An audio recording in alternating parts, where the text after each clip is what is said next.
5-minute warning.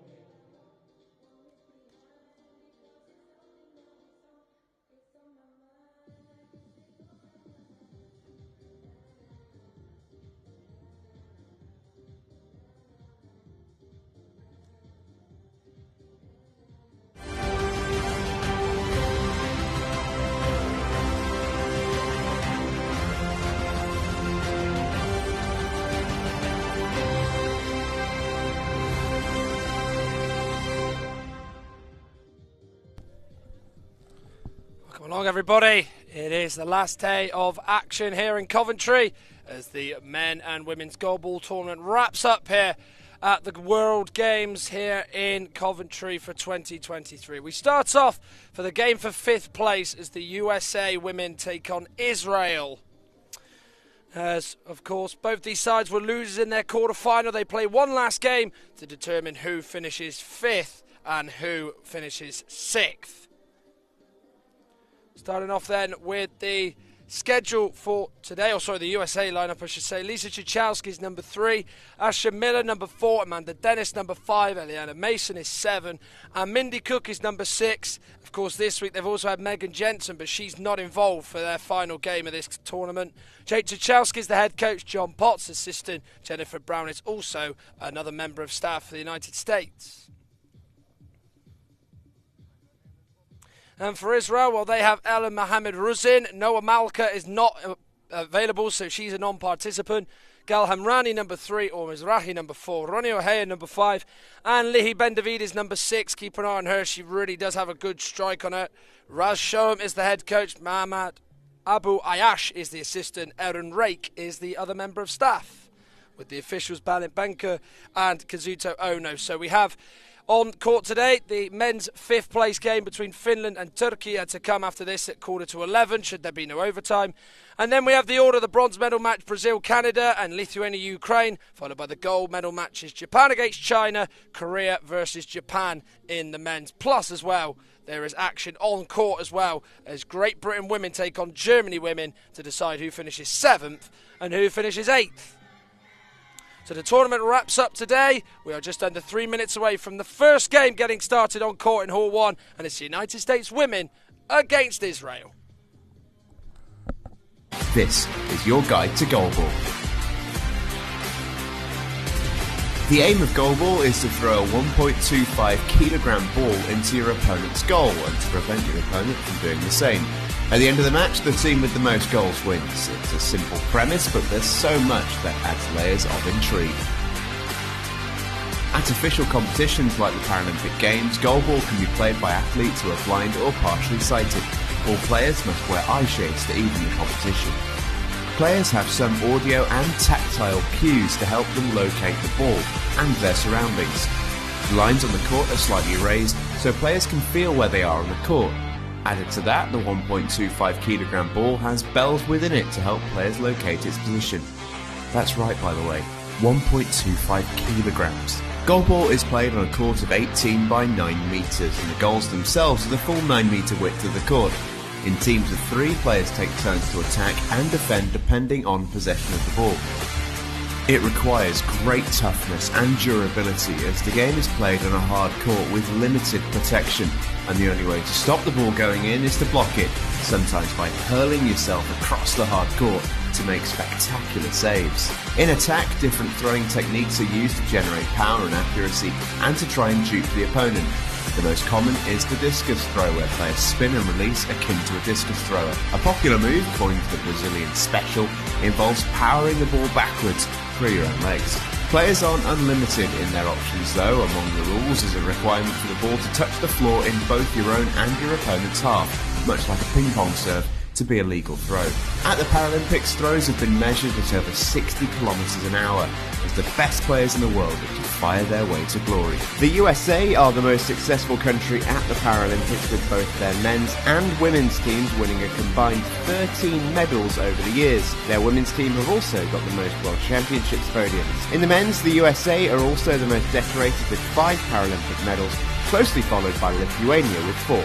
Goalball is played all around the world at the highest level at world and regional championships in Europe, Africa, the Americas and Asia and Oceania, as well as lots of smaller competitions. What are you waiting for? Check Goalball out now.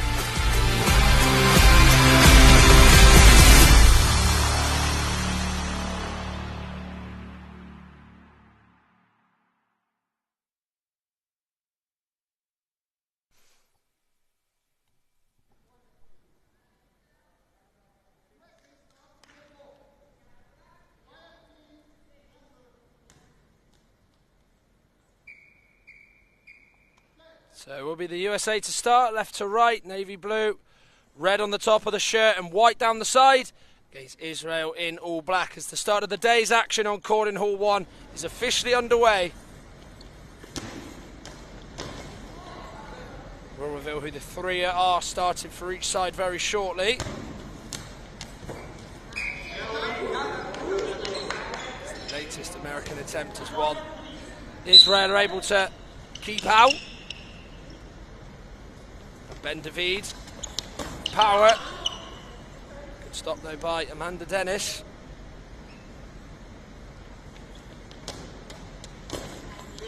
Thumb throw, going for the spin through the middle. Ben David doing the same. Miller's turn to keep it out for the United States.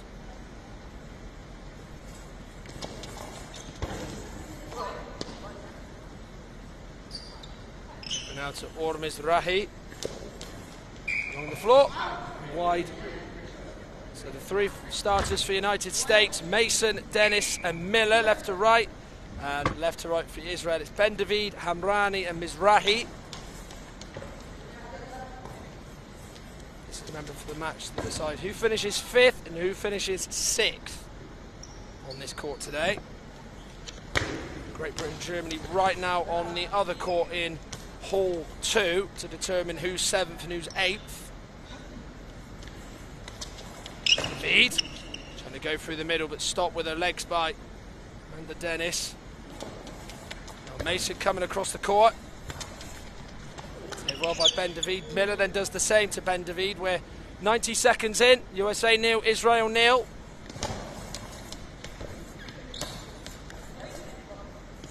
Still we look for the breakthrough in this encounter.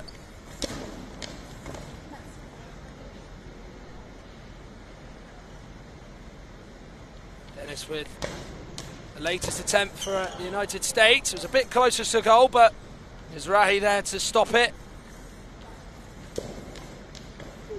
And it might be 1-0. No, it's not quite. Mizrahi's effort came off the side of Mason, just flew past the post on a near goal that she's defending it. And Israel were nearly in front with 9 minutes 58 seconds left of this first half.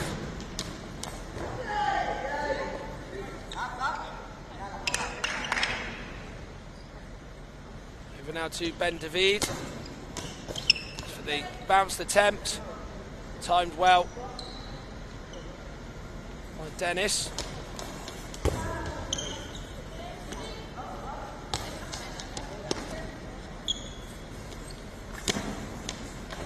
Mizrahi will have a go.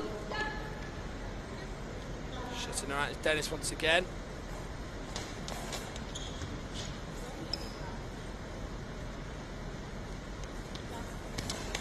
Israel through the centre is Ben David. She went for the power but didn't move away from the centre. Dennis, who dived in time and was able to stop it going past her and into the goal.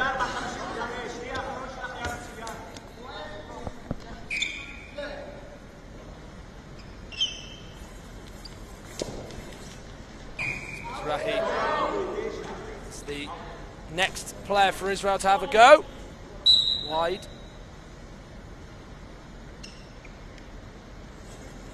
Miller. On the floor, it's straight. Easy for Mizrahi.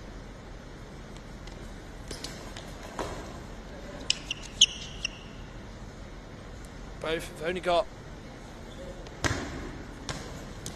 5 players to choose from. Of course, Noah Malka's a non-participant for Israel. Megan Jensen not there altogether for reasons unknown.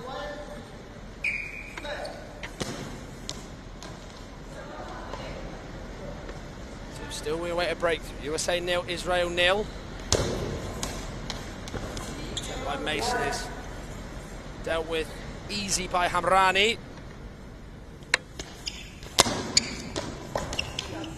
David also can't get it away from the centre. Amanda Dennis.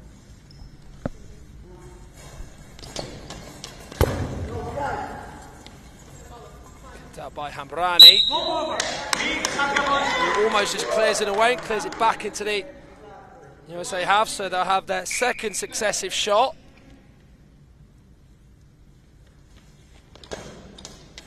Discus style throw, but she tries to aim for the near corner. Ben David equal to it. She's gone over to the right side of the court by that USA block. It will now roll all the way to Ben David. She's going to go all the way to the goal line and then go forward a couple of yards to get the power. However, though, it's a long ball called by the officials. So the United States have a penalty.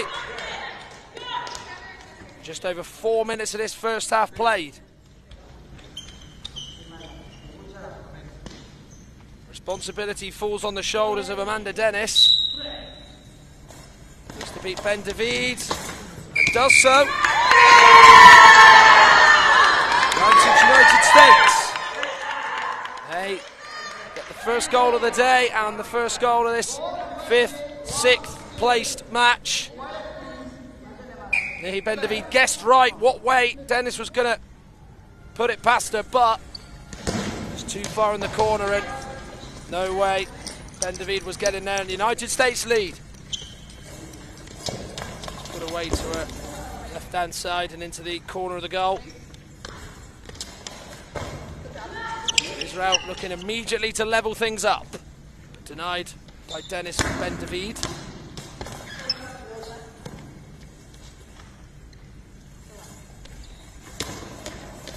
Rahi. Kept out by Mason. Throw by Dennis. She can get off the ground really well when she does that sort of discus style technique throw. Doesn't get a lot of bounce on it. It's Hamrani then attempts to score on Mason's side, the near side of the USA court, but she knows exactly where the ball is and is able to knock it off court. But right now on the other court in Hall 2, Great Britain against Germany for the 7th place finish. Whoever wins that, whoever loses finishes 8th in the tournament.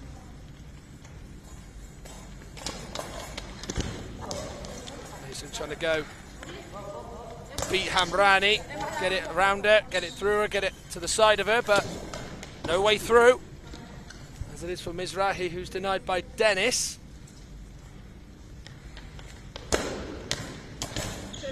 Ben David may help this in. Quite, it is wide. As soon as it hits her, it went very high up in the air. It was spinning, but it spun away, off court, away to the left side of Dennis. No, Ben David, sorry.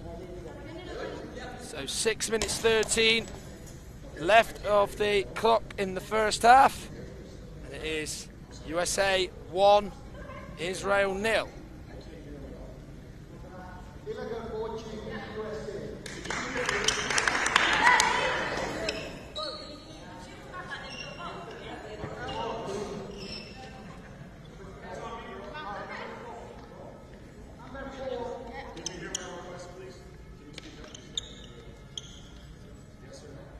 Just got a brief delay. I think they have spotted that there is a problem with the latest American attempt, so it will be a penalty for Israel.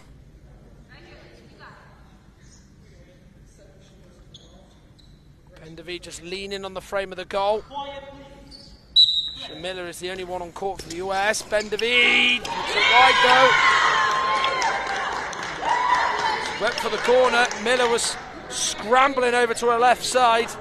A lot of pace on it, right along the floor, but it was always moving away from the goal, as you could see on the replay.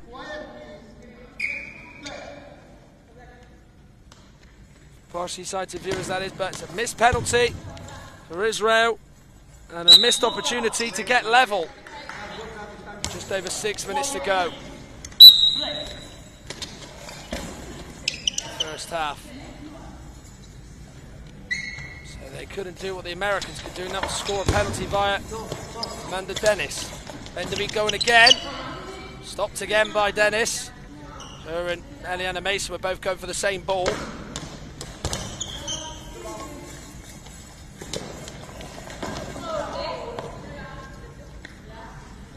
Dennis will just pass it on to Miller. Seems as though the Americans are quite keen for everyone to have a go, and it's in.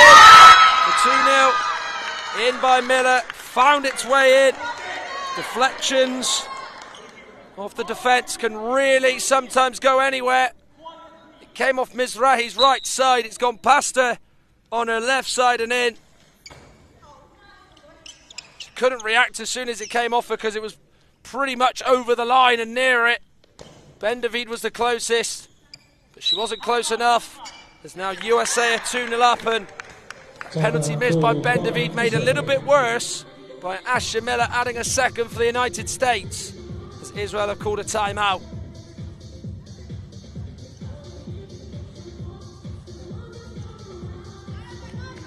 Jake Tuchowski and the American coaching staff are talking with their players, same with Israel and the staff. Now Shoham is trying to give them support and encouragement. The USA denied a place in the semi-finals because of their loss on penalties to Japan. Israel would lose to Canada in their quarter-final, which meant that they didn't participate in yesterday's semi-finals.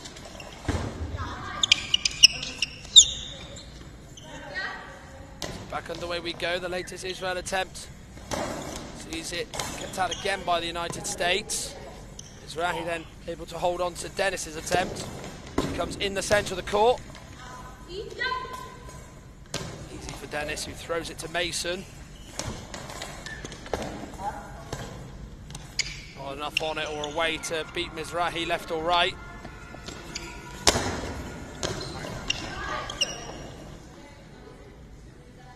And David also is unable to find a way through past the American defence. Mizrahi keeps out Miller, but there will be a change for Israel. So substitution number 4, Israel going out number 4, or Mizrahi, replaced by number 1, Elham Mohammadi Ruzin. So Ruzin on and Mizrahi off. 4 minutes 30 left of this first period. United States 2, Israel 0. Dennis penalty, Miller with the second.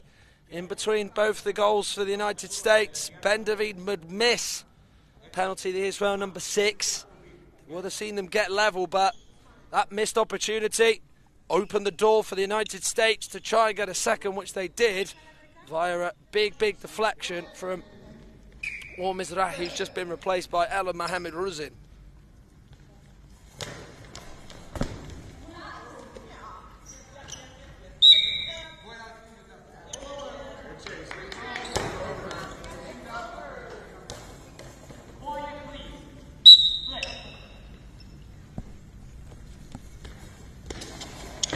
Attempting it. And it wasn't for Miller, who dived at the same time as Dennis. That may have been in for 2-1. Dennis cleared it away with her feet, but it came off the chest of Miller and went forward rather than back. Could have gone in, it may have gone wide, but would have been closer to goal if Miller hadn't been there. Dennis and Mason this time dived for a Israel shot from Ruzin. So, substitution for USA change. America out number 4, Asher Miller, replaced by number 3, Lisa Tchaikovsky. Lisa Tchaikovsky being brought on with just under 4 minutes to go. Having a right change checked by Balint Banker, the official. It's the Americans' first change of the match. So Miller off, Tuchowski on. Of course, they only have one extra sub after Tuchowski come on, Mindy Cook. They don't have 3 subs on the bench due to Megan Jensen not being involved today. Israel only have 5 players. Noah Malka being a non-participant. She is on the bench though in an orange bib.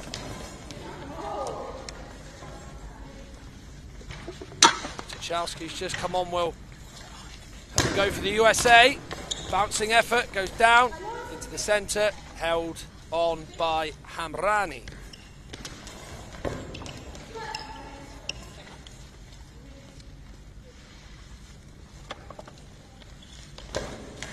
Dennis will have a go. Steering it away, and off the court is Hamrani.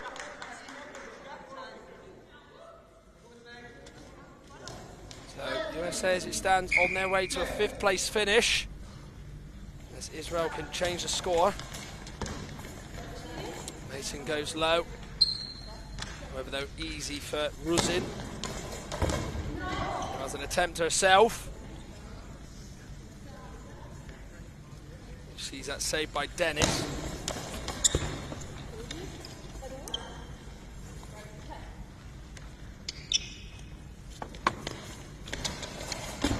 Ben-David's go. Thwarted by Mason, who's then equally denied by Ruzin.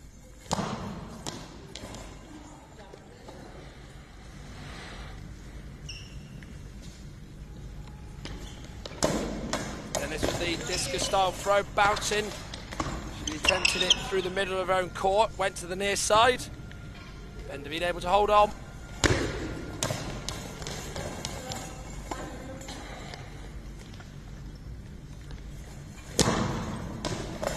With the bounce, awkward height, one that Dennis makes look so simple to keep out.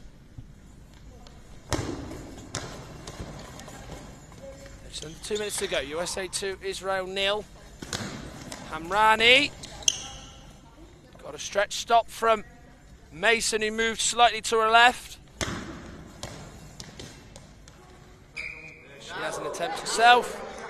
Cleared away and off the court by Hamrani, so it will be an Israel ball because it was off the court in their own half.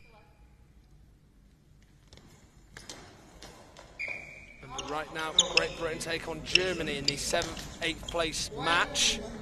Whoever wins will finish 7th, losers finish 8th.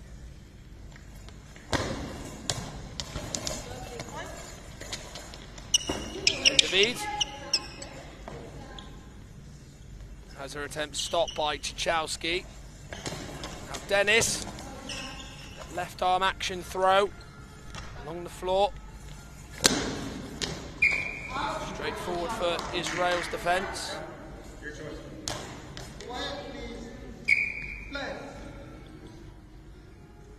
As there are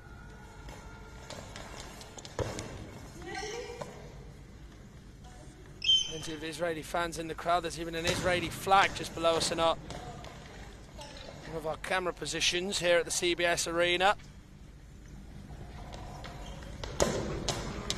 Even the Finland women's team in support, front row, watching the action. So less than a minute to go. USA 2, Israel 0. Tuchalski now on the near side. An effort that has gone out. And David wasn't to know that, so did the usual and reacted to stop it. Dennis saves his her and Tuchalski dive, but timeout for the USA. 29 seconds remaining. Of course, after this, in the women's tournament, it will be the bronze medal match between Brazil and Canada. And then the gold medal match scheduled for 2:30 this afternoon, Japan against China. And I say scheduled because it could be a chance of being delayed because of overtime and possibility of sudden death and whatnot. Final women's match of this tournament on court in Hall 2 is taking place right now. Great Britain against Germany.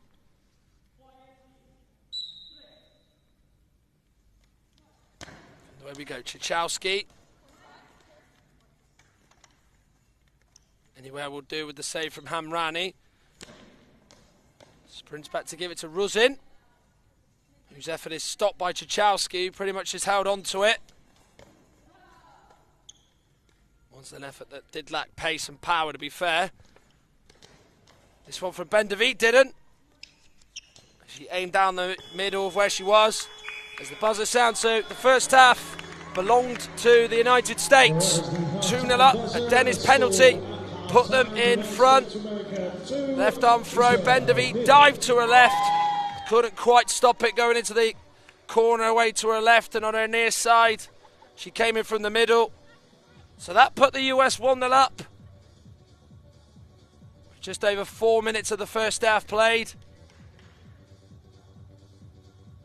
She really found a range there with that attempt. And then, of course, she would have another one, Dennis, which would be knocked over her own goal by Ben DeViet, who would then get a penalty for Israel. She had to beat Miller, which she couldn't do. Miller slid across and couldn't get there, but it went wide, and then Miller would then have an attempt that would go off Mizrahi. She was trying to stop it going on her left side. She cleared it, aiming for it to go on the right past her and over the court, but it didn't. It went over the goal line away to her left, and no other Israeli defender was able to react, as it is 2-0 to the United States. That's the first half highlights.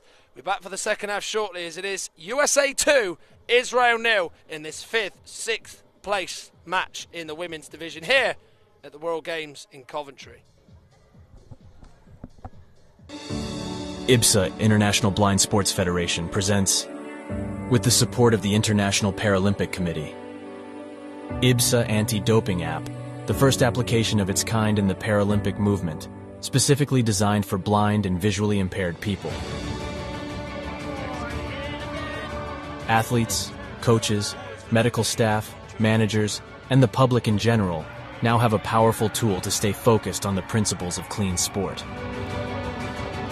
Scrolling down the main menu, you can find all the important themes you need to know to play fair and be alert to testing procedures and necessary adaptations for athletes with visual impairments. IBSA gives top priority to anti-doping control, being the only international federation with 3 sports in the Paralympic family: goalball, football, and judo. IBSA Anti-Doping App has external links, namely to WADA, where our sport agents can always find the most updated information, especially the list of prohibited substances and methods. Glory in sport can only be achieved by the athlete's awareness of their rights and responsibilities. You can find them on the IBSA Anti-Doping App.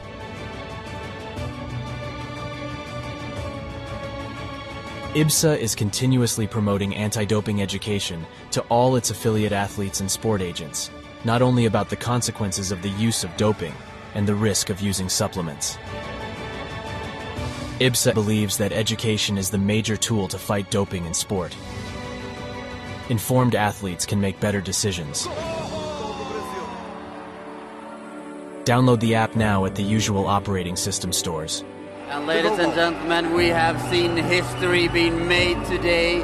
Such a great team at these championships. IBSA. Beyond sight. Feel the sport.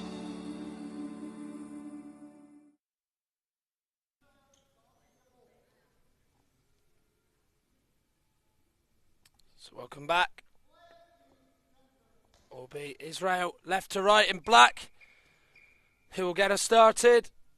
USA in navy blue, red on the top of the shirt, and then white down the side of it from top to bottom, and on the shorts as well. We'll go right to left. USA 2, Israel 0. Here's the score at the moment.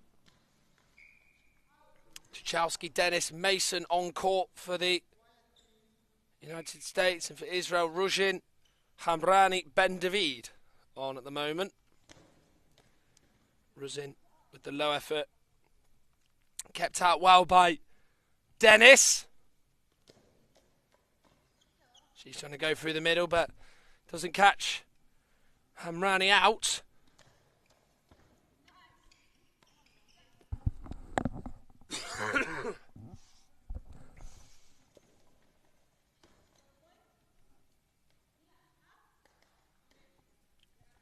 Hamrani then to Ruzin. Turning, spinning, going to the middle line in the court in her own half, but her attempt to tame one which was standard for the US to keep out. So we're a minute in, still 2-0. Ben David. And they're able to get it away from Amanda Dennis, however. Whose latest effort is one that Ben David dives to try and keep out, but goes away from her and off the court.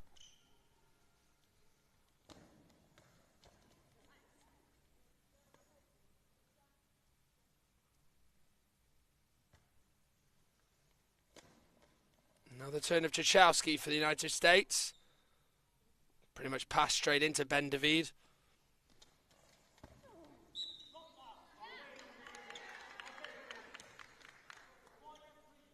Who then keeps out Czachowski.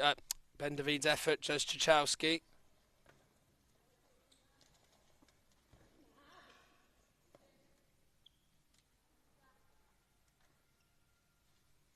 Over now to Dennis. Kept out. No, it is 3-0. Helped on him by another Israeli touch from the American throw. Dennis with it. I think it was Hamrani that it came off. Right foot. Tried to clear it. Went behind her. Ruzhin dived to her left. She was expecting to keep it out. And USA have a third. And it's courtesy of Amanda Dennis, who gets her second of the game.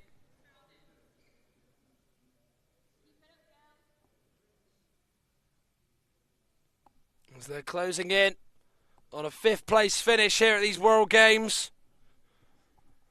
And they're only 10 minutes, 9 seconds away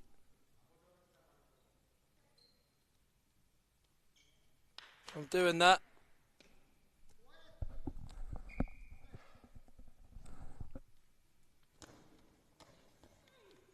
Ruzhin's effort. It's one that Czachowski just lets hit her. Ronnie O'Hayan's gone on by the way. Plays of Hamrani, whose last action as it stands on court was to help in the United States get a third. But right now GB women taking on Germany in the game for 7th place on court in Hall 2 next door. Ben David, seeing her effort not go past Dennis.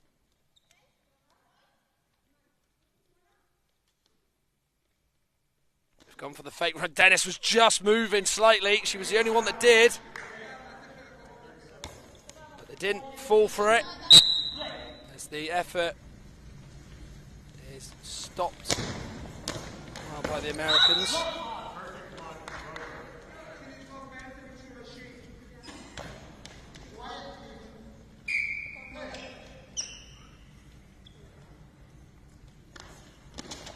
An effort off the court. When you kind of come in and go over to the near side, it's very hard to actually stay on court first and then face the goal and have your effort go towards it. Not many players can master that technique and approach. Ben David nearly got that right. Saw it come off.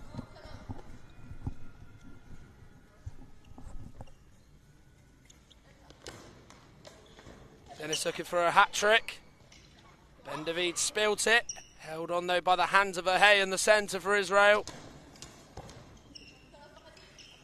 And the Dennis with a strong stop, and there's a massive cheer.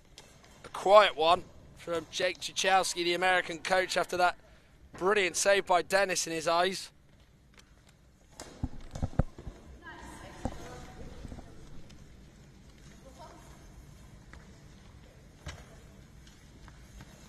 Up steps Czachowski. What's she got?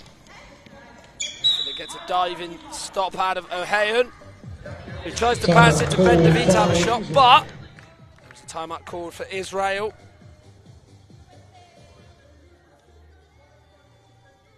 I remember USA so bitterly knocked out of this competition's chances of winning a gold medal or the semi-finals, because they were beaten by Japan in sudden death on Friday in the quarter-finals. They're certainly enjoying themselves here in their very next appearance on this court. Beating Israel 3-0, who of course were knocked out of any gold medal contention by Canada He'll be taking on Brazil next at midday on this court. I do say midday, that could easily change because we could easily have a game overrunning. Back on the way we go. Ben David's effort is spilled by Cichowski, who couldn't really get a hold of it, but she did take the sting out of it, so it was never going to have enough on it to go over the goal line. Ruzin is unable to get past Dennis again.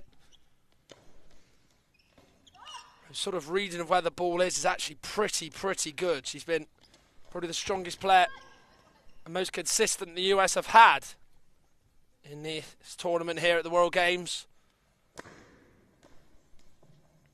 Final day of action for the Goalball. We know who the gold medalists will be. We'll know the silver medalists and the bronze medalists in the men's and the females today. Quiet second half for Mason, whose attempt is kept out by Chester Verheyen.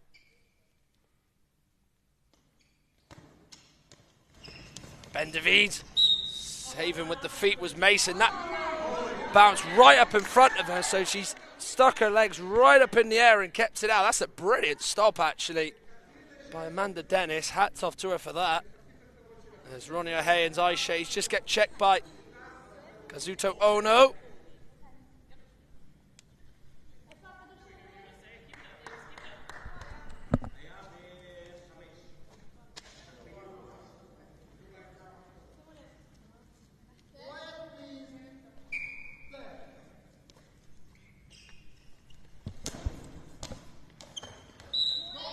Trying to find the far corner, but shutting that particular door was El Mohamed Ruzin.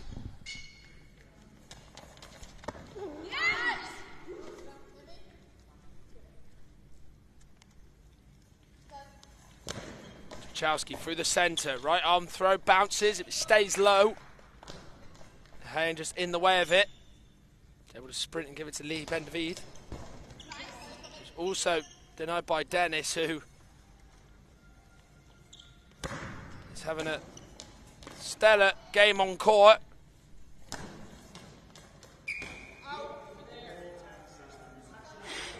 The ball goes off the court and wide from the attempt from the Israeli attack.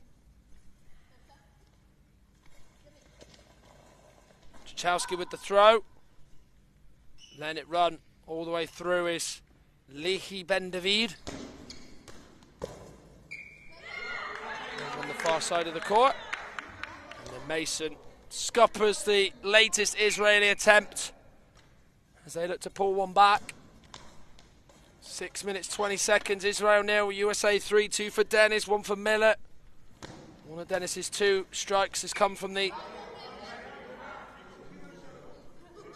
penalty they got for a long ball by Israel in the first half.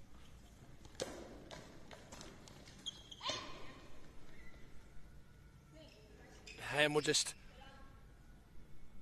pass it to Ben David, who is not able to get past Cichowski. 5 minutes 58 seconds remain. Timeout called.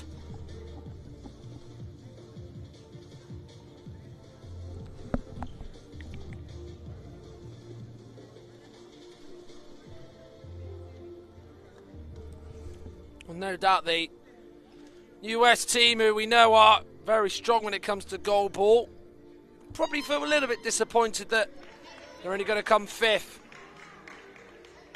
in this women's tournament overall. They were knocked out by Japan in the quarterfinals. That meant that any gold medal chances were gone.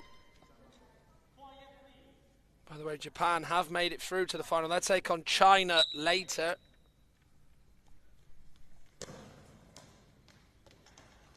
And it will be now 4-0. As Cichowski adds the 4th for the United States. A cross-court finish. And a finish as well that you won't get tired of seeing. It bounced, it stayed straight. Exactly where she wanted to put it. Exact position. And it went all the way in and all the way through from Lisa Cichowski.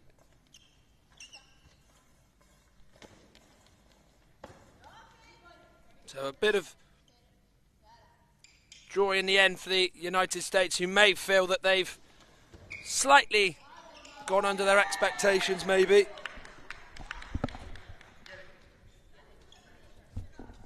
So USA penalty for a high ball. Chance for 5-0. Dennis has already bagged a penalty past Ben David. Looking for the same result. Or it will be Mason instead. Bit of team spirit going on there to let her have the attempt. Ben David able to just move over to her left and hold on to it. Don't think they'll mind that she's missed that, knowing that they're 4 up with just over 5 minutes to play. But that was a nice touch, classy gesture to allow Eliana Mason to try and score her first of the game. Ben David, who again dived to her left from Dennis's attempt in the first half. Couldn't get that for Dennis's attempt, but she did for the one for Mason, and 4-0 it remains.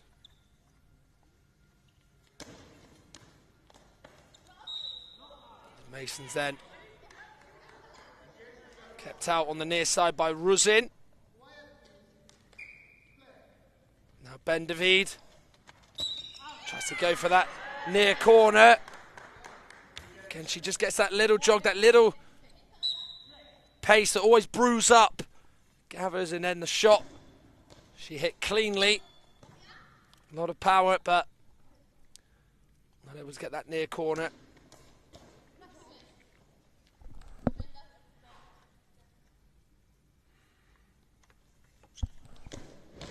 Over to Dennis. And David dived away from her and off the court. So never know if it's going to go in or not, so they just get that feeling. You can certainly hear it rattling to help them identify where it is and where they've got to dive. I don't know if it's going to go in or not. So timeout called by Israel. Timeout called by Israel. Israel 0, USA 4 right now. Final women's game on court in Hall 2 of this tournament is Great Britain against Germany. That match is for 7th place. This match is for 5th place. And it's USA who are taking that here. Winning 4-0. 2 for Dennis, 1 for Miller and 1 for Czachowski. Seeing the US bring a good performance with them in the final game of this tournament for them. They've had to wait 2 days to get back on this court after that quarter-final heartbreak against Japan. Ben David's throw down the centre. Well read and well gathered by Dennis as it's gone off O'Hay in the Israel centre, in one that just trickles wide. She tipped it over to her right and it did just brush past the post. Substitution for United States of America, out number 3, Lisa Tchaikovsky, replaced by number 4, Essia Miller. So Miller on for Czachowski, goal scorer for goal scorer. As we see now for at least 4 minutes. Miller come on. 4 minutes for the number 4.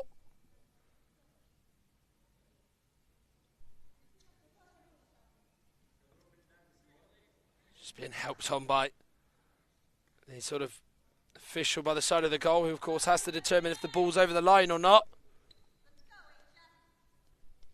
She's just strutting her stuff on court. Miss Miller, whether that's just a routine or she just wanted to bring it out for the crowd, only she knows. We shall have an attempt here for the United States. Right arm throw. Hayen was diving, but straight into Ruzin. And Ben David is thwarted by Dennis.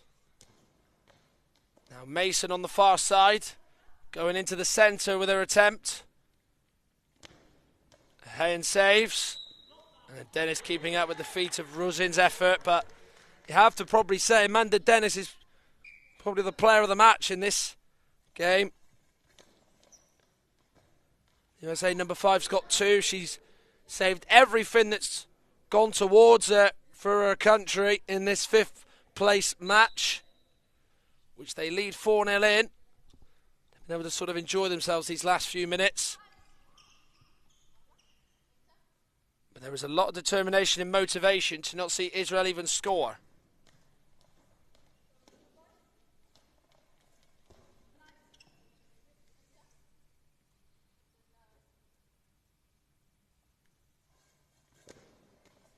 Miller. Kept out by Hayen. No way through. Still for Israel and Ruzin this time.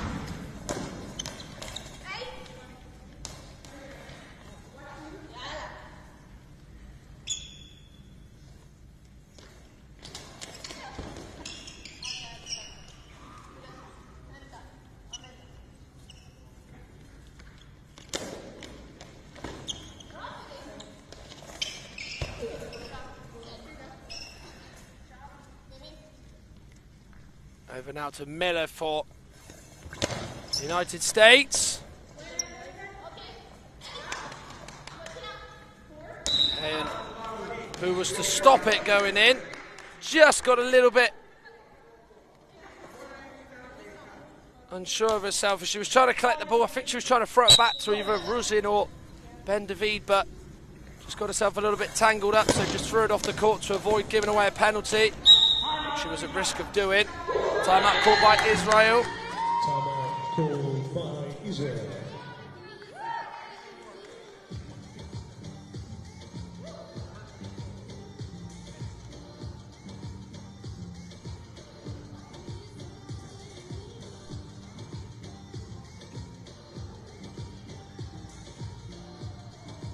Drinks break, as well as some words from the coaching staff to the players on court. A minute 57 to go of the tournament for both Israel and the United States.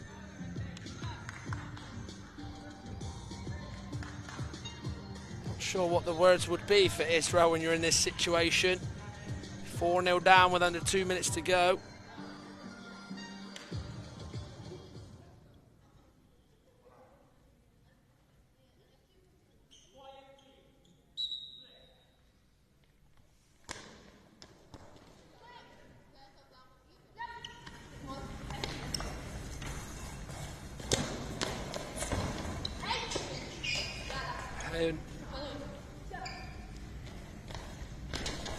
Stops the effort from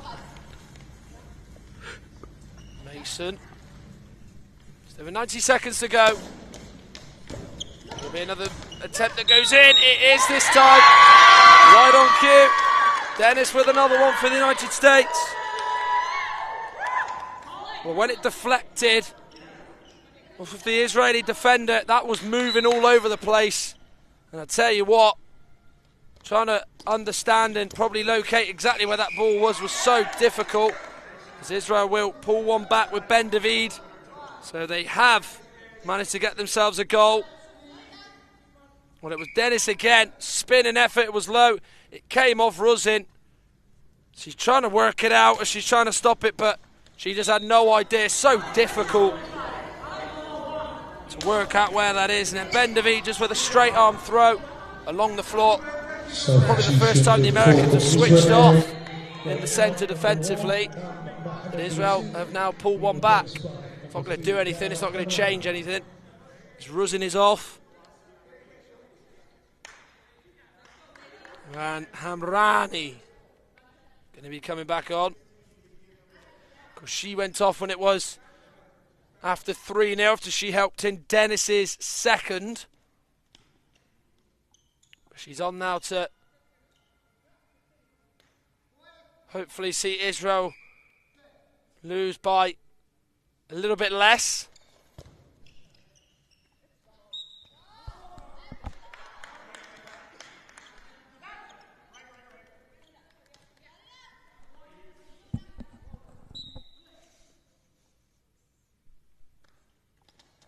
Bendavid, off court.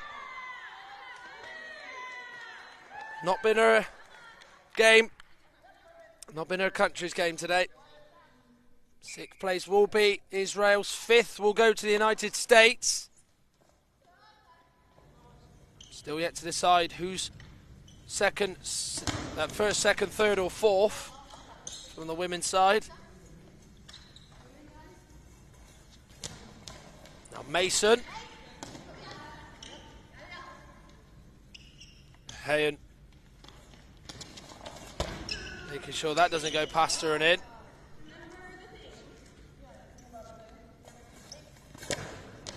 Miller with the right arm. Far corner. Away from Hamrani and wide. Who has an attempt herself. One that Dennis is equal to.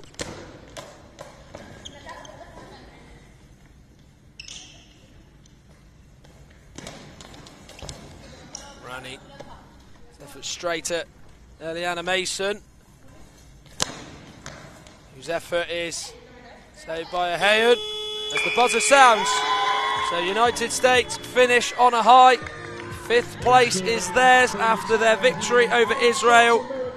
Amanda Dennis with a hat-trick. Lisa Czachowski and Asha Miller had put United States 5-0 up. Lihi Bendavid would score the consolation for Israel as USA have claimed 5th place in the women's tournament here at the World Games in Birmingham. And we see next the 5th place match between Finland and Turkey men. And then afterwards we go on to the bronze medal games between Brazil and Canada in the women's and Lithuania and Ukraine in the men's. And then it's the big two, the last 2 games, Japan against China and then Korea and Japan in the women's and men's gold medal matches respectively. But the final games on court for USA and Israel have finished. It's USA 5, Israel 1. USA claim 5th in the women's tournament here at the World Games in Birmingham.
Let's meet the team, starting with Finland.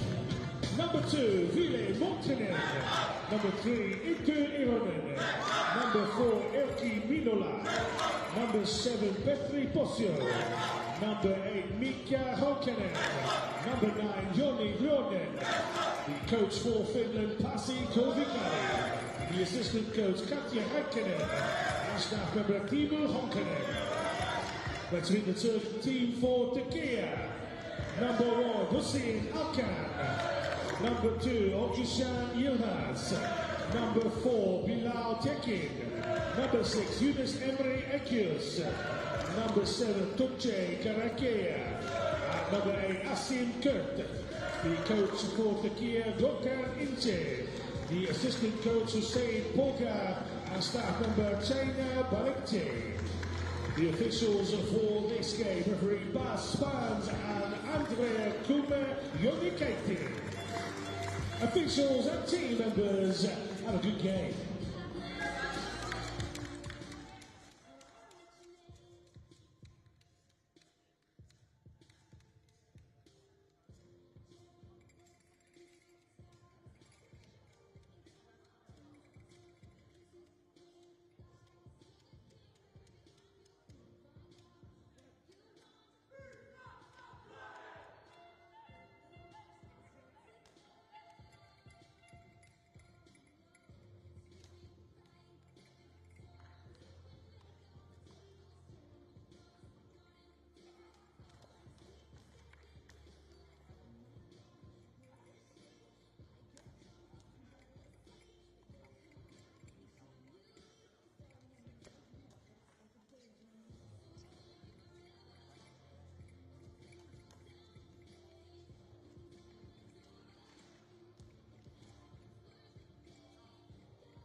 Welcome back, everybody. It's the first men's game of the day on court in Hall 1, and it's Finland against Turkey to see who comes 5th and who comes 6th. Winner will take 5th, loser takes 6th, as we see who is going to be finishing where in the men's division. Well, earlier on today, we found out the USA were 5th in the World Games tournament here in Birmingham, or the CBS Arena in Coventry, where Goalball has been all the way throughout the last 7 days. They beat Israel 5-1 to take 5th, as we, of course, then next on court in the women's see who will come 3rd between Brazil and Canada. That's midday, scheduled for anyway, as, of course, there could be the possibility of overtime or possible penalties between Finland and Turkey. Lithuania-Ukraine men is a bronze medal game. That's, again, potentially scheduled past 1:15, and then we have the gold medal matches to round us off. Japan against China and Korea against Japan in the men's as well, by the way, on court. In Hall 2, Iran take on USA to see who's 7th and who's 8th in the men's division. Let's run through the two lineups then, starting with Finland. They are like this. They have Ville Montonen number 2, Eetu Ironen number 3, Erkki Minala number 4, Petri Posio is 7, Mika Honkanen 8, Joni Jurlinen is number 9, Pasi Koivikari is the head coach, Katja Heikkinen is the assistant, Teemu Honkanen is the staff member to match as well. And for Turkey, in blue for this encounter, they have Hussein Alkan number 1, Ojan Yilmaz number 2, Bilal Tekin number 4, Yunus Emre Akyüz is number 6, Tuncay Karakaya is number 7, and Asim Kurt is number 8. Gurkan Incha is the head coach, Hussein Polga is the assistant, and Chana Balikci is the other staff member. Our officials are Bash Spans and Andrea Kumar, so we're just over 2 minutes away from starting the first men's game of the day, as it's the battle for 5th between Finland and Turkey, and it's up next on court here in Hall 1 at the CBS Arena in Coventry. This is your guide to Goalball.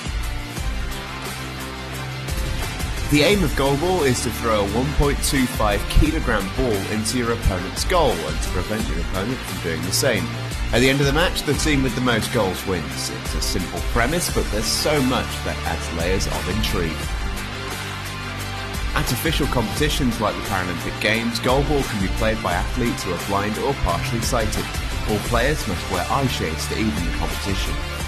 Players have some audio and tactile cues to help them locate the ball and their surroundings. The lines on the court are slightly raised, so players can feel where they are on the court. Added to that, the 1.25 kilogram ball has bells within it to help players locate its position.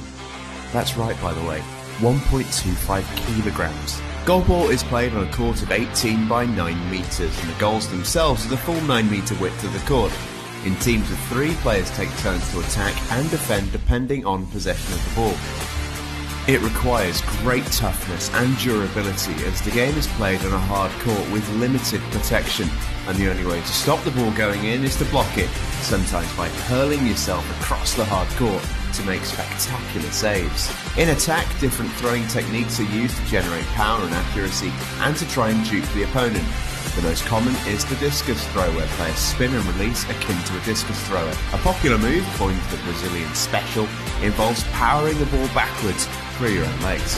Players aren't unlimited in their options though. Among the rules is a requirement for the ball to touch the floor in both your own and your opponent's half, much like a ping pong serve, to be a legal throw.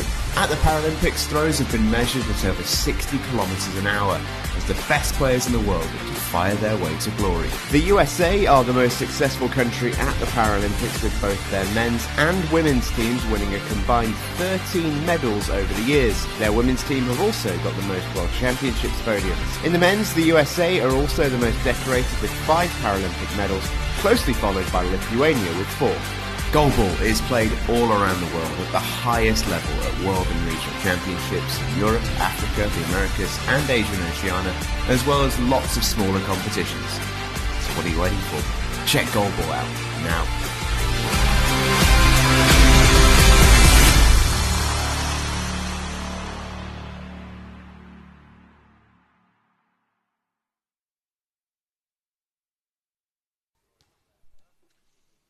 So there are plenty of Finnish supporters here in the seating area for the spectators. You can certainly see, if you've got vision, the Finland flags as they go from left to right in white against Turkey in blue.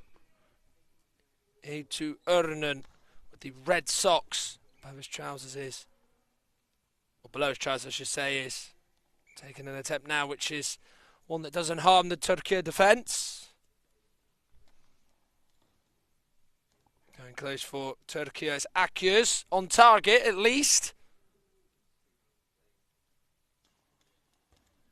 Low by Minala. Alkan with the stop. Good one of that. Yilmaz denied by the right hand of Eetu Örnen. We'll reveal who the three are on court very shortly. Coming up to 40 seconds in. Finland 0, Turkey 0. Right now on court in Hall 2, Iran against USA.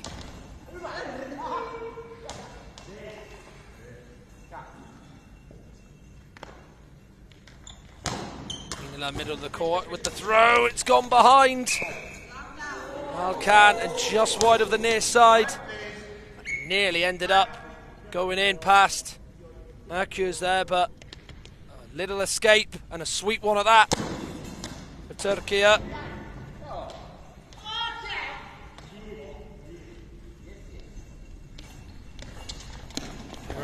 Throwing towards the centre of the goal. But he's thrown it straight to the centre, Alkan. Akyüz. Eetu Örnen dealing with it and saving it. Minala denied by Alkan. Yilmaz. Sense that he could find a way through sort of the left side of Örnen. Well, this is the best chance Finland have had so far. Erkki Minala lined it up. Shot was perfect. It had the bounce. It was touched on through by Alkan. Ended up going off the court. And off the court and only just as well. You can see how close Finland were to taking the lead. Örnen with a discus-style throw and wide. Well, by the way, if you weren't aware, Great Britain women ended on a high in their home tournament, beating Germany 7-2. So they take 7th place in the tournament here at the World Games in the women's side of the game. We still don't know 7th and 8th in the men's, or 5th or 6th. You're watching the 5th or 6th game here between Finland and Turkey, which is 0-0. Örnen just throws it off the court. I think he just got a little bit caught up by how many sort of spins he did. I think he might have just lost himself a little bit there. Mina going all the way back on the goal line. Right arm throw. Left by Akyüz. Off the court.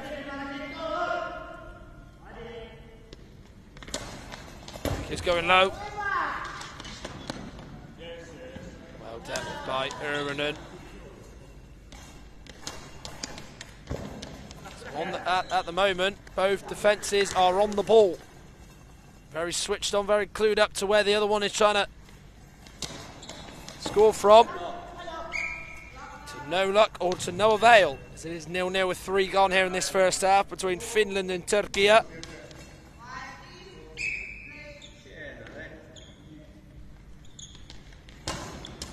Minala. Stretched on by Alkan. That's a brilliant stop as well. You can just hear the rattle in the crowd.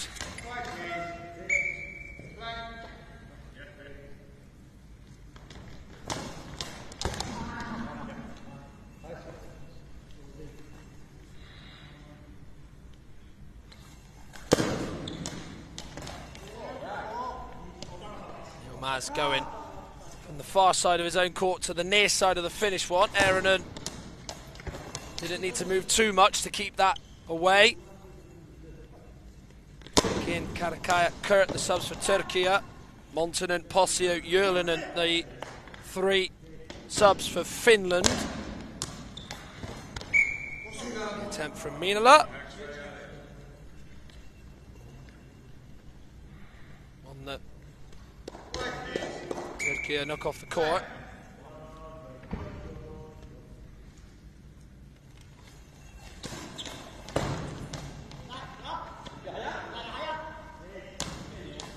Walking with the right arm throw all the way along the floor to Minala. So he goes low, kept out to the right by Yilmaz. Aaron tips it off the court. What I notice about Minala, when he gets it, he really presses his fingers into the ball. It's a way of his technique and approach to trying to throw it into the Turkey goal, or any opponent's goal for that fact. It was quite interesting to see him do that. Turkey are beaten by Lithuania in the quarterfinals.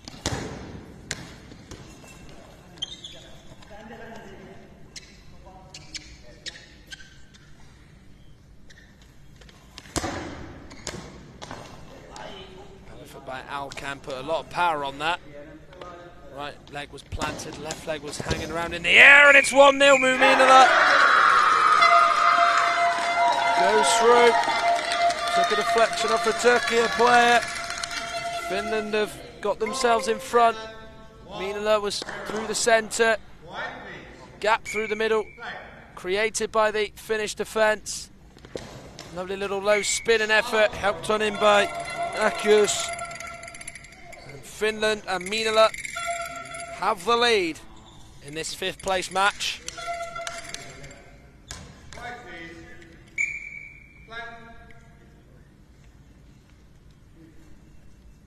To Urinen. Go for it. Won't be celebrating because it's kept out.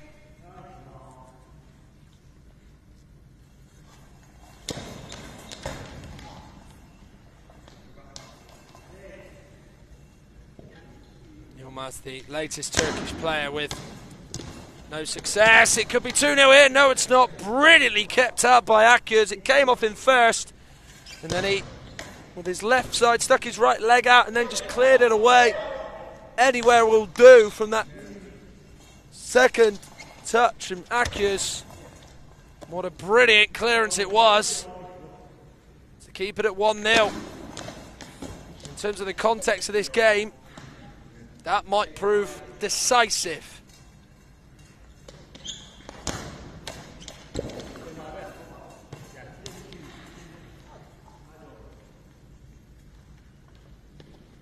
Akers coming through the centre of the court. No, and stepping forward to block it was Honkanen, who sprints all the way back up to stop it going over to the right side of the court again. To Minala, he goes low, kept up by Alcan, the centre. 6 minutes to go. Finland 1, Turkey 0 in the first half here. The 5th place match here at these World Games. Loser gets 6th, winner gets 5th. Iran, USA fighting out for 7th. Time out by Finland as we get a bit of a pause in play, which I don't think they'll mind, the Turkey staff, as the Finnish flags are waving as well as some of the horns blowing and the rattles out as well. Good support out for them here in Coventry, CBS Arena. Well, Minala, that lovely little throw, that real spin, the full 360 he did. It was a low effort, it stayed low. It's a really smart finish by Erkki Minala.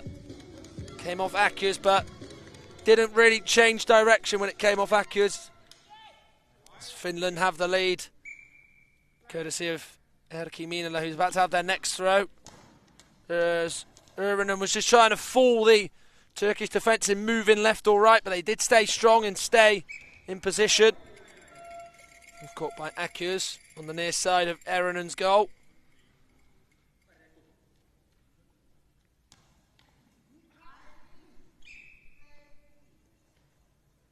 surpassed what the women did of the Finnish men's side in terms of their achievements. The men's side didn't get past the first phase, but one of 4 sides who would leave the competition early.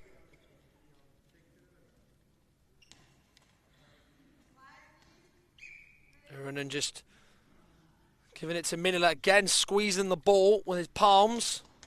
Minala going with power, kept out by Akers. Again, left elbow planted in the ground just so it allows him to swing his right side and get it away. Once again, kept out at arm's length is Erkki Minala. It's Finland really on the cusp of getting a bigger lead here on court.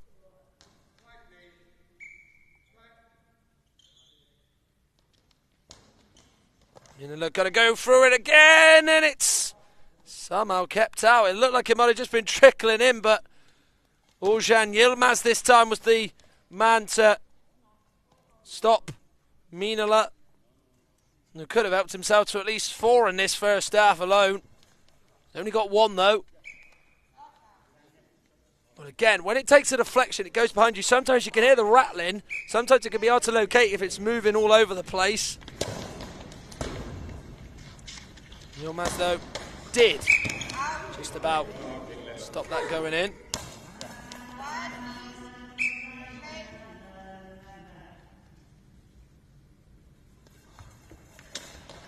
Up with Yilmaz. High ball called by Andrea Kumar, the Slovenian official, so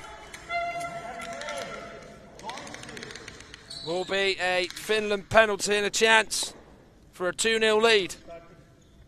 It will be Erkki Minala who will take this. Yilmaz, who gave the penalty away, has to stay on court.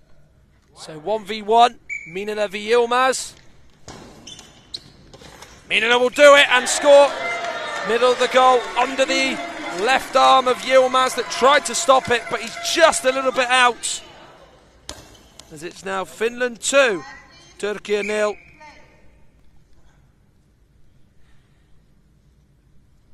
It might have been his feet off the court, but that ball didn't go off it at all, so that's perfectly fine. You just saw the real qualities on show there from Erkki Minala. A great demonstration of how to fire that past your opponent.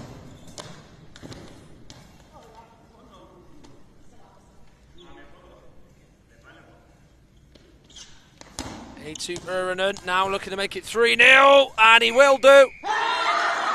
Bit of a messy one from Turkey's point of view. Uronen with the spin and throw. It did bounce significantly towards Ozan Yilmaz, but it came off him. Again, it was moving around in the air, but he helped it in with his left leg. Sheer disappointment for Turkey to concede that. It's costly because it's seen them go 3-0 down with over 4 minutes to go of this first half. But right now, the 7th, 8th place match is between Iran and USA. That's the final match, by the way, in this tournament on court in Hall 2. We already know who's 5th to 8th in the women's. USA 5th, beating Israel 5-1 on this court. And Great Britain got a smile to end on the home soil. They beat Germany 7-2 to claim 7th.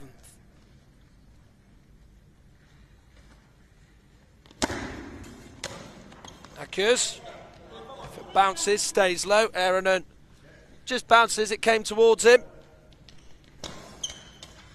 Minala again, going to the near side of the Turkey goal. Easy though for Akers to stave off.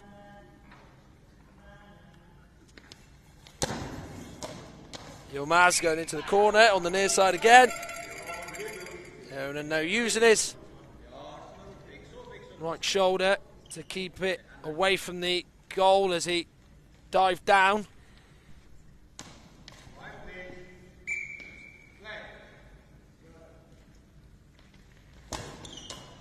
Through the middle is Minala in his own court, tried to go to his left. Saved well there by Turkey. And it could be 4-0, and it is. Again, deflections have had a big say in Finland goals. Throw by Honkanen, helped on its way into the net by Yilmaz. Centre had a rare throw, and it has gone off Yilmaz. Tried to stop it with his feet, but instead he hasn't been able to. And it's now seen a fourth going for Finland, with all three on court, bagging in Minala, Erinen and Honkanen.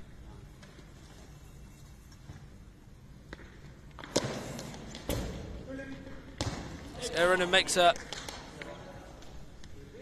stop, which he couldn't hold on to at first, but did the second time round.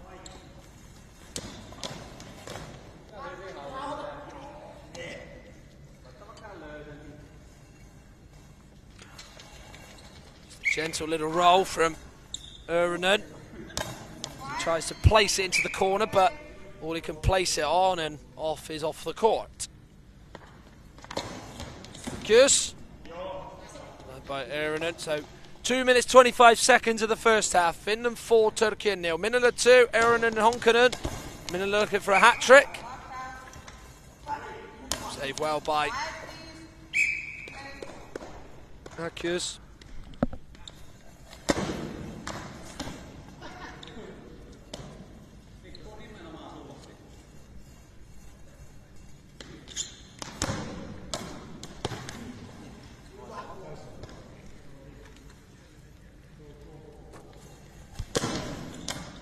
Attempt from Yilmaz.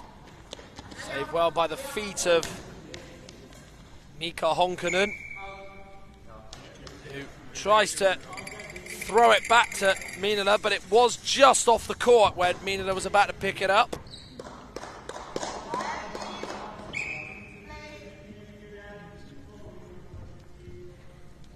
Now can provide support to Akers. Thought he'd found the way through, but only for Honkanen to get in the way of it. Attempt by Minala is saved by the feet of Yilmaz. This time saving it and clearing it away from the goal rather than toward the goal. Although he was significantly forward. Keeping that out. So it goes off Akers. Alkan dived, trying to just push it back to one of his teammates in blue, but missed it completely, and it goes over the yellow line down the middle of the court and back on the left side with Finland.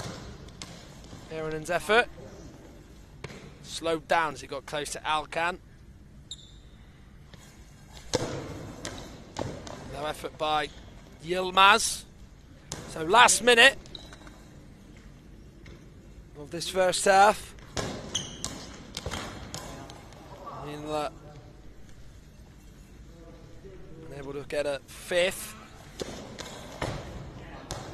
Powerful driven shot by Yilmaz. Taking it head on in the chest is Mika Honkanen.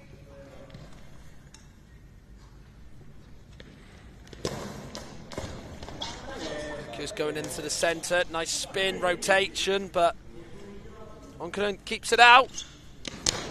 Over now to Erinen. Give for a second for himself. Fifth for Finland, but no way through.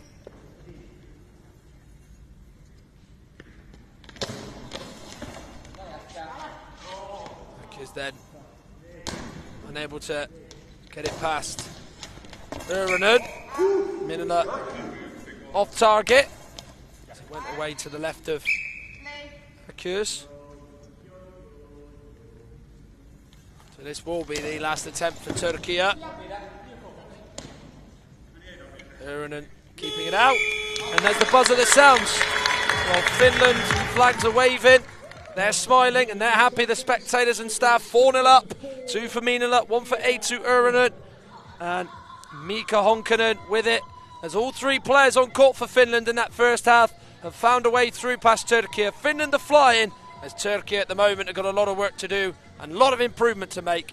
It is half-time in the men's 5th place match. Finland 4, Turkey 0. IBSA, International Blind Sports Federation, presents, with the support of the International Paralympic Committee, IBSA Anti-Doping App, the first application of its kind in the Paralympic movement, specifically designed for blind and visually impaired people. Athletes, coaches, medical staff, managers, and the public in general now have a powerful tool to stay focused on the principles of clean sport. Scrolling down the main menu, you can find all the important themes you need to know to play fair and be alert to testing procedures and necessary adaptations for athletes with visual impairments. IBSA gives top priority to anti-doping control, being the only international federation with 3 sports in the Paralympic family: goalball, football, and judo. IBSA anti-doping app has external links, namely to WADA, where our sport agents can always find the most updated information, especially the list of prohibited substances and methods. Glory in sport can only be achieved by the athlete's awareness of their rights and responsibilities. You can find them on the IBSA anti-doping app.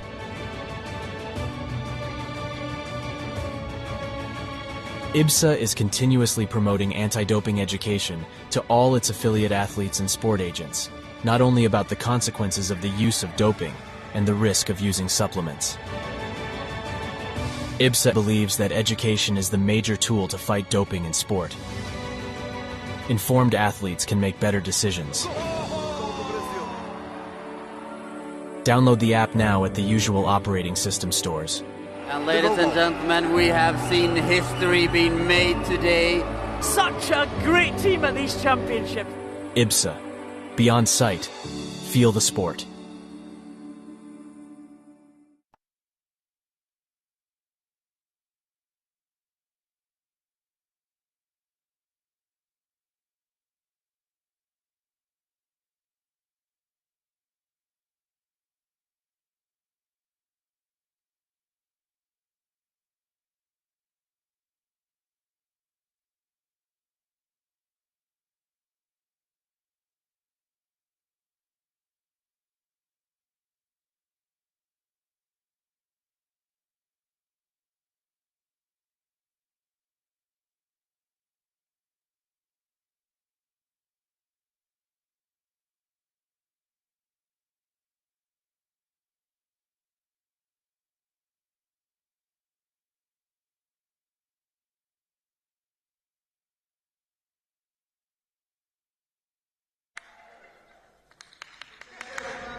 Change for Turkey, Yilmazov taking on.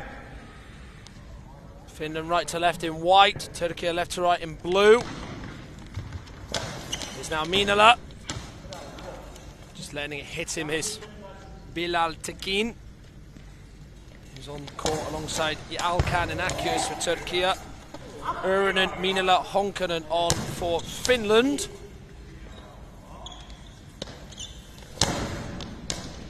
Throw by Urinen. You can hear that noise from the bounce of the ball, which Turkey keep out. Massed a lot of power through his arms with that attempt, did aid to Urinen, which proved not that formidable for him. But right now, on court in Hall 2, next door, Iran against USA. The battle for 7th, the battle for 5th here. Finland lead Turkey 4-0. As the rescue attempt for Turkey is on. We hope.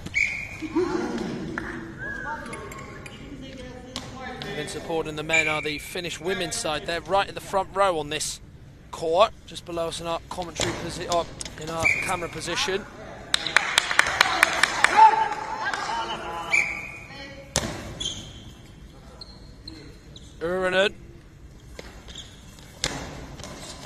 throw. Easy for Akers. He goes again. Honkonen got a risky hand to it. It was going to go right the way through to Minala. But with that hand, it could have ended up going past him, but just timed it well was Erkki Minala. That could have been a bit different.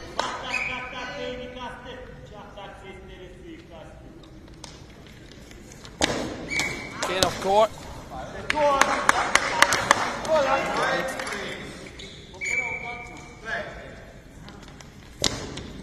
Minala through the middle, it's gone off Alkan, and then clawing it away with his right foot is Tekin.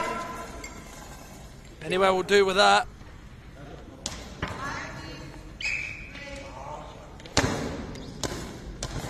Going forward is Akers for Turkey.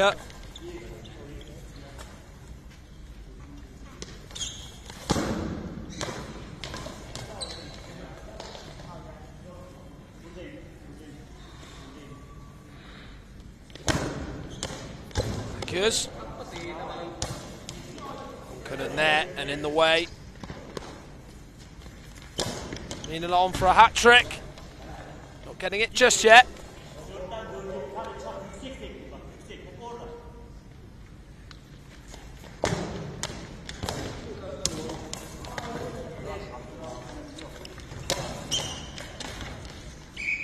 Ooh. 9 minutes 36 seconds remaining. It is Turkey 0, Finland 4.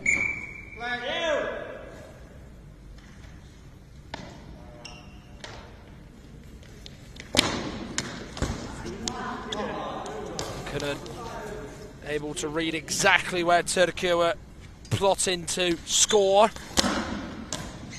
Eronen really can't get power through that right arm of his. So can Akers, but dealing with it was not one Finnish player but two in Honkonen and Eetu Uronen. Minala. Tipped to his left by Akers off court. So we know already in the women's draw who's 5th to 8th. We still don't know yet between the men's as it's 4-1 now. Tekin back for Turkey.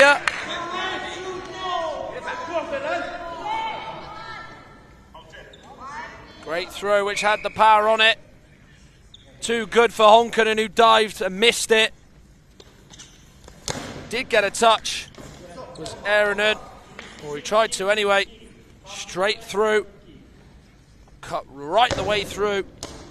And Bilal Tekin gets one back for Turkey.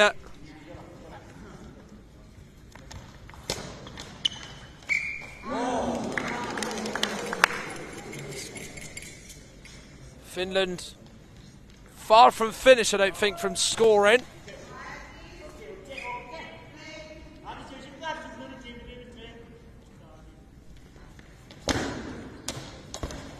No troubling for Turkey this scoreline, but they can certainly reduce that.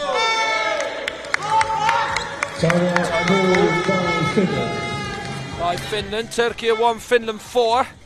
Finland, of course, getting all 4 of their goals in the first half. The early goal in this second half is one for Turkey, and Bilal Tekin, the sub, who came on for Yilmaz at the start of this half.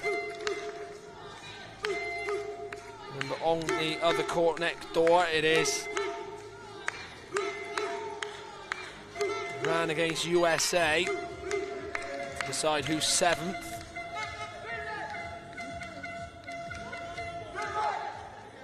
Next up on this court will be the bronze medal match between Brazil and Canada women.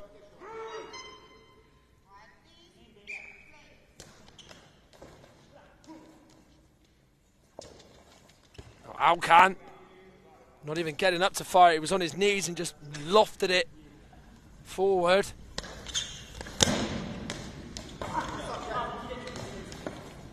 Sometimes the shots in Paralympics have been measured at 60 kilometres per hour at those attempts, and it's a lot of power that probably along those lines for these sort of shots that we've seen today. Even 37 miles per hour it's been measured at as well. Recorded at. Turkey nearly get a second. Nearly bobbled through. Turkey denied though by the Finnish backline. Certainly getting more on their shots.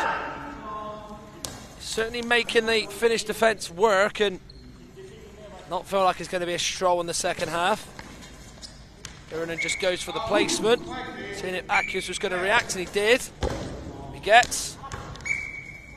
Diverting it away with his feet. He's confident. Because when you get a clearance in as the centre, anywhere will do, barring the goal. Which is exactly what he did.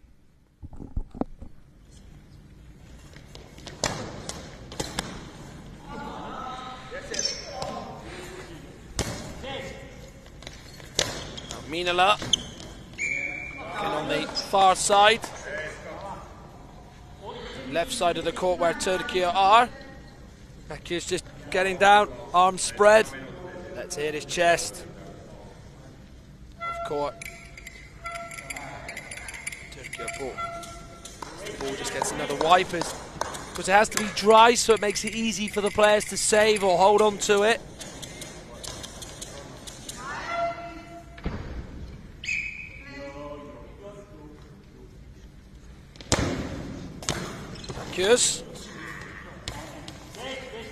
Saved well by Honken in the centre. Mindler again just squeezing the ball, turning, spinning. And on the last rotation, wide of the near side, bounced away really. I think very early on as it did go in the landing area in the Turkey half, it was always going to go not in but away from the goal. Mindler does well himself to clear a Turkey shot away from his goal.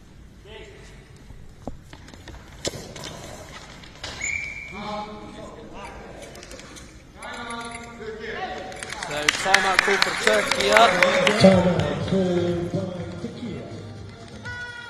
So it is Turkey 1, Finland 4. This game scheduled for midday. Which is the bronze medal match between Brazil and Canada in the women's tournament here at the CBS Arena in Coventry.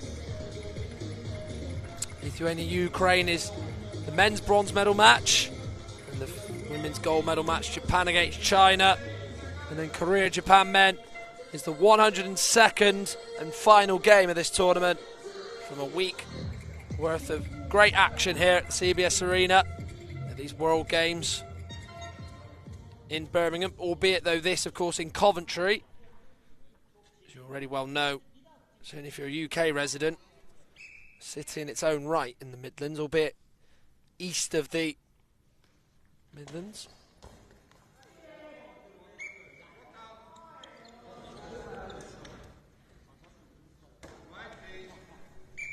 So, Turkey 1, Finland 4. 6 minutes 26 to go this second half. And of this tournament for both Turkey and Finland. And it's 4-2. Tekin once again.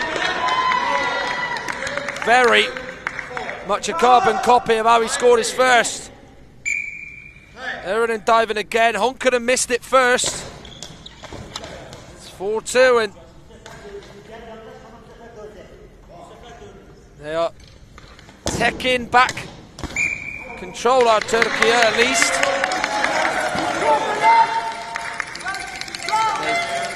They've done all their good work to pull it back to 2 by giving away a penalty for Finland. They have a chance to make it 5-2. Minola's gone right over to the post on the near side, spinning. Saved, is it? Yes, by Tekin. Tipped onto the post as well. That's a phenomenal save. Minla, as we know, goes right to the very end on the near side or far side of the court when he has his throws. Tekin had to really dive to his left to stop that. Did. Off the court it goes via the post. So it's not 5-2, it's still 4-2. We have seen some pretty good comebacks in this competition already, particularly in the men's. Great Britain, Egypt was good in the first round. Great Britain coming back from 3-0 down. We saw South Korea do it against Lithuania in the first phase. And also yesterday when Japan were 3-0 down to win 4-3 against Ukraine in the semi-final, which is the most dramatic we've seen in this tournament so far, these World Games. Turkey looking to do it here against Finland. Akers through the middle. That's a great stop by Minala. Someone showed good handling skills there. Honkanen dived, didn't get there, didn't get any sort of touch. You can tell it stayed straight as it went to Minala, who held on. That was a sheer power behind it, to be fair. Again, Minala showing and showcasing everybody how good his handling is. Honkanen again, a little bit away from it, but Minala anything but that as he kept a hold of it. So it's very much like a Jekyll and Hyde performance this second half by Turkey. First half not really troubling at all. Second half, Finland have had to bring their A game defensively.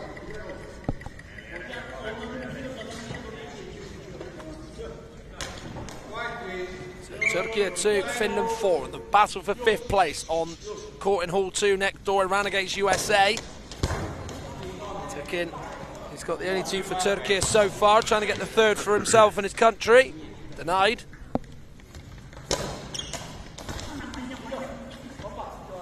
Is denied by Alkan.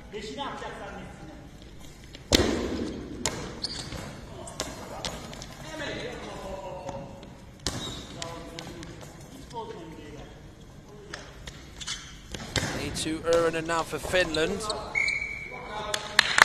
By Alkan. Certainly for Turkey, vast improvements everywhere you look on this court in this second half. Defensively, everything's away and away from the goal. They're timing their interceptions, and their shots have got more power, carrying a lot more weight on it and carrying a little bit more towards the goal as well. So had they not conceded the 4, it would have been a real better contest, but they've had to play catch up. Still not called up enough as Turkey plan a change.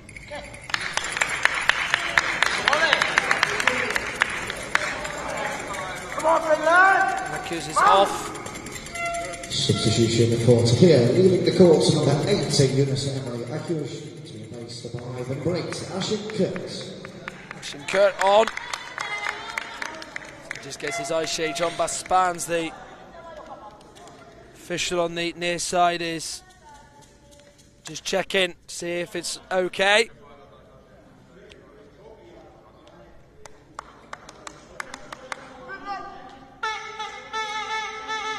So 4-4 between Iran and USA. That's a very entertaining encounter on court in Hall 2. So that's going to go to overtime as it stands. But anything but that here, unless Turkey can get 2 and Finland don't reply.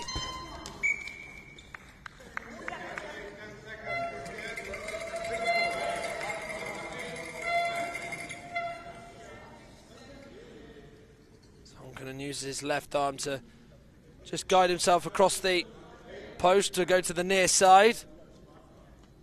Penalty for Finland, given away by Turkey, and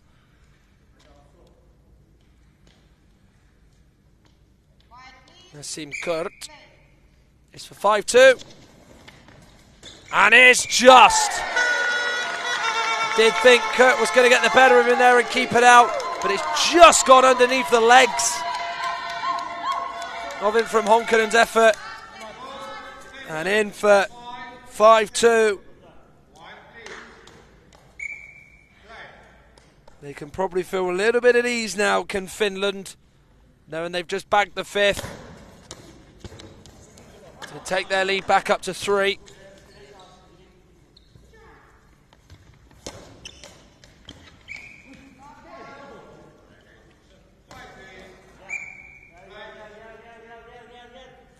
Three minutes to go. Turkey up 2, Finland 5. Kurt with the throw. Minula doesn't have to move, just apart from get his hands out. Basically just let it hit him, and he did that. He's had a real fabulous game as Erkki Minula, to be fair. Kurt's effort. How's it go? Their way through. Running right arm has seen the ball bounce off court.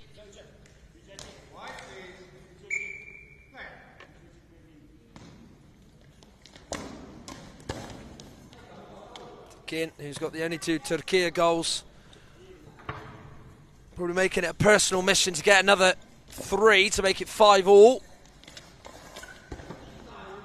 Kurt, who actually threw it, then goes back down through the centre. Stopped by Honkanen. Now Minula stretching as wide as he can to keep it out, and as much as possible is Alkan, and he's done a fine job at that. Time out by Finland. Ball with 2 minutes 16 to go. Over midday, Brazil, Canada take on each other in the bronze medal match. And then after that, in the women's, it's the gold medal match as Japan take on China, who have had very different routes en route to the final. The next men's match will be Lithuania against Ukraine to determine who wins the bronze medal. Iran USA next door on the court. This is the final game of this World Games on Hall 2's court. Finland, it stands 5th, Turkey 6th, Iran USA passing out to see who finishes 7th as the little area for the tactile tape has just seen that area come unstuck and come up.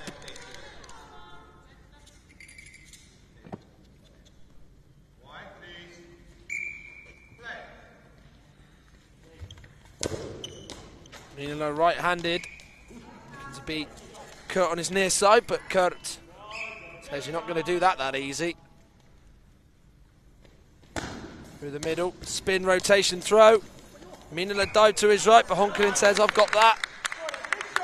Pushes it to the side and off the court. Minula's turn. In his little area, and doesn't need to move on his line, is Seen Kurt. So just under 2 minutes to go. Turkey 2, Finland 5.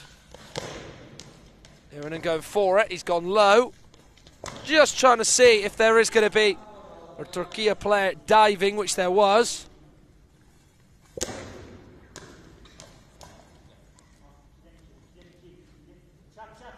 There's been times in this second half where Finland have been bailed out by some brilliant defensive play by Erkki Minula and others to match as well. Maybe he would have had a real better contest for this 5th place if Turkey were a lot better in that first half.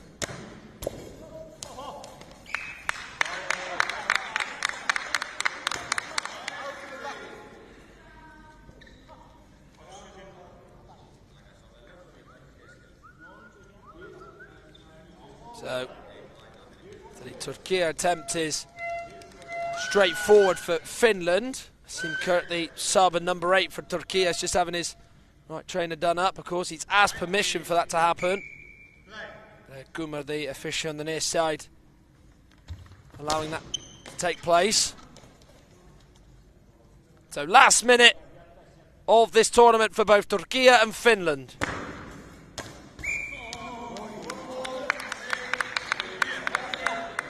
So Turkey with an offence. It was a high ball which was spotted. It ran, by the way, 6-4 up against USA, so they're going to get 7th. Mina to make this 6-2 then on this court. And does.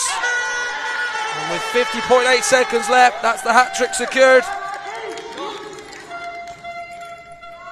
Got a wonderful style on his throws. He always seems to go low. It was helped in by Kurt. It was very unlucky, actually.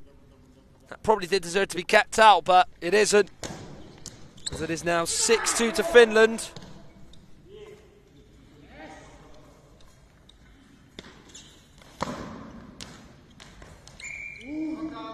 As they are not finished yet for scoring.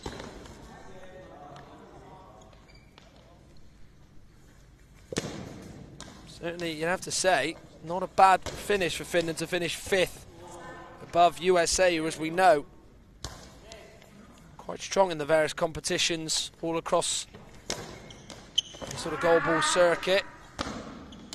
Alcan with it on his goal line to save it is Minala. It goes off court.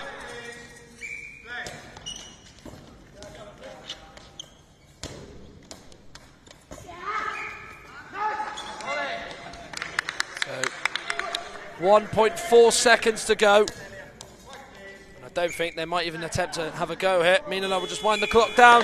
So 5th place is Finland's. The large contingent of Finnish support is very delighted that they've been able to get a 6-2 win over Turkey. So 5th place is theirs, 6th is Turkey's. 5th place has gone to the USA in the women's. They beat Israel 5-1. And next up on court at midday, so we're just under half an hour away from that. It is Brazil against Canada for the bronze medal. Bronze medal match between Lithuania and Ukraine comes after that. And then the final 2 matches are the gold medal matches. Japan-China women is scheduled for 2:30. Could be later if these 2 games overrun, or potentially. And then Korea-Japan is the last of them at 10-4 scheduled, but of course could be delayed, as I said, because of overtime and the possibility of penalties in the other games should that happen. But in game 97 on this court, and of the tournament overall, it has finished Finland 6, Turkey men 2. Finland claim 5th place.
Asunzu.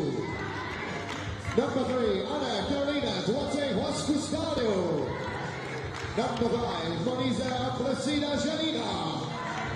Number 6, Katia Placida Pereira Silva. Number 7, Daniele Villas Longini. And number 8, Jessica Gomez Portinho. Your coach for Brazil, Gabriel Curat Segueira. Your assistant coach, Ejmar Sampaio dos Santos. And your staff, Patrick Jimenez Batista. Your referees for this fixture, Ramuldas Viticus and Patrick Larson.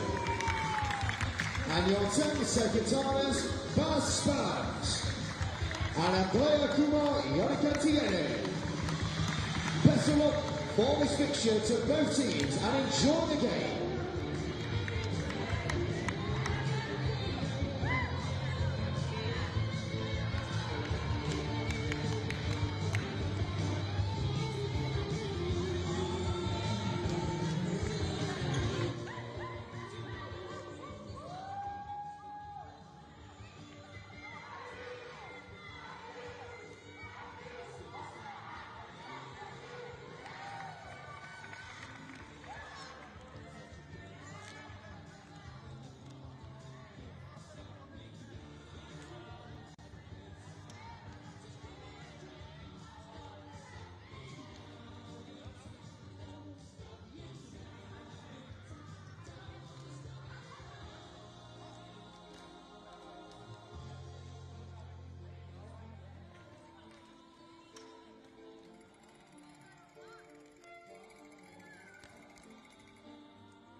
Welcome everybody. We're not far away now from finding out who's going to get the bronze medal as Brazil take on Canada to see who will be third in the women's division of the goalball tournament here at the World Games.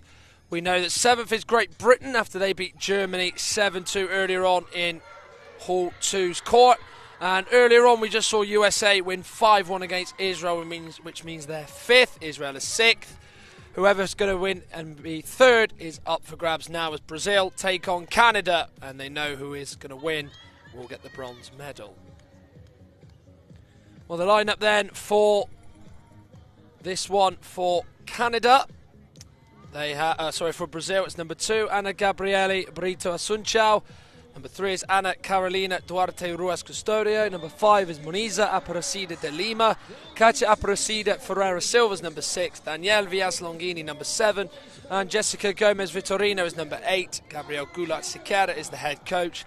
Edmar Sampaio dos Santos is the assistant. Patrick de Menezes Batista is the other member of staff, as Brazil have a full 6-team squad to choose from.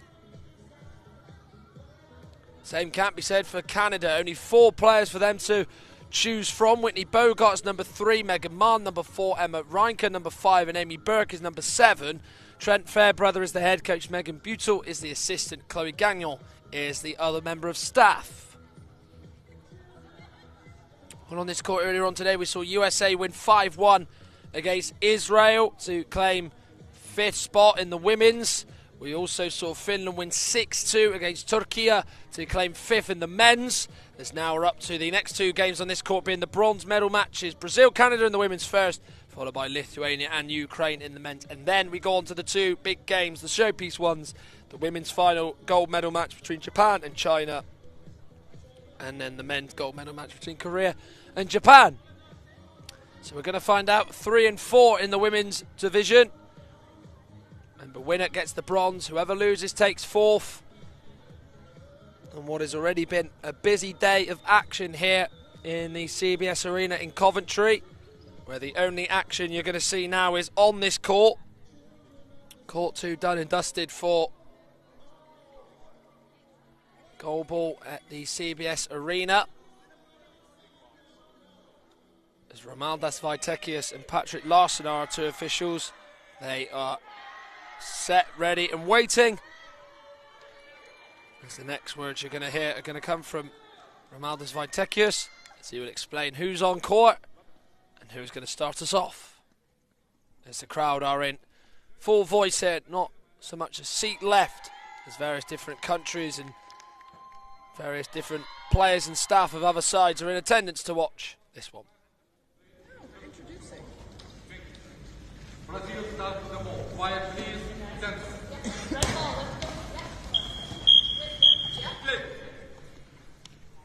So it will be Brazil who will have the first attempt.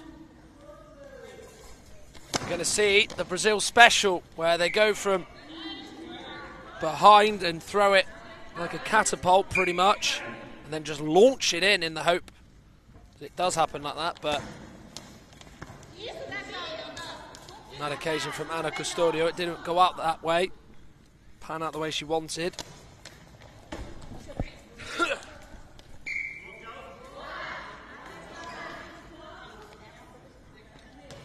We'll reveal who the 3 are starting for each very shortly.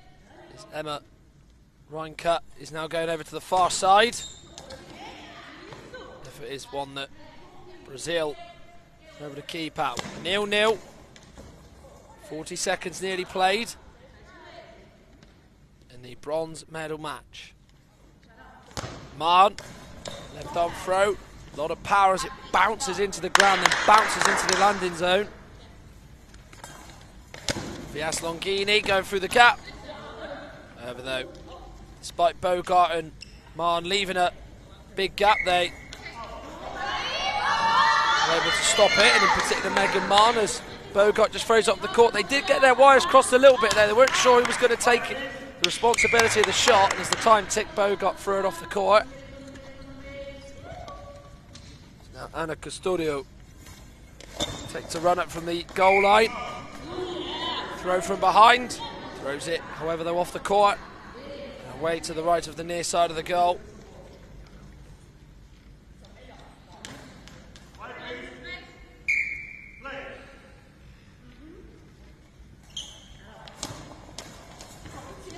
attempt with Mahn, spilt by Sun Chao. She dives on the ball again though, she just plays it to Custodio. He then sees the effort kept up by Bogart.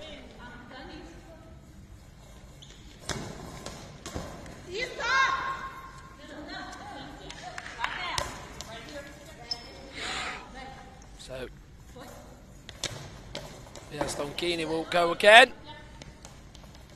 Bogart once again in the way. Canada 0, Brazil 0. Mahn looking for the corner.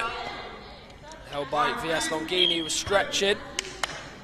Good job of that as well, as we've now got into the afternoon here on the final day of action here at these World Games.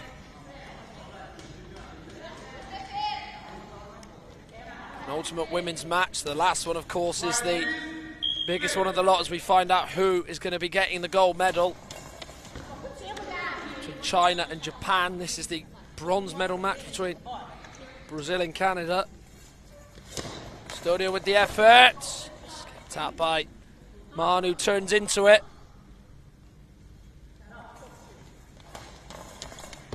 Throw by Mahn is once more stopped by Brazil and VS Longini. Mahn certainly is showing no sign of slowing down in terms of stopping the Brazil chances reaching the goal.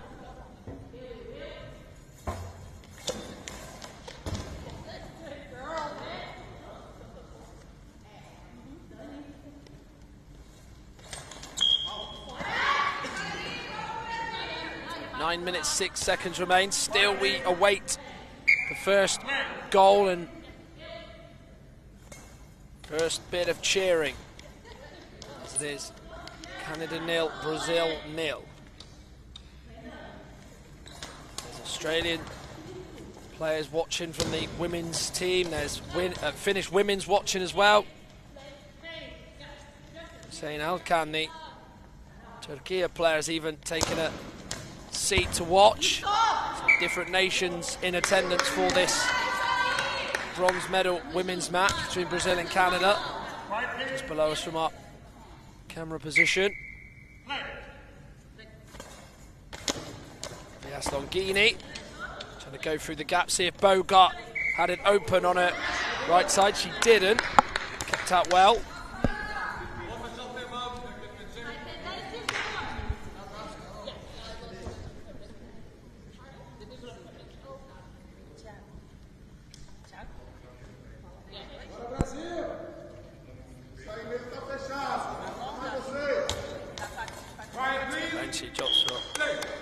Yes, Longini. We'll just walk to the middle of the court and say to Anna Custodio, over to you. Just trying to see if there would be a mistimed sort of dive to help her on its way in from Custodio's effort, but far from it as Bogart keeps it out.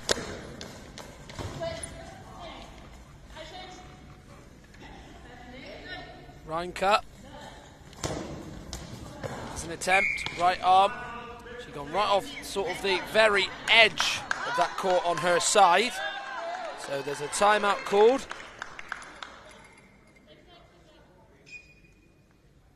Not a full one, so the coach for Brazil won't go on.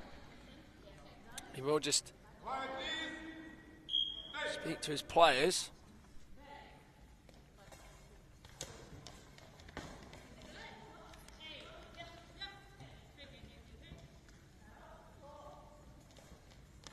Mahn, left arm, straight through to VS Longini. It's that throw again from Custodio, which Bogart is able to read and know what's going on.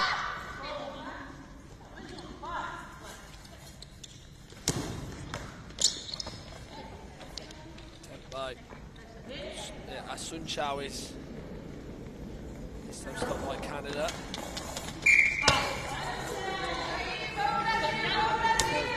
I don't really see what's being scored at the moment. Going to change now with Vias Longini. Really moving around. It's just straightforward for the defensive teams to get rid of and get clear. You know, with the Brazil special and the type of throw they have, you can really launch it behind you, but it's just missing at the moment, it feels like. Lacking the bounce, it's lacking the height. Hunt for the opening goal.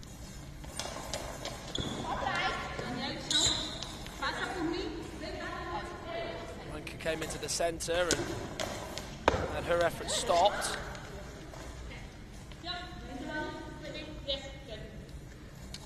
Decent save by Bogart to pass it on to Ranka.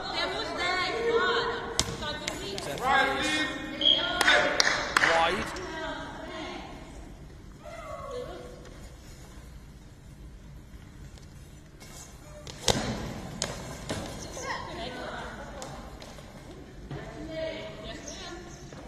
Minutes of this first half remain. Stalemate at the moment.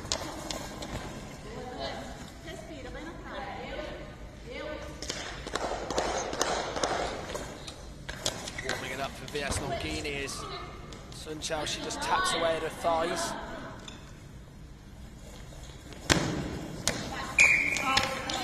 Off the court with that sort of shank throw is because it's curling away from the near post, the near goal. Through the gap, left and open in the space is Custodio, but Marn saves. She'll have a go. Kicked out as well. Yes, Longini. Dive save out of Marn. Had to stretch too much, she just had to turn into it and see it come off any part of her body, which she did. Studio again. Caught him wide. What I've noticed with Canada actually, they are in red left to right, Brazil in yellow predominantly. There is green on the top and various different sides and bits of the shirt. Canada of course have black at the top and black at the bottom of their shirt. The black is actually signifies sort of the maple leaf design on its flag, of course. It is red, white, red, and then it has that maple leaf in the middle, which is red. It's very much got that on the right side of the Canada jersey. Timeout is called. This is 0-0 with 4 minutes 43 of this first half to go. The score 0-0 with just under 5 minutes remaining of this opening half. In this third place bronze medal match. As you heard there from the announcer, it's the bronze medal match. 0-0.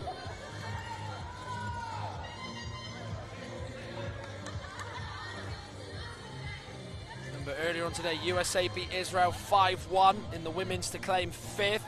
Great Britain was 7th, winning 7-2 against Germany, and in the men's, Finland beat Turkey 5-2 to claim 5th, and Iran beat USA 7-6 to take 7th. Different nations are in support. There's Finland, there's Australia, there's Greek players, both men and women, who are watching this. So they certainly want to watch and listen to the last stages of the tournament as we see who gets and finishes where out of the top 8. We know 5th to 8th. We still don't know 1st to 4th. So yes, Longini is unable to find a way through. Canada change.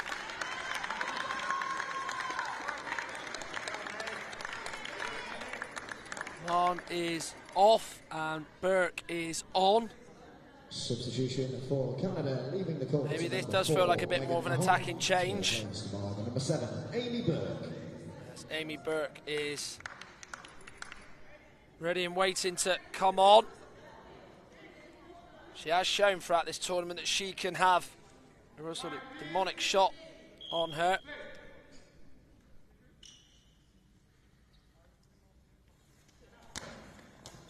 Strong power through the middle, low though, kept up with the legs by Sun Xiao.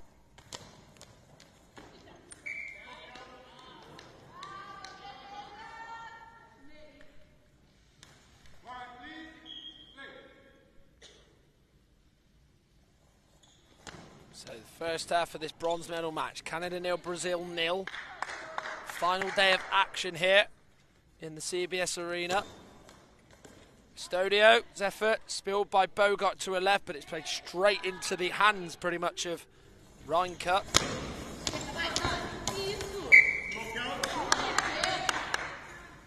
Nice Longini on the near side, just making sure to stop. Confident stop as well. Caught. Low though, straight through to Burke. Had no height, no bounce. It's better effort from Burke though, but Custodio keeps it out. It's just lacking the aim at the moment from these attempts for both Canada and Brazil. Hopefully that can change. Reinke, she looks for way through in the centre, but there was no gap there between the Sun Xiao and Vias Longini.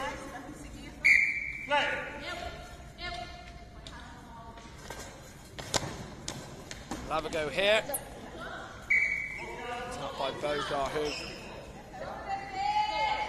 has no way through.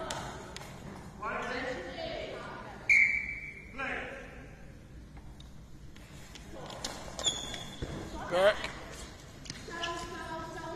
for it and is denied. Custodio with that backwards throw, the Brazilian special, which makes him so unique and so revered in the goalball world. Custodio is just telling Vias Longini to get out of her way, clear the area for her to have a shot in. Caught though. No closer to seeing who's going to take the lead.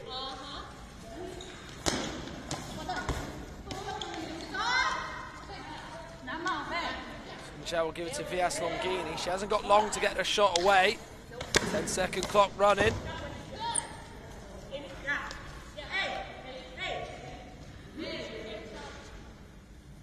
Bogart lays it on to Burke. But on her toes to keep it out. Not quite literally on her toes, but certainly where the ball was, and her to stop it is Hannah Custodio.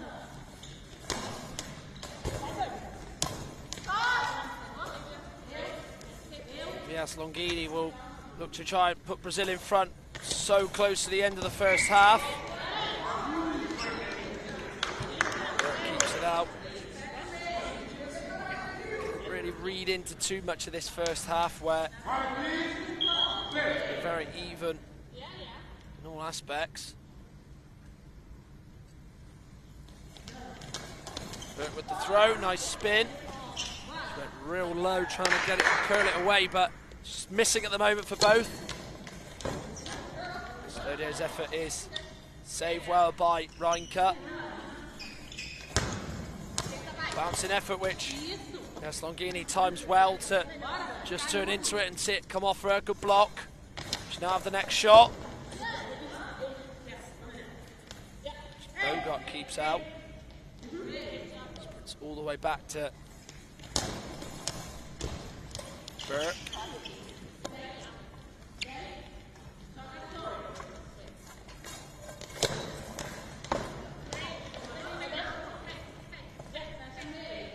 So last minute,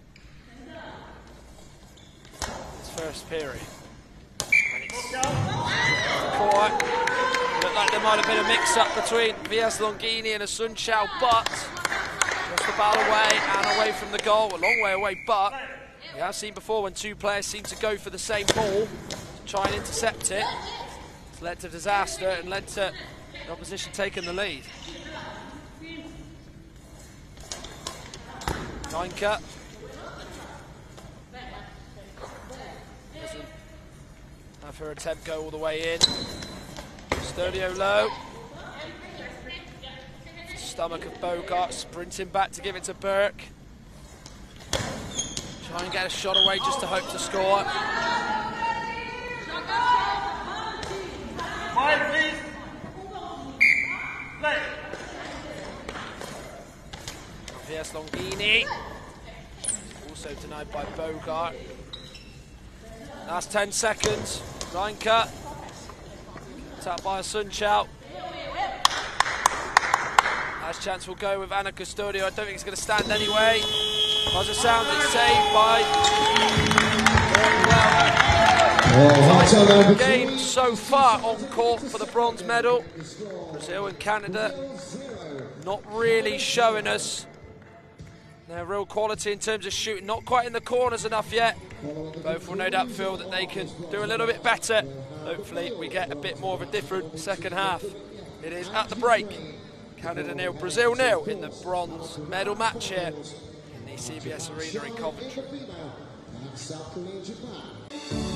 IBSA, International Blind Sports Federation, presents, with the support of the International Paralympic Committee, IBSA Anti-Doping App, the first application of its kind in the Paralympic movement, specifically designed for blind and visually impaired people. Athletes, coaches, medical staff, managers, and the public in general now have a powerful tool to stay focused on the principles of clean sport. Scrolling down the main menu, you can find all the important themes you need to know to play fair and be alert to testing procedures and necessary adaptations for athletes with visual impairments. IBSA gives top priority to anti-doping control, being the only international federation with 3 sports in the Paralympic family: goalball, football, and judo. IBSA anti-doping app has external links, namely to WADA, where our sport agents can always find the most updated information, especially the list of prohibited substances and methods. Glory in sport can only be achieved by the athlete's awareness of their rights and responsibilities. You can find them on the IBSA anti-doping app.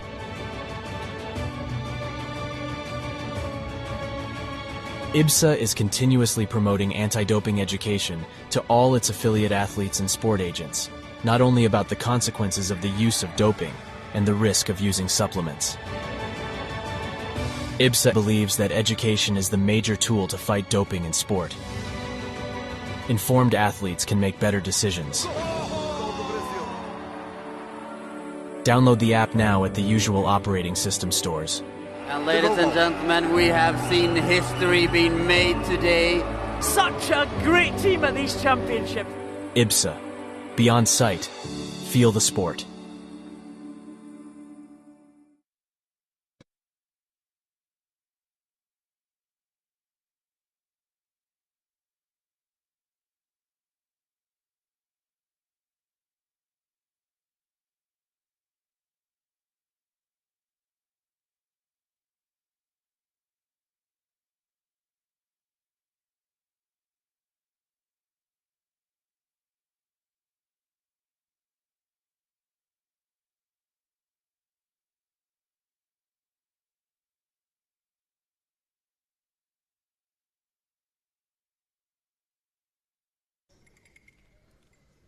So Brazil left, Canada right, Brazil in yellow, Canada in red.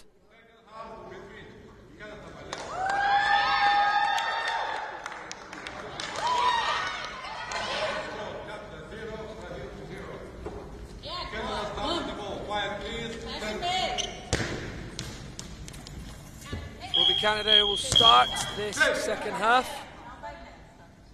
No goals yet in this bronze medal match.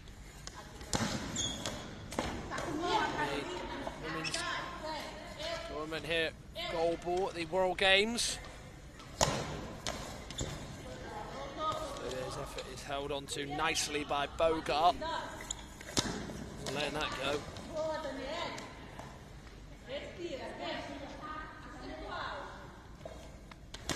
Yes, Longini. Has also had her effort.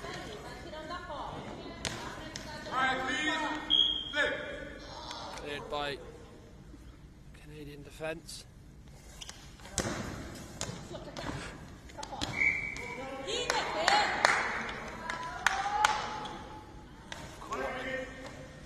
Now with Custodio.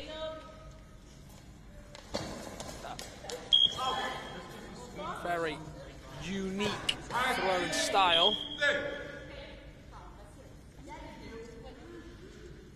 We'll reveal who the three are on court very shortly. Reinke.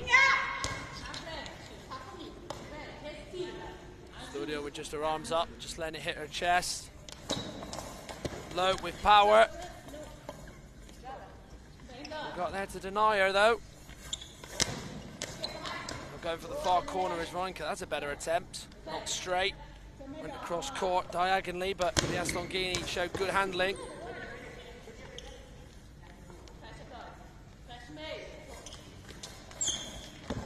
There's Burke. Custodio gets up, gets the shot away pretty quickly. Bogart passing it on to Reinke now.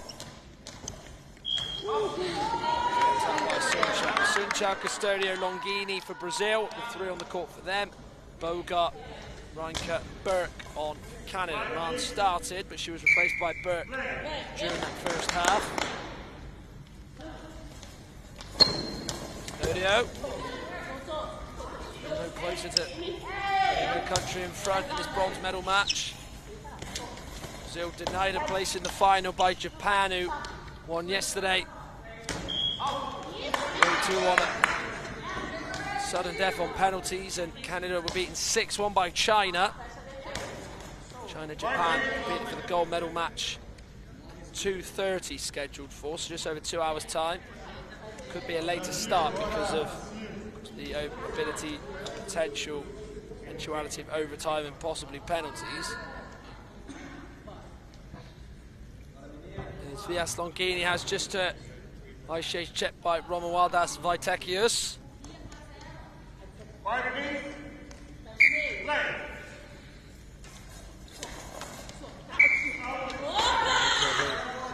Quickly goes back on the goal line with the latest attempt. She just sort of roamed, curled her run, went central and tried to find the goal on the near post. Custodio is, but no luck at all. No luck for anyone in this game at the moment.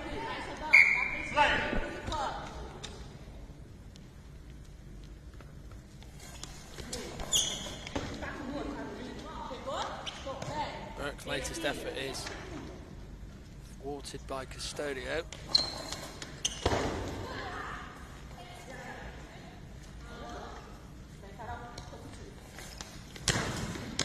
Over to Burke. She can't score. Could a Sunchao do so? First shot she's had in the second half, but held on to by Amy Burke. Reinke. Receiving save by Vias Longini.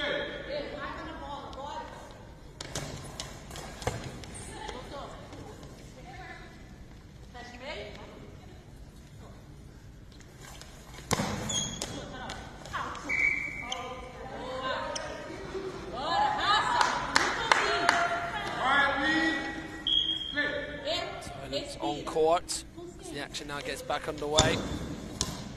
And it could go in here, and it does! Finally a breakthrough!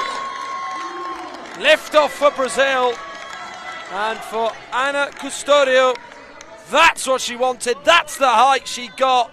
Bounced up high, stayed up that same height as well, cannoned off Bogart and in, and Brazil have a 1-0 lead with 8+ minutes of the second half to go.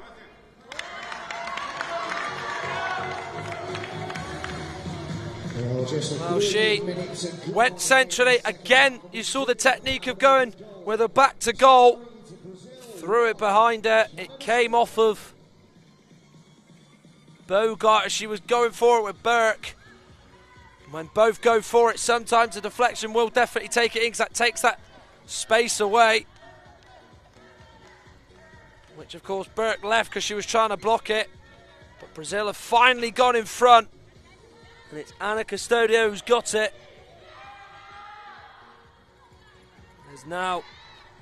the pressure is now really on Canada to try and get an equaliser here.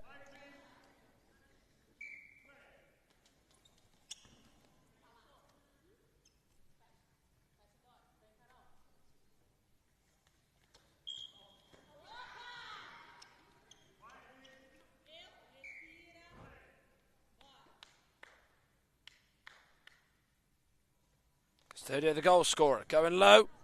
Straight though at Bogart.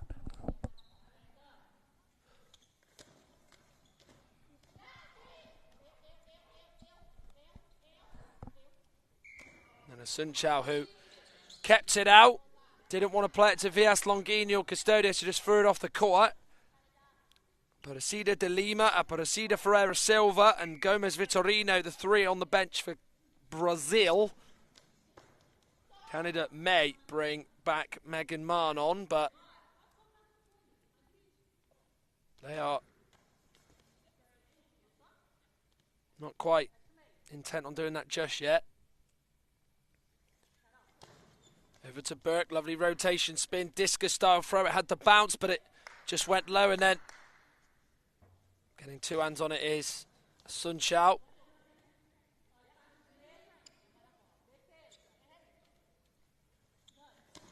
Now Reinke. Scooped away. Villas Longini and Sun Chao both going for it.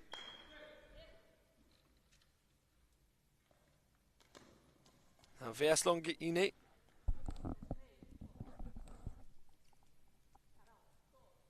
No way through.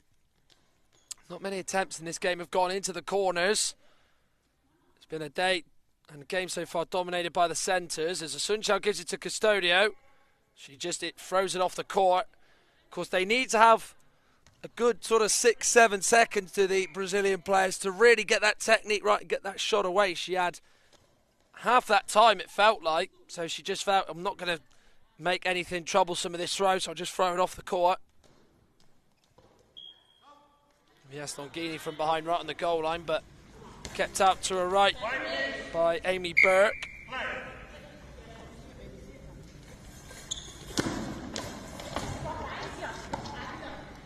So under 7 minutes to go. Brazil 1, Canada 0 in the women's bronze medal match. USA were 5th after beating Israel earlier 5-1. Great Britain were able to get a victory against Germany as the effort from Villas Longini has hit the post. The Canada player. Canada had the shot and it just goes off the right side of Villas Longini. It's almost like it's stopped in slow motion.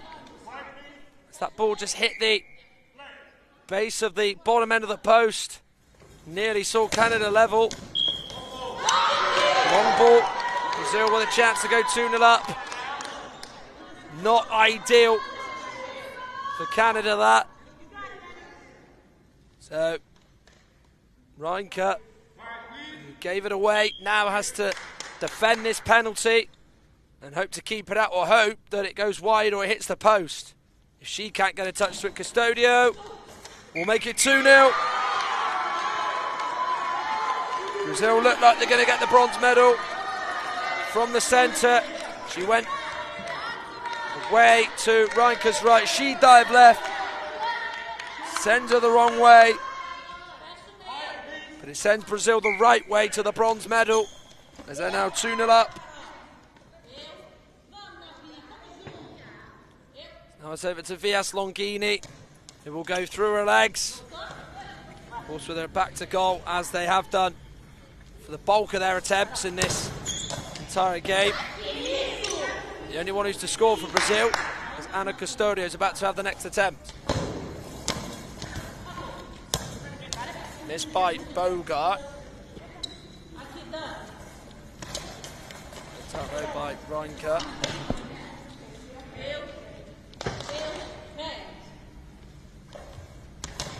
There's Longini going through. Kept up by Reinke in the nick of time. Came off of Bogart, and Reinke looked like it might have just slipped out of her hands, but she did really well to keep hold of it. She then uses her right side to clear it over to that side. Canada are able to not see it go past their other two defenders in Bogart and Burke, and in for 3-0. So 5.5 minutes to go. Brazil 2, Canada 0. Both goals come in this second period by just one player, and that is Ana Gabriele Brito Sun Chao. We know who's 5th to 8th in the women's draw. USA 5, Israel 1. First game on this court this morning. If you watch Great Britain against Germany, you would have known that Great Britain would have won 7-2, so they finished 7th. Germany at 8th, Israel 6th, and in the men's, Turkey at 2, Finland 5, Finland 5th, Turkey at 6th. Iran won 7-6 against USA, which means they're 7th, USA are 8th. Lithuania, Ukraine in the bronze medal match, by the way, is next after this one between Brazil and Canada. And the way we go with Reinkat, Sun Chao and Vias Longini dive in, but it is a Sun Chao that puts the ball into touch. Vias Longini is not able to get away through.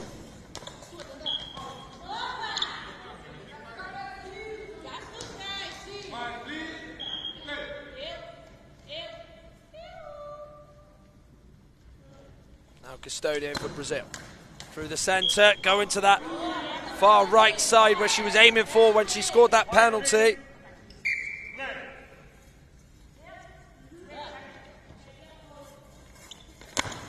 Reinke's attempt, kept up by Vias Longini. Now it's going to be Brazil's go. Try and get the third goal. Vias Longini is denied.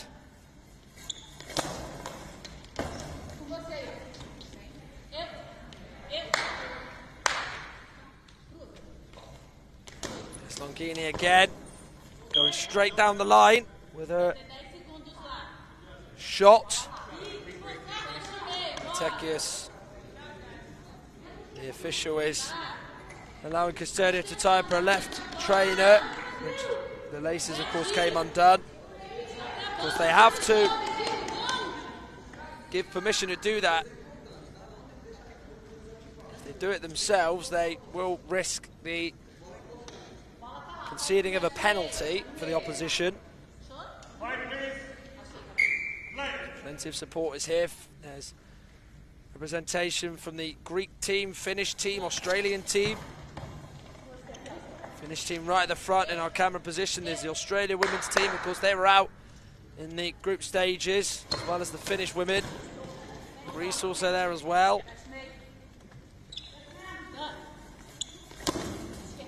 Attempt by Rank is kept up by Vias Longini, who was stationed towards the far side in her own court, away to my left.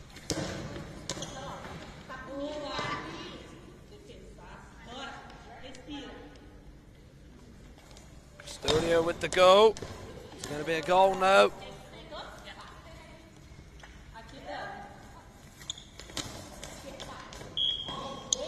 Wide, seen wide as well. Heard wide by Vias Longini.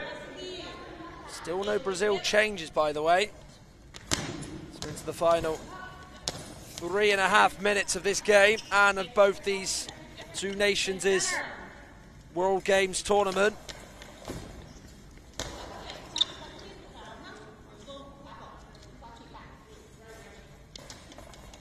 Sun Chao. Kept out well by Bogart. Now Burke. Hearing where the ball was and immaculately timing it was Burke.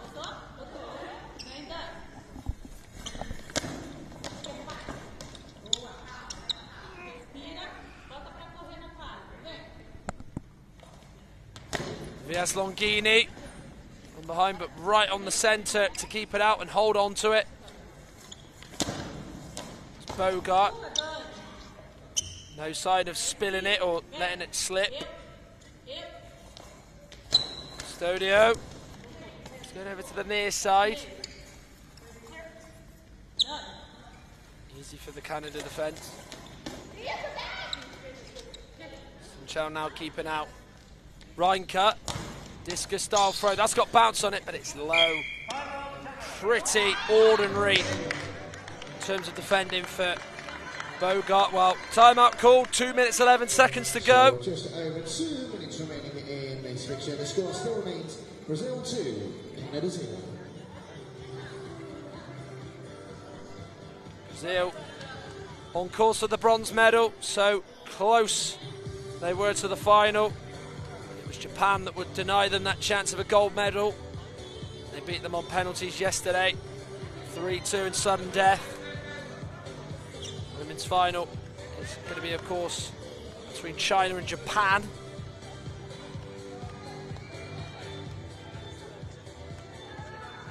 The men's, the bronze medal matches after this, Lithuania against Ukraine, and then we have Korea against Japan in the final. Back on the way we go. Reinke's effort is easy for a Sun Chao. She then play it to her left with Studio. Chest, and out it goes off of Burke.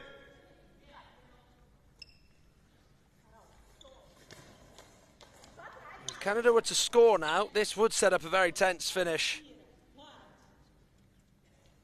If Brazil were to do it, that would secure the bronze medal for them.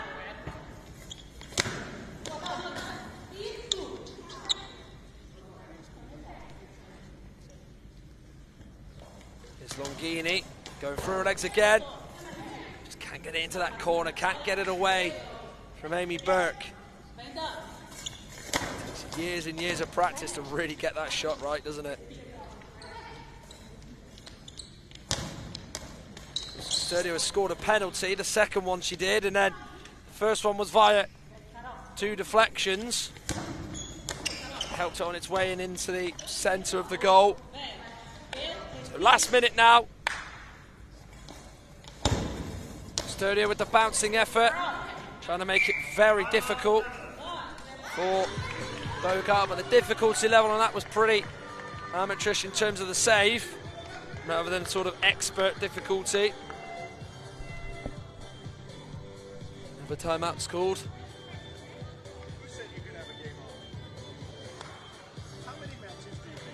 So Trent Fairbrother just looking as though he's consoling his players. It's Reinke, Bogart and Burke deep in discussion here about maybe planning a move that they've tried in practice or in training. Perhaps we wait to see. If it is to be a very different move, something planned or unplanned or off the cuff, whatever it may be, it's certainly interesting to see if Brazil are ready for it. It's Reinke who does. Sun Chao though there to get something on it.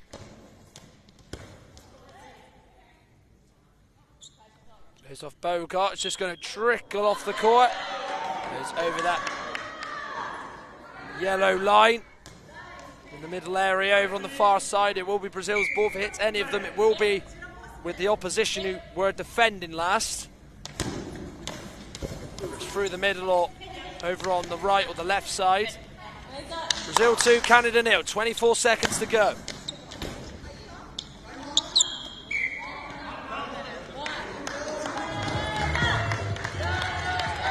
Canada, Brazil's coaching staff come onto the court. Timeout called.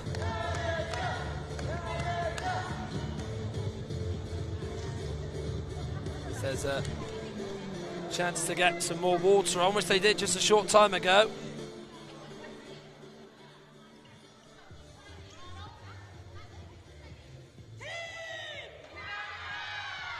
Custodio, the number 3 for Brazil, or Carol on the top of her shirt in blue.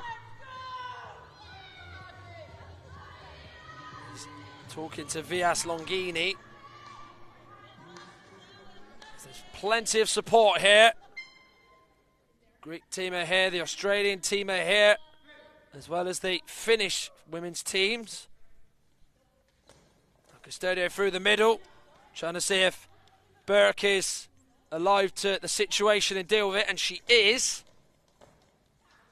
Pretty well, in fact. Yes, Longini. Attempt will go through to Birkin on the buzzer, while the bronze medal is with Brazil. 2-0 winners. Both goals came in the second half via Ana Custodio. So they will be celebrating the fact that they've got a bronze medal. They probably would have wanted the gold one, Brazil, but of course after Japan beat them yesterday on penalties, it's bronze they had to settle for. Canada beaten, and it's Ana Custodio who's got them both, as we find out later who out of China and Japan gets the gold medal. But it's Brazil who claim bronze as Canada finished fourth. It is finished here in the bronze medal match between Brazil women and Canada. Brazil 2, Canada 0.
Anton Shroshi. Number 4, Yevgeny Sienko. Number 5, Robion Zihari. And number 7, Alexander Topolko. Your coach for Ukraine, Fabio Dubrovin. Your assistant coach, Anton Dubrovin. And your staff, Victoria Pochuelo. Now time for your left inside. Number 1, Milius Montevidas. Number 2, Arturas Jonikaitis. Number 3, Justas Pajarovskis. Number 7, Yevgeny Pavlovyanek. Number 5, Matas Wojciechowskis. And number 9, Georgios Ashmias. Your coach for Lithuania, Klaidas Janika.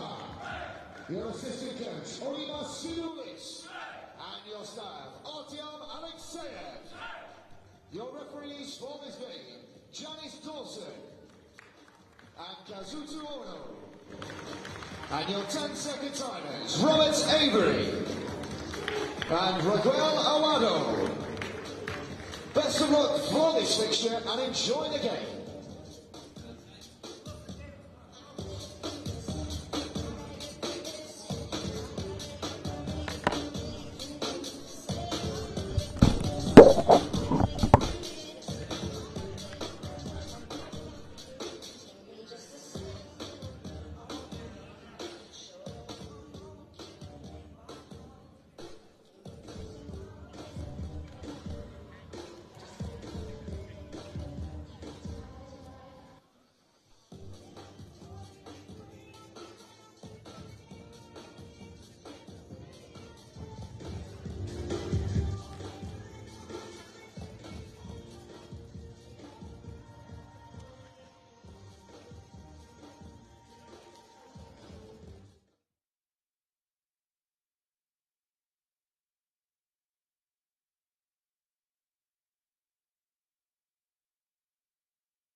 Come along, everybody.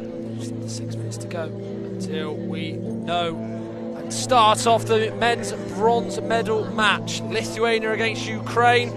Lithuania yesterday beaten by Korea, which really, in fairness, was a fair result. Ukraine, though, how gutting their result was against Japan. They were 3-0 up.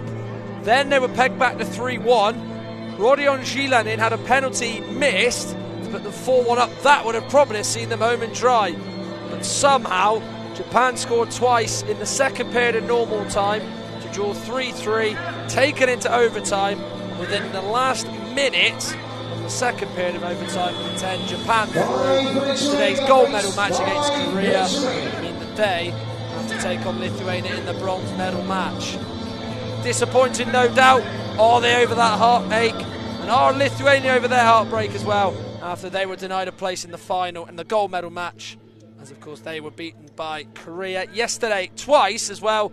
They've been losing out to Korea in this tournament after that first round phase defeat. But these two sides have deserved at least to be in the bronze medal match. They've been really good all week, and we get to see who's third and fourth out of Lithuania and Ukraine. Finland fifth, they beat Turkey earlier 5-2, and Iran beat USA 7-6 on court in Hall 2, which means they take 7th. USA finish 8th out of the quarter-finalists. Well, we're into the bronze medal match. Before we move on to the finals, here's what else has happened today as well. Lithuania and Ukraine up next. We had Brazil 2, Canada women 0, which means Brazil take the bronze medal. The 5th and 6th place, USA women beat Israel 5-1. And Turkey 2, Finland 5 in the men's mean that Finland take 5th. And Great Britain earlier on today as well beat Germany 7-2 to take 7th place ahead of Germany. That, by the way, was on court 2, as well as Iran beating USA. Well, let's take a look then at the lineups then for this one and the squad list in full. For Lithuania, they have Nerijus Montvydas number 1, Arturas Jonikaitis number 2, Justas Prasarauskas number 3, Genrik Pavliukianets, what a throw he's got, very good technique behind that as well. He's number 7, Mantas Brazalskis number 5, Juozas Eigmanas is number 9, Klaidas Yenaika is the head coach, Aurimas Skinoulis is the assistant, Artyom Alexeyev is the other member of staff. There's 6 for Lithuania, the maximum squad you can have. Only 4 for Ukraine. Anton Strauchik number 2, Yevgeny Shenenko number 4, Rodion Zilanin number 5, and Alexander Toporkov number 7. They do have 2 players who are non-participants, by the way. The coaching staff, Fede and Anton Dubrovin. Fede, the head coach, Anton, the assistant, and the other member of staff is Victoria Poshivailo. So we are about to start the men's bronze medal match, as it is Lithuania against Ukraine. Who will come third here at these World Games between Lithuania and Ukraine? You'll find out next on court at the CBS Arena in Coventry. This is your guide to Goalball. The aim of Goalball is to throw a 1.25 kilogram ball into your opponent's goal and to prevent your opponent from doing the same. At the end of the match, the team with the most goals wins. It's a simple premise, but there's so much that adds layers of intrigue. At official competitions like the Paralympic Games, Goalball can be played by athletes who are blind or partially sighted. All players must wear eye shades to even the competition. Players have some audio and tactile cues to help them locate the ball and their surroundings. The lines on the court are slightly raised, so players can feel where they are on the court. Added to that, the 1.25 kilogram ball has bells within it to help players locate its position.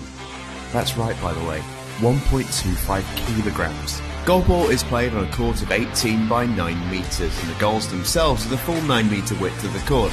In teams of 3, players take turns to attack and defend depending on possession of the ball. It requires great toughness and durability, as the game is played on a hard court with limited protection, and the only way to stop the ball going in is to block it, sometimes by hurling yourself across the hard court to make spectacular saves. In attack, different throwing techniques are used to generate power and accuracy and to try and dupe the opponent. The most common is the discus throw, where players spin and release akin to a discus thrower. A popular move, coined the Brazilian special, involves powering the ball backwards through your own legs. Players aren't unlimited in their options though. Among the rules is a requirement for the ball to touch the floor in both your own and your opponent's half, much like a ping pong serve, to be a legal throw. At the Paralympics, throws have been measured at over 60 kilometres an hour, as the best players in the world look to fire their way to glory. The USA are the most successful country at the Paralympics, with both their men's and women's teams winning a combined 13 medals over the years. Their women's team have also got the most World Championships podiums. In the men's, the USA are also the most decorated with 5 Paralympic medals, closely followed by Lithuania with 4. Goalball is played all around the world at the highest level at world and regional championships in Europe, Africa, the Americas and Asia and Oceania, as well as lots of smaller competitions. So what are you waiting for? Check Goalball out now.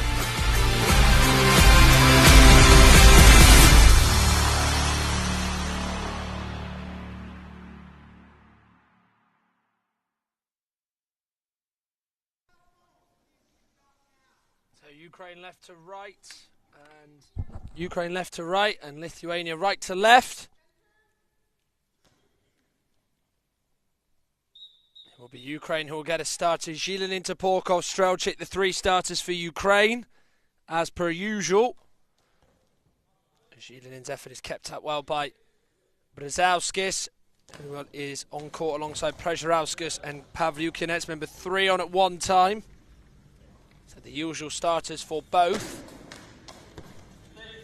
Strelchik's effort is held on to comfortably by Brzezowskis. Now Pavlyukinets, he's got that throw, he just kind of moves it above his head, then drops it down and throws it with enormous power and pace. First attempt he's had is kept up by Strelchik. Following Ukraine attempt blocked by Brzezowskis and over to Ukraine's side of the court, so they'll have the next throw. Zhilin's effort low, stayed low as it's hit off Brzezowskis.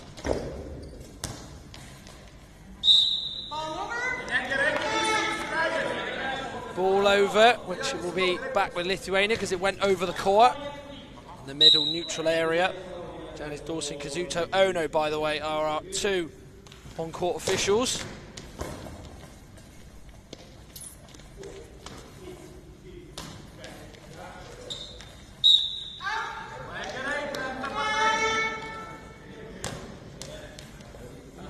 Ukraine avoiding the 10-second penalty, so they just threw it off the court rather than trying to take a shot or be done on that rule, so avoided that by just throwing it off the court, which you've been keeping a close eye on throughout the week will understand why they do that, and it's quite a common thing to see in various matches.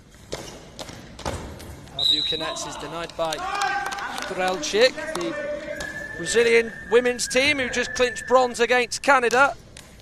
They're in attendance watching on. They get to see who wins bronze in the men's between Ukraine and Lithuania. Zhilinin coming in from the far side between Strelchik and Toporkov, denied though. Pavlyukinets also is as well, yet to really get started. I think he's just warming up, just easing himself in. Genrik Pavlyukinets.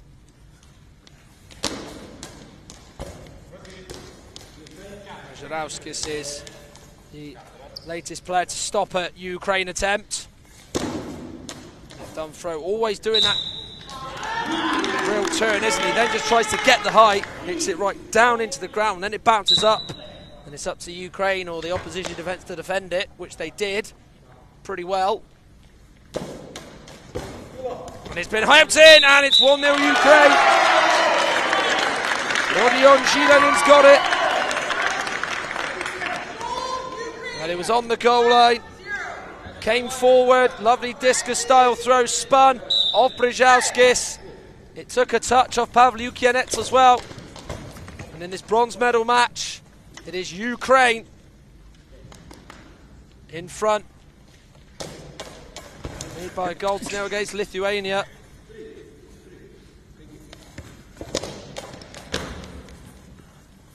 Strelchik just gets his feet together to stop Pavlyukinets as Volkov bangs into the court to Gets Strelczyk sort of hyped up for the shot, which doesn't quite match the hype attempt. So 9 minutes 19 seconds of the first half remain. Ukraine 1, Lithuania 0. Zilin in the goal scorer is going to have his next attempt. Brzezowskis is saved.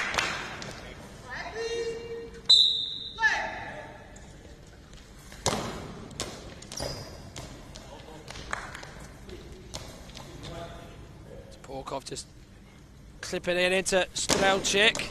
Right arm throw. Bounce just in front of Pavlyukinets, but he's in the way of it. That's all he can do. All Strelczyk can do is touch it out behind him and away from his near post. We know the power that Pavlyukinets has got in his locker. Right on show there with that attempt. Strelczyk goes into the middle. Brzezowskis stays where he is.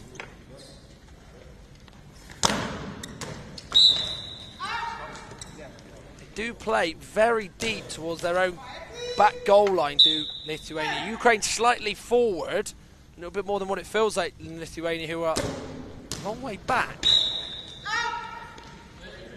Zilin's effort is out, as you heard from Janice Dawson, the official on the far side. Pavlyukinets just moving over to the far side, taking the effort with the Lithuania bench staring right at him on his right side. Brzezowskis clears Zilin's effort off court.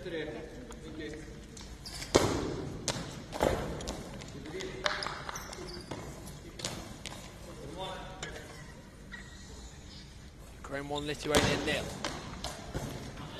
Strelczyk trying to get number 2. No way through yet. And it will be 1-1. Pavlyukinets has got it. There's the equaliser. Now he has arrived. Lithuania have been waiting and waiting for him to come onto the court, really. Now he's here. Hopefully he can get a few more as Lithuania hunt and chase down the bronze medal against Ukraine. And they've replied back to Ukraine scoring first with Rodion Zilin. Porkov with the effort, it bounces. There was a shout of a high ball was there from the Lithuanian bench. Officials have said that was a perfectly fine shot. Pavlyukinets went low as Porkov has kept it out. And it's now 2-1. Strelczyk's effort, clean, and cuts right past and through Pavlyukinets. Turn and spun Pavlyukinets. It just bounces up and over him. Clever finish. Strelczyk puts Ukraine back in the lead.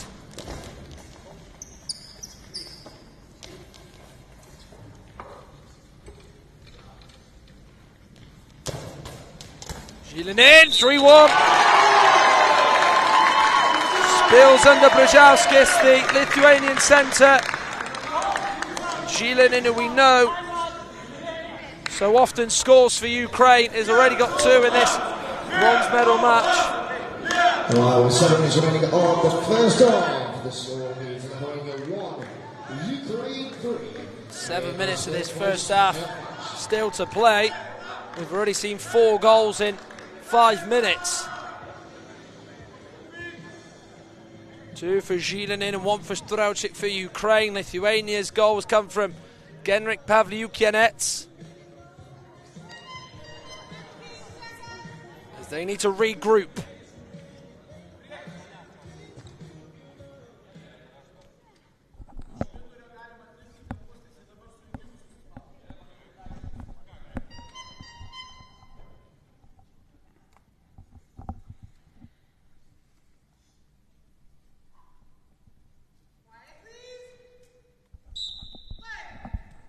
Pavlyukinets throws it directly at Zilin and knows it just comes off him, he'll just happily. No, it's gone off the court and not in the back of the net.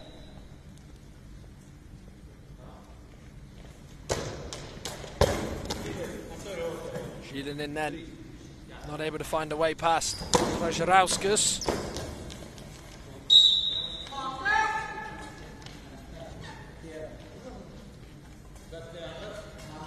6 minutes 43 seconds to play. Ukraine 3, Lithuania 1.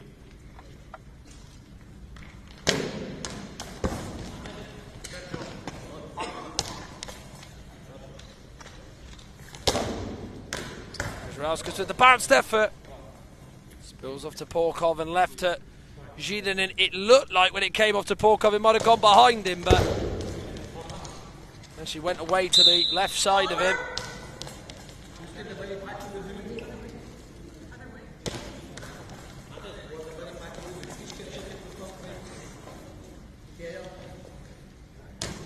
Ukraine ball.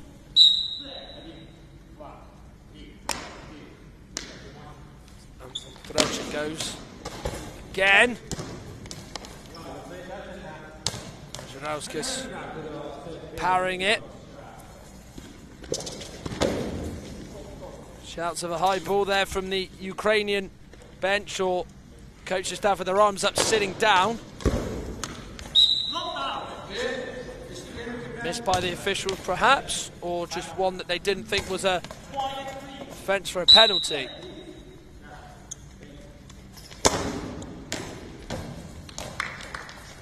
But coaching staff, when the action is underway, they cannot speak unless they ask to give instructions or get a timeout that they want at their request. So any appeals that they feel are missed by the officials, they have to keep it to themselves. Zilinin. Low and save well by Przeżerauskas. Pavlyukianets, who seems to be the only Ukraine player with a real sort of eye goal at the moment.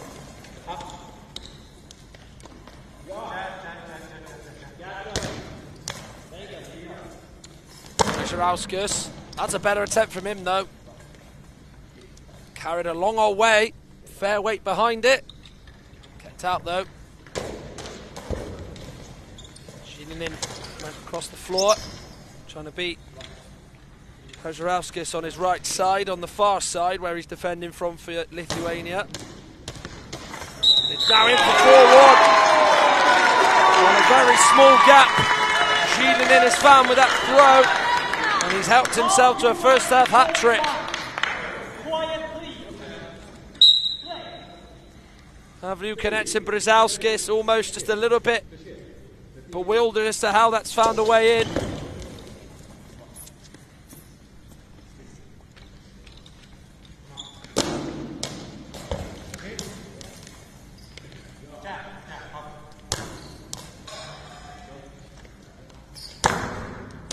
Przeżerauskas with the attempt, again though straight at Ukraine defence, this time to Porkov. Timeout called.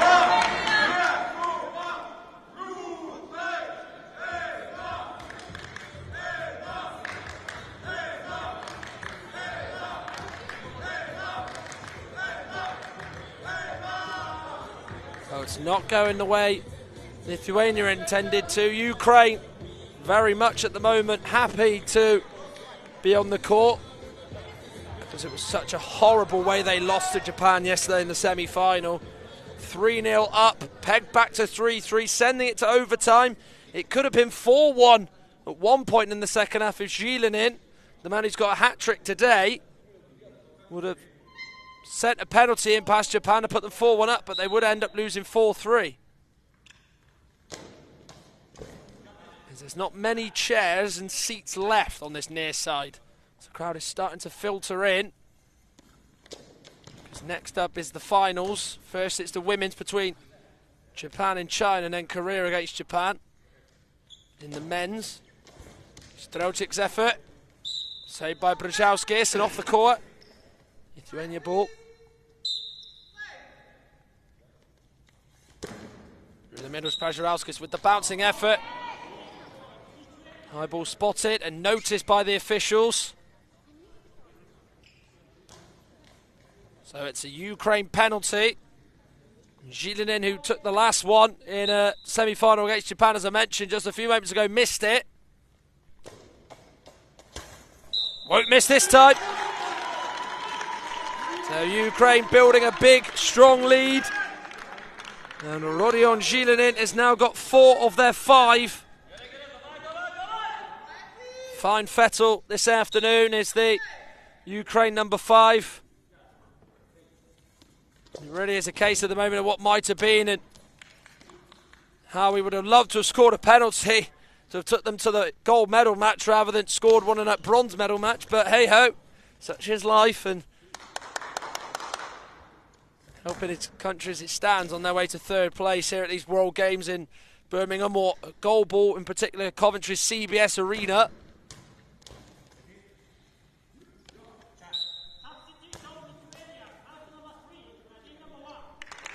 So a change for Lithuania. Przerauskas has come off. Substitution for Lithuania, leaving the court, number 3, Justas Przerauskas, to replace by number 1, Nerijus Montvidas. Nerijus Montvidas on for Lithuania. Usually he is their first substitution they make. Whether they are winning or they're losing, they are, of course, losing here. Was the biggest thing about Lithuania was not that comeback defeat perhaps the summer against Korea, but was the fact that they beat Great Britain men 13-3, which of course saw the mercy rule come into play with around 3 minutes left of the second half when they played earlier on this week. Benocic's effort kept up by Przerauskas. Montvidas getting up, but he's trying to claim the ball in his hands. It just comes off his right foot, the top end of it. Low effort by Montvidas is saved by Toporkov.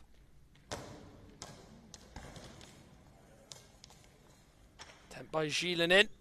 Straight at Przerauskas.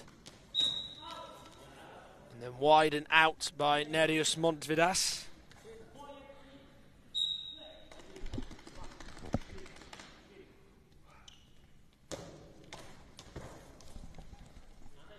Well, certainly, in terms of battles, Zhilinin against Pavlyukinets is one for regular Goalball fans and listeners and watchers. Certainly one that gets the pulses racing and the lips licked. But it's Zhilinin at the moment who's faring better as he goes for goal again. Przerauskas, though, stopping it.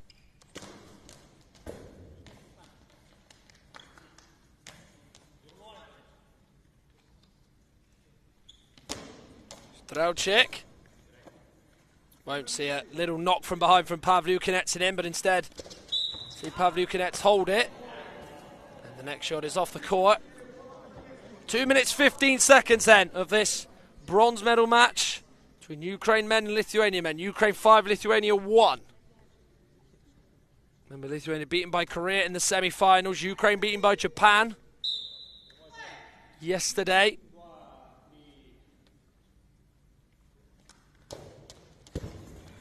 Could be in for 6. No, Zhilinin denied well by Przerauskas, whose clearances have gone here, there and everywhere in terms of denying goal-scoring opportunities for Ukraine.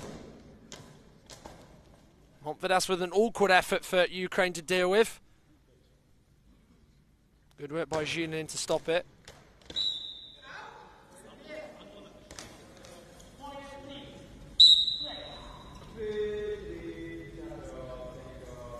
Pavlyukinets on his own goal line will take a couple of steps forward and fire, but it will be low and into Toporkov.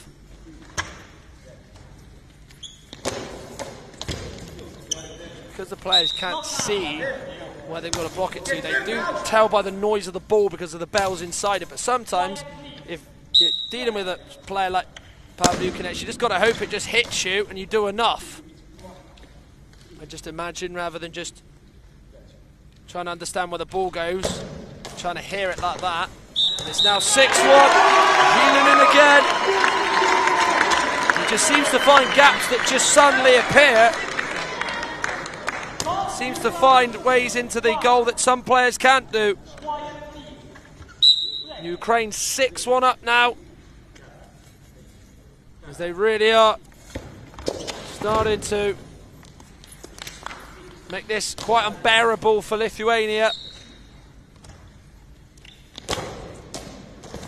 Strelczyk going to get the better of Brzezowskis, but Brzezowskis shuts that particular door. Montvidas off the chest of Strelczyk to Porkov, just passing it to Zhilinin last minute of this half. Zhilinin, though, is kept out. Now Montvidas. Well kept out, though, by Toporkov. Strelczyk. Post from Brzezowskis' block. It was a real tense moment for the fans watching Lithuania, thinking that might have been 7. Nearly was. Pavlyukinets can't get his effort in and beyond Anton Strelczyk.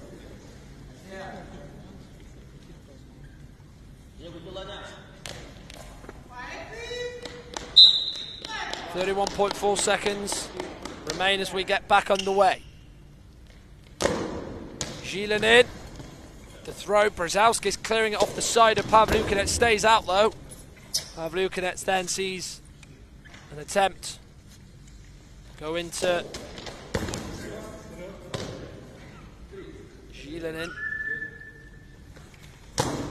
Montvidas held on too well by Toporkov, who is going to see this out, and it will be 6-1 at the break.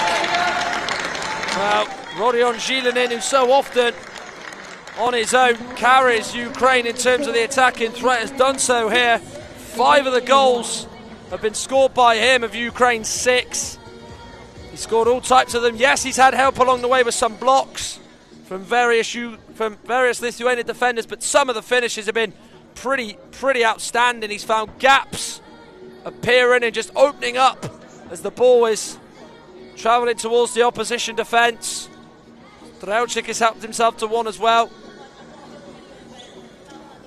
But in a particular battle which many were looking forward to, Zhilinin against Pavlyukinets, there's only one winner at the moment, as Zhilinin has been so much superior over Pavlyukinets.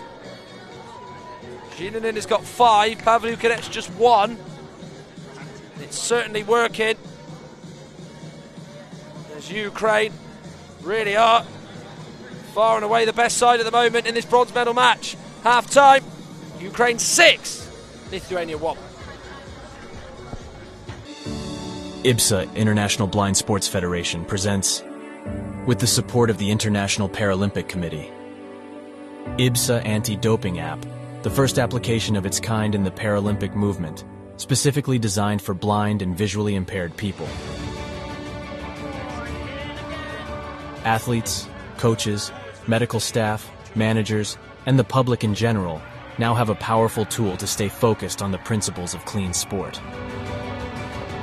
Scrolling down the main menu, you can find all the important themes you need to know to play fair and be alert to testing procedures and necessary adaptations for athletes with visual impairments. IBSA gives top priority to anti-doping control, being the only international federation with 3 sports in the Paralympic family: goalball, football, and judo. IBSA anti-doping app has external links, namely to WADA, where our sport agents can always find the most updated information, especially the list of prohibited substances and methods. Glory in sport can only be achieved by the athlete's awareness of their rights and responsibilities. You can find them on the IBSA anti-doping app.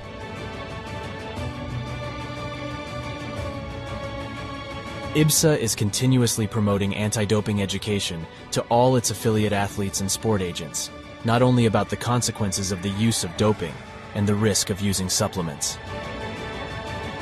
IBSA believes that education is the major tool to fight doping in sport. Informed athletes can make better decisions. Download the app now at the usual operating system stores. And ladies and gentlemen, we have seen history being made today. Such a great team at these championships. IBSA. Beyond sight. Feel the sport.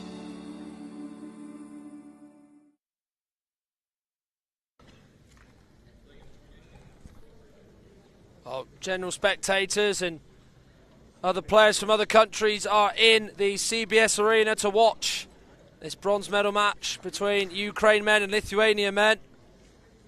And of course, they'll be staying on, no doubt, to watch the finals in the female category and the men's, when Japan women take on China and, of course, Korea take on Japan in the men's gold medal match.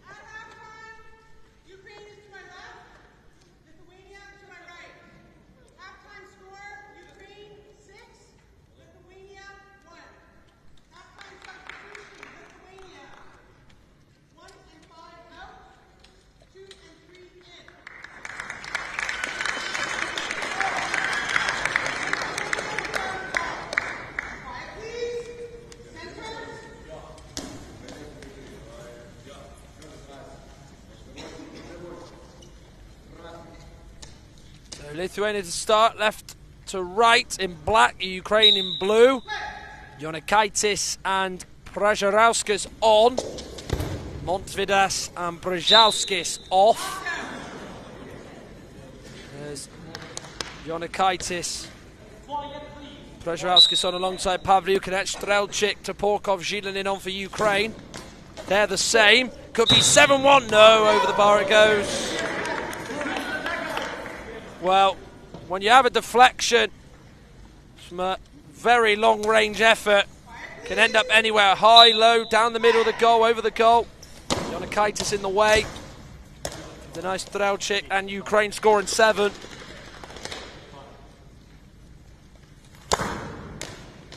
Zhilinin. Trying to get his first of this second half.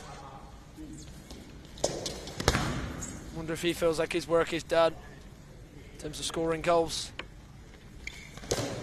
Strelchik wants some more though. And has got it. It's now 7-1. Przejauskas defending the near goal and the near side for Lithuania.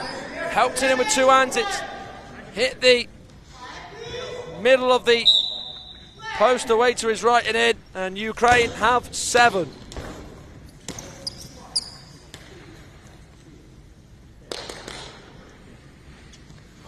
Already got a goal. Not even a minute of this second half being played.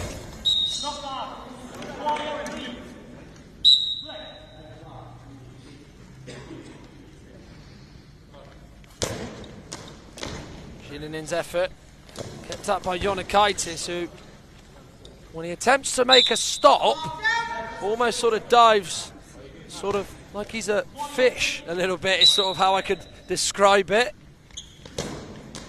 Really just sort of lean out without sort of his hands out or his arms out. It's very much the sort of arms by his side and jump left or right into the hard court surface, which of course can see players take a couple of bumps and bruises, hence why a lot of them do have sort of elbow or arm pads or knee pads to help them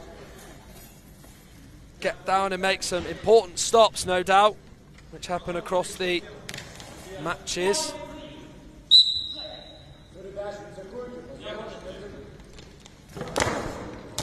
Przejauskas, two-handed save by Zhilinin, is off the court. Easy enough for Rodion Zhilinin that. 10 minutes, 25 seconds to go. Lithuania 1, Ukraine 7.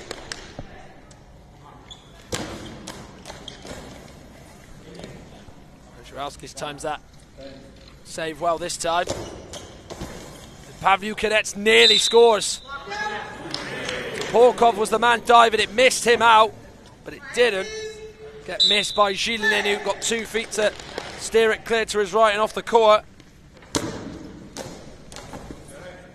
Przejauskas has saved it, it's gone off his side and off the court.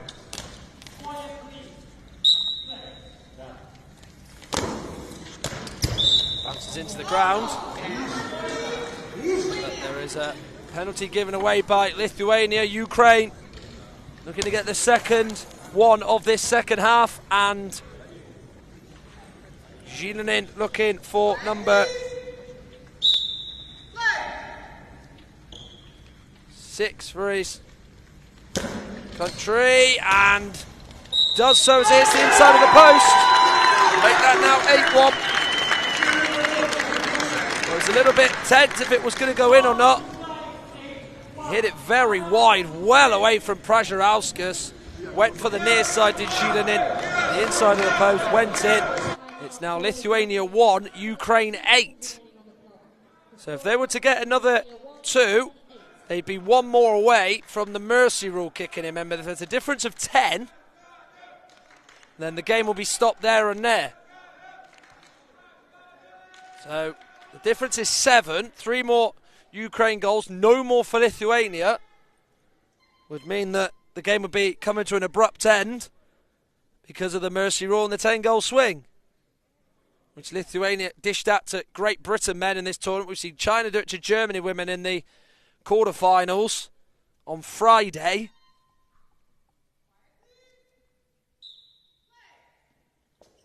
Pavlyukinets looking to make it 8-2, but Zilinin in the way of it. They're going to have to defend pretty hard now to make sure they don't go off the court early here, Lithuania. Would be a lot of deep shame if they would get a real battering in this bronze medal match. They've suffered enough kicks in the teeth. They don't want another one by going off the court early because of the mercy rule. Right arm throw by Zilinin is down. And Nikaitis using his feet well, gets up quickly. Zilinin stays with his chest and just, with his right arm just moving it away. Prajarauskas with the save from Zilinin's effort. Nikaitis up. Nikaitis off court and wide.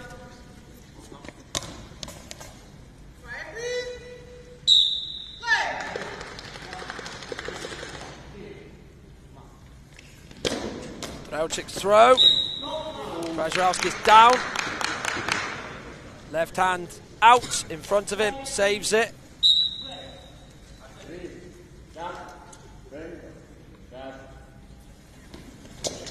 Pavlyukinets going for it, it's slipped in off to Porkov. So that's now the second for Lithuania. And for Genrik Pavlyukinets. Too much power on it, that's the reason why Topolkov has not been able to keep that up fully. It's in for 8-2. Drauchik looking to get away through and put it 9-2, but Pavlyukinets denies him, and then Topolkov denies Pavlyukinets this time. Doesn't come off his body, more off his hands. So the two-handed save, and then Pavlyukinets nearly helps it on its way in to make it 9-2. Drauchik's throw bounced, then he just got his body in the way of it. It flew past the goal, up high as well.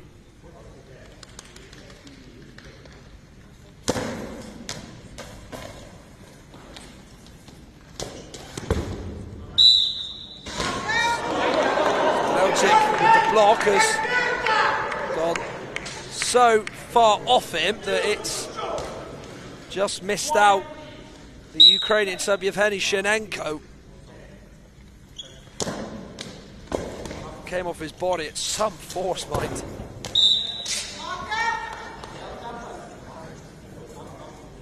A lot of people are moving around in the seats, in the spectators there on the near side where our camera position is.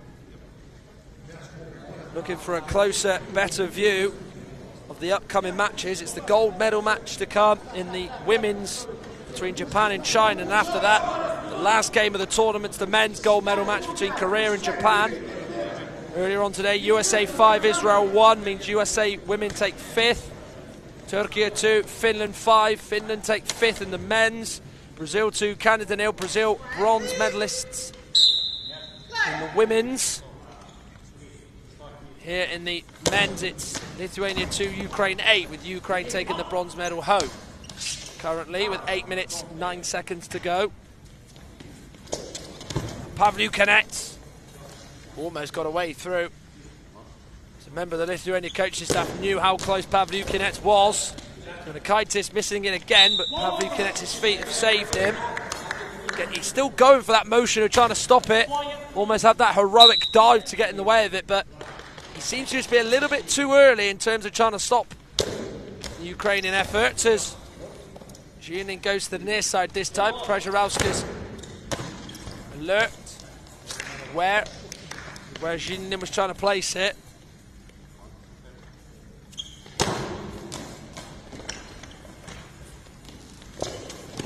Pavliukenet straight into Strelchik. We'll have a go. Kicked out by Przeworowskis. It just seemed to go really slow. Into the Lithuanian number 3 who's kept it out, and it's cannoned off the post. Zhinin saw it come off his arms. It went up high, skewed upwards. Hits the post away to his left. Still remains 8-2.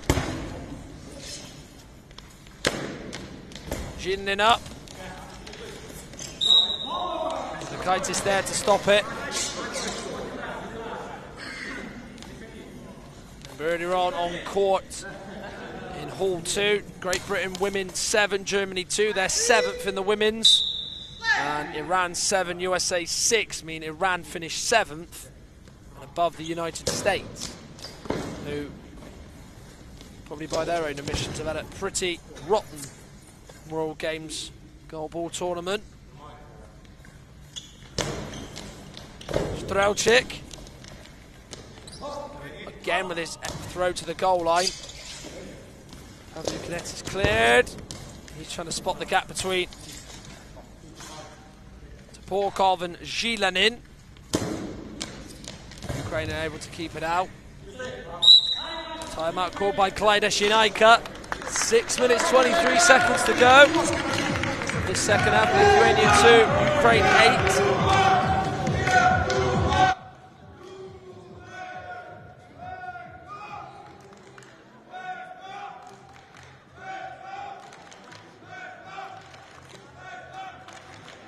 Well, there's that effort from Przeworowski. Zhilinin dived, came off the front of him, and as I said, went upwards and hit the post. That's the best attempt that he's had, Justaš Przeworowski.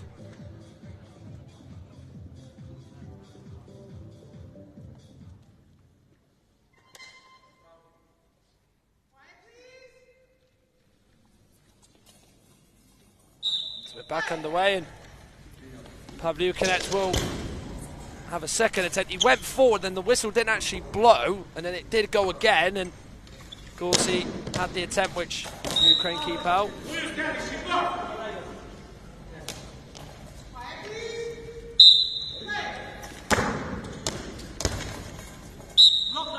Shooting in with his arms out, just there to hit his stomach. Goes off the court.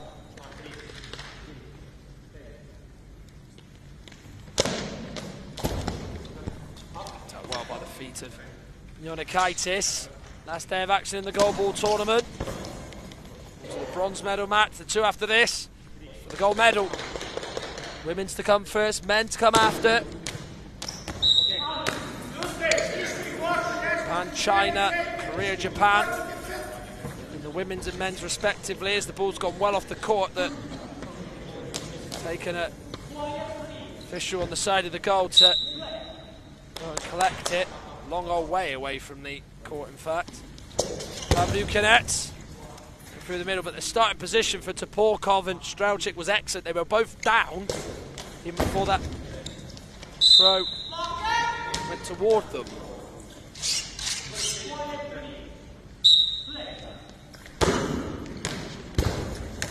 Strelchik kept out by Toporkov.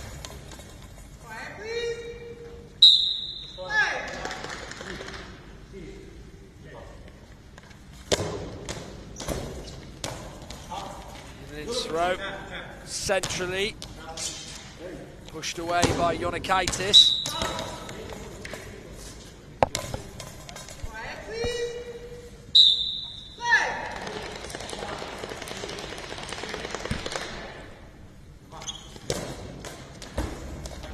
Yonikaitis there, able to make that sort of acrobatic diving stop. That was so well timed by the Lithuania sub. Came on at the start of the second half. Draučić, no way through, or no way past Yonikaitis.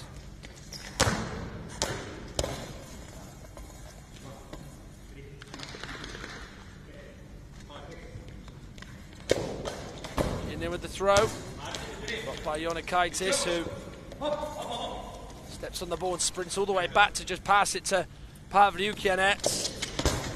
Won't make it 3 for him and his country, and make it 8-3 on the scoreboard, because he's kept out by the body of Rodion Žilanic.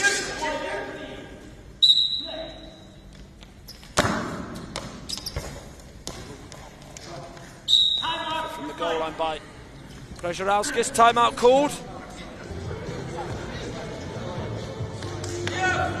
4 minutes to go down in this bronze medal match. And the score reads Lithuania 2, Ukraine 8.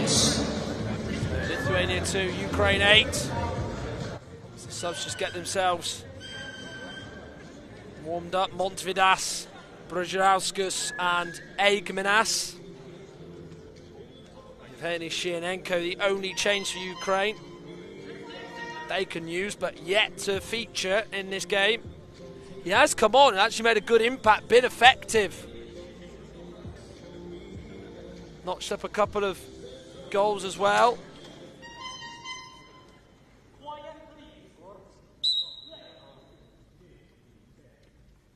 Back on the way we go. Žilinin with the throat. Yonikaitis.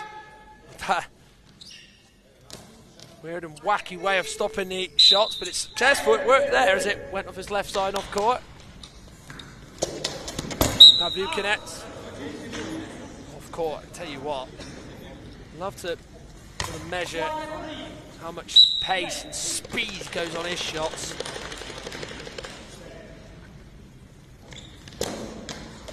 Draučić. And from Yonikaitis on his right, but Brzeziowskis diving in front of it on the goal line. Keep it at 8-2.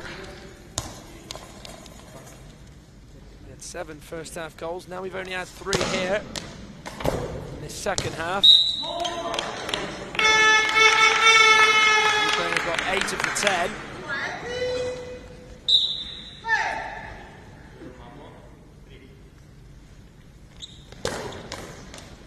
Draučić's right arm, it's in. Maybe not, just wide. Looked in. Just hit the post. What you could certainly tell that I thought it was nearly 9-2. Brzeziowskis is coming off the court. Leaving the court, number 3, Justas Pavaruskas, replaced by number 1, Nelius Montvidas. Nelius Montvidas on for Lithuania.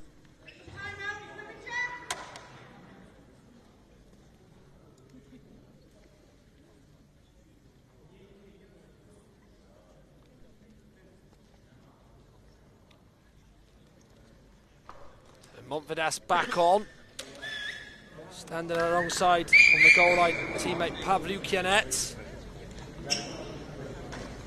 As the ball has just been taken off Pavliukianets and just dropped to him.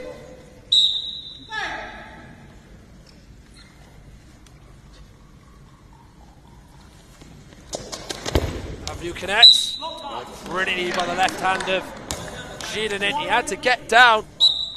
Arm out. That's a great stop. To push it off the court. He then go for it. Then turning into it. Steering it away is Montvidas. He now has a go. But like he just stopped a Ukrainian attempt, he's had his effort denied.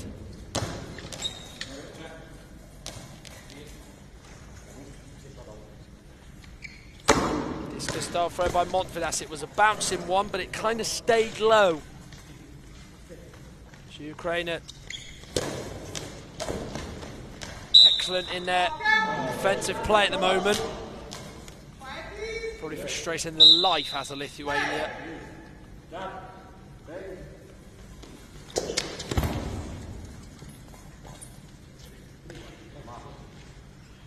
Strauchik with his left arm across the frame of the goal. Goes into the middle, a couple of yards forward. Looking for the far corner of the Lithuania goal. Pavliukinets denies him. He's denied by Strauchik, whose deflection takes it over the frame of the goal. You never know where they're always going to end up. Those deflections from the defence. It went over the goal though, this time round.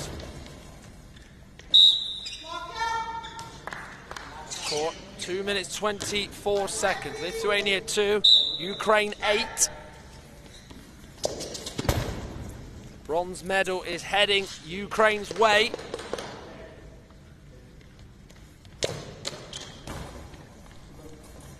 Some things in sport you can never be assured of, especially with scorelines, but I think with the difference of 6,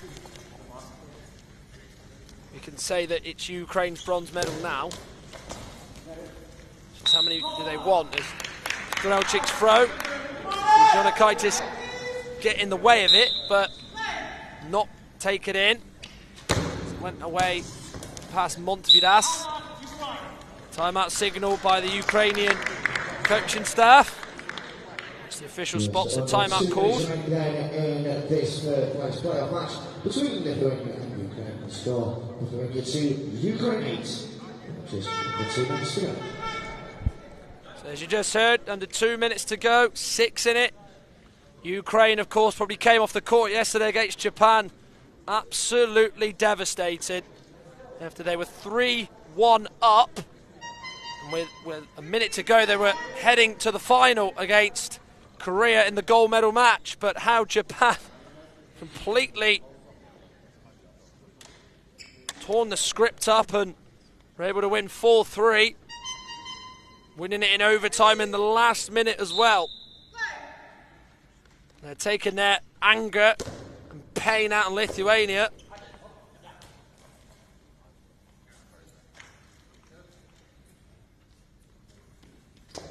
Pavliukinets. This is it, but appeals from Ukraine's bench suggest that might have been a high or a long ball, which has not been given, but didn't go in anyway.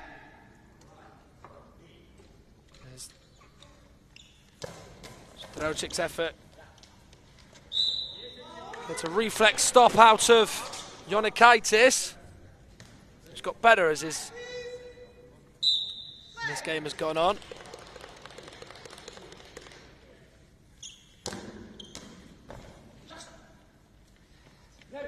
Strelchik denied by Jonikaitis, has to get up and sprint quickly to give it back to Montvidas.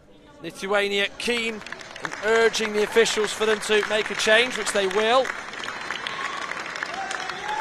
So, Genrik Pavliukinets goes off.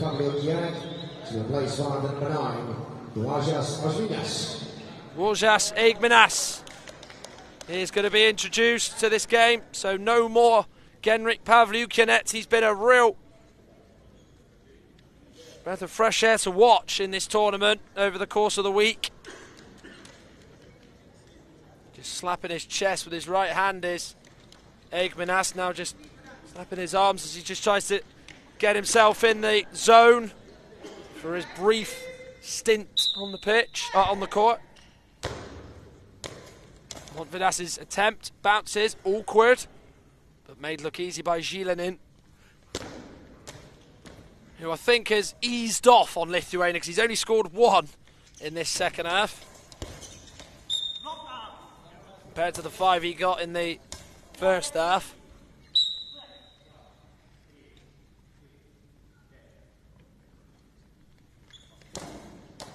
Strelchik going for the near corner. Away from Montvidas and wide. Last minute then. Of both these sides' World Games. Lithuania 4th. Ukraine will be bronze medalists here in Coventry. Low attempt into the centre. Cleared though by Ioannakaitis. Here's Montvidas. Had that bounce, but it just was flicked away by Toporkov. And the 30 seconds to go. Timeout called by Lithuania. Klaidashinaika, the head coach, has been quite good viewing as well, because he's someone who just looks like a massive bundle of energy, and you know when he's a little bit upset or a little bit unhappy with something. There's been times where he's been a little bit upset with calls made by the officials. I don't think there's anything like that today, but he could even be a little bit frustrated with his team as well. So there's certainly different factors that have played out on court throughout the week that have got him certainly in a lot of people's minds.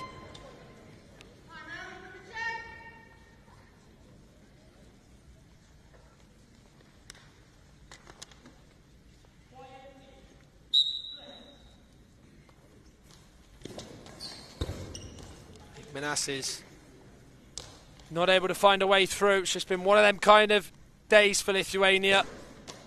On the line to keep it out is Eggmanas. He gets up.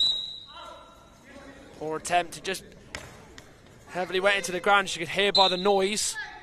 So it went off court. Geenan in, and it's now 9-2. Eggmanas' dive has helped it in. It's gone off his left side. Brushed off of Eggmanas. And that is now 9-2. With Geenan bagging his second of this second half. It's a trouncing from Ukraine on Lithuania. 9-2 they've won. And they have got the bronze medal. The pain of being so close to the final and that near miss where they lost to Japan has got them the bronze medal. They've taken it out on Ukraine. Rodion Zilanin, who scored 5 in the first half, scored 2 more in the second, so he's got 7 of the 9. Anton Strelchik with the other 2. Maybe this was not expected, this result, given, of course, Lithuania going up to this point have been pretty good throughout the competition, but Ukraine showed their quality, showed their class, as they've won 9-2 in a result that many probably didn't forecast. So congratulations to Ukraine, as you see in the highlights now of the various goals that they managed to get, the various 9 they would get.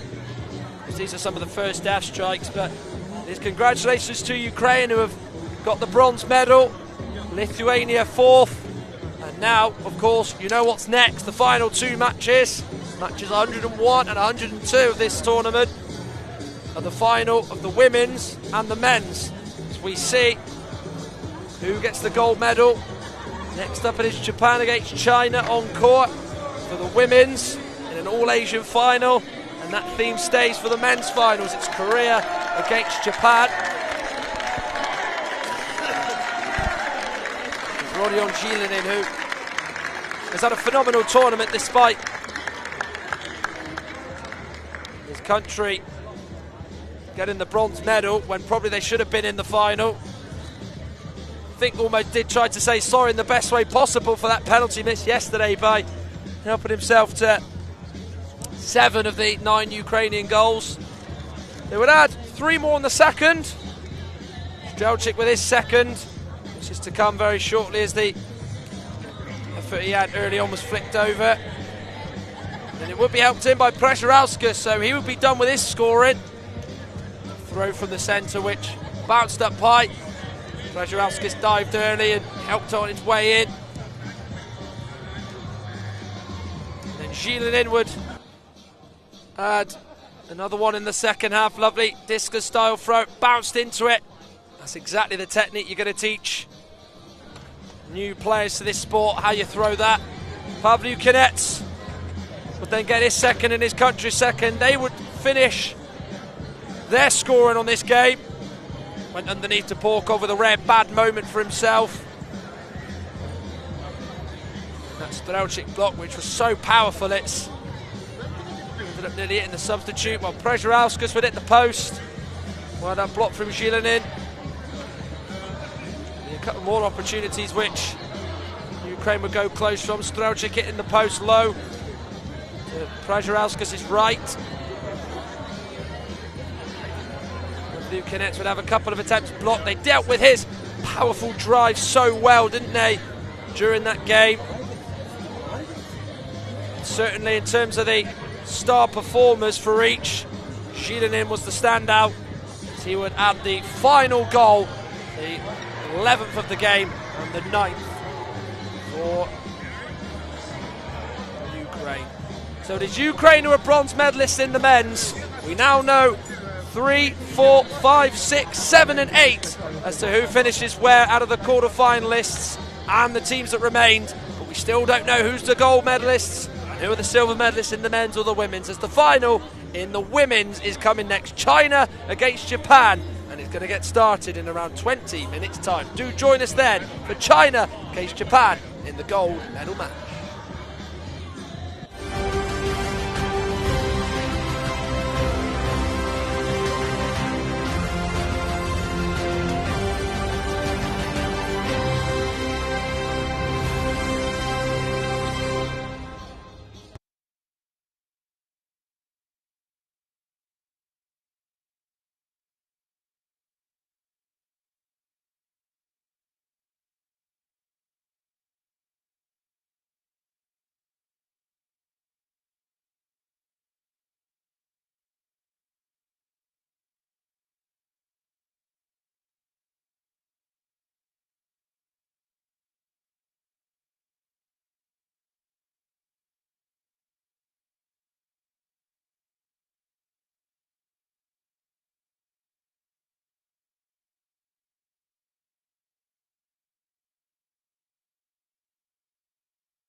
Well, after a week-long set of fixtures, China and Japan meet in the gold medal match in the women's final, as it's an all-Asian affair, as one will take the glory of being gold medalist, the other will take the silver. As this is just a little flavour of what Japan have been doing in this tournament. Well, they've been plucky and they've been brilliant at the same time. They've had to really overcome adversity, and against all the odds, they have been able to sort of push their way all the way through to the final when it has not been all entirely their own way. Remember the quarter-final against the USA. They went to sudden death on penalties and would go through. And it was the same against Brazil in yesterday's semi-final, as they were able to win on sudden death on penalties to take their place in today's final. As you can see some of their highlights, they have got nerves of steel. They do not know when they are beaten, do they? And what has been a real hard-working performances that has got them to this point and has still kept them in this tournament.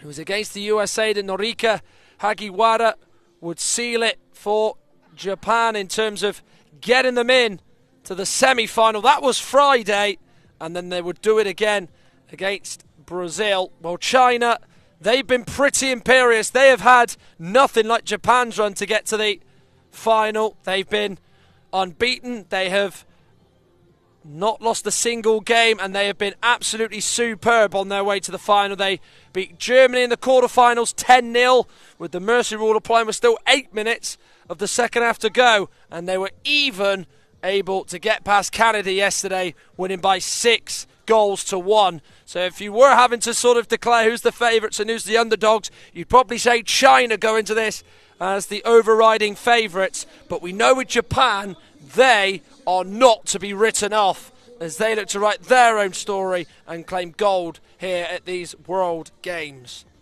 Let's take a look at the lineups then for both, as we are close to the start here. Yuki Tema is number 1 for Japan. Number 3 is Eiko Kakehata.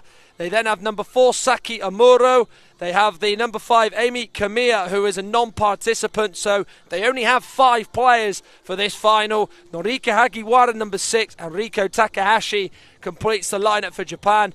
Kiyoshi Ishikawa is the head coach. Sayaka Sugiyama is the assistant. Nana Kanoshima is the other member of staff. As there are plenty of support here in Coventry, China have this lineup, full 6 to choose from. Jilin Zhang, number 1. Zhenhua Chao, number 2. Li Zheng Wang, number 4. Miao Zhu, number 5. Chunyang Wang, who got the only goal when these two would meet earlier in the tournament, starts as number 6. And number 7 is Pei Ying-ke. Xiaopeng Zhang is the head coach. Liming Zhang is the assistant. And Chiang Yung Zhou is the other member of staff. Whilst there's normal spectators here in terms of natives of Coventry, there are also, of course, various other teams here. Japan men are here to provide the women some support. We've even had today Finland women watching. There's been Australia watching.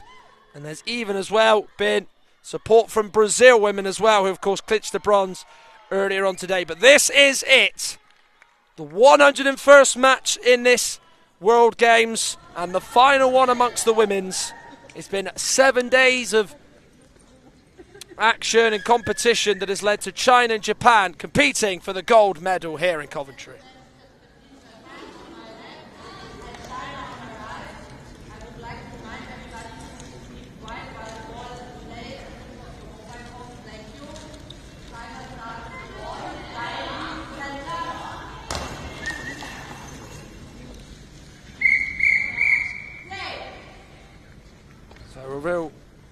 I will reveal the 3 who start for China and Japan shortly, but we are officially underway. China left to right in yellow, Japan in white.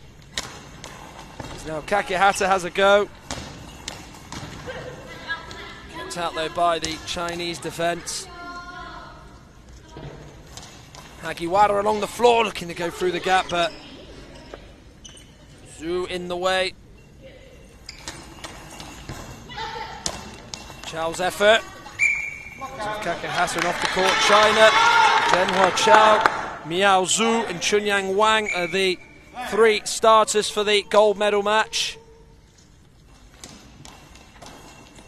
Hagiwara, Kakihata and Takashi are the 3 starters for Japan.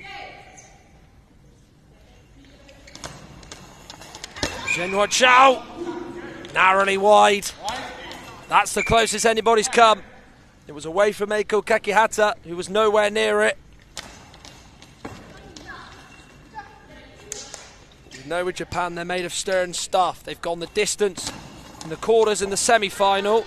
Will it happen again in the final? China have not gone past normal time. The only game they've not won in this tournament, they drew against Israel. They did beat Japan earlier in the competition. Wang down the middle, Takahashi and Kakihata both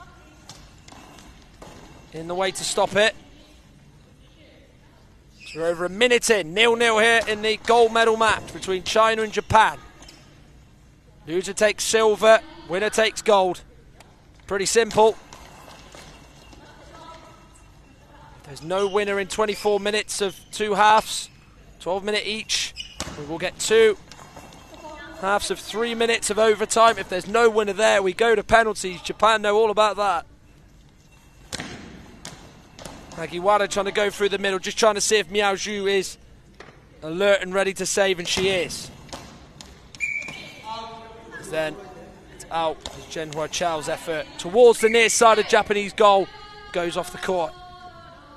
Kakihata now to Norika Hagiwara. Step forward, throws it along the floor, kept out. Will it be a double for Japan? Gold in the men's and gold in the women's. The men play later against Korea in what will be the final game of the whole tournament. Miao Zhu up, left arm throw. It's going off the court anyway, but Eiko Kakihata wasn't to know that. Hagiwara getting it now to the far side where she's playing. She's going down low, trying to go straight, get it past Zhenhua Chao, but she's denied. Zhenhua Chao then denied by Hagiwara. 9 minutes 35 left on the clock in this first half. In the gold medal match here at the CBS Arena, China 0, Japan 0. Zhu there to dive and cling on to Hagiwara's attempt. Now Zhenhua Chao.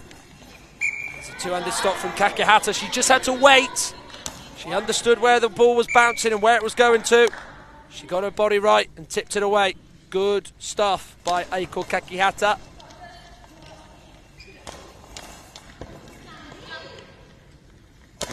It will go again.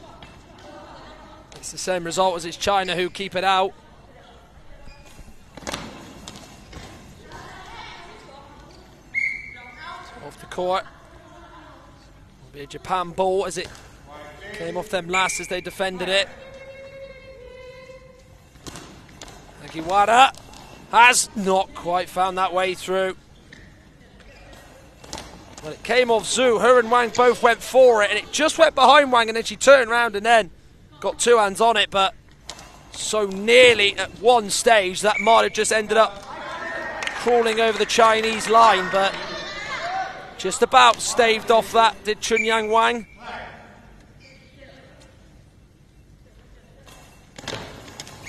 Throw it, but it's off the court. It couldn't stay straight and stay on court.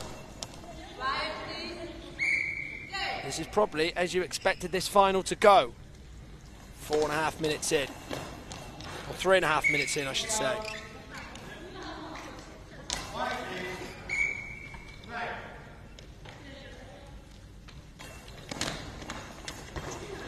Wang's effort kept out by Eiko Kakihata. Right arm throw, looking for the corner away to Chunyang Wang's right. There's a right arm throw herself through the centre. Riko Takehashi in the way. Amuro and Tema, the subs for Japan. Zhang, Wang and Ke the Chinese subs.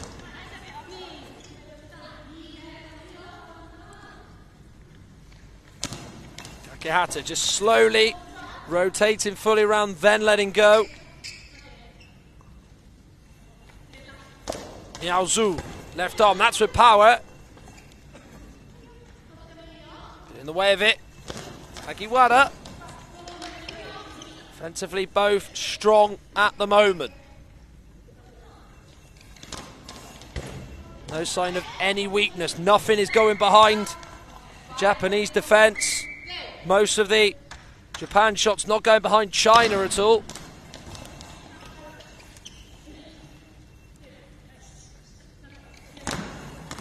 Zhenhua Chao has the attempt. Thwarted by Kakihata.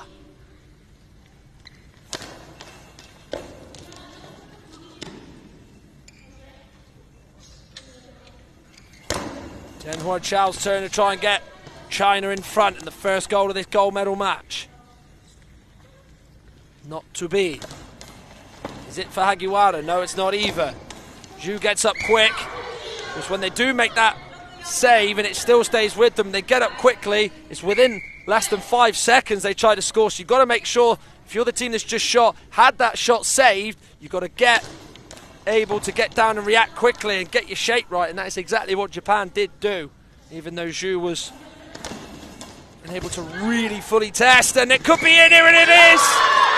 China now in the lead. First blood to them.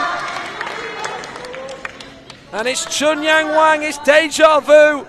She would score the winner when they would meet in the first round of matches. And now she's scored in the gold medal match. Just over 6.5 minutes that has put China in the lead. The score reads Japan 0. And we're nearly halfway through this first half. And it's China who lead against Japan.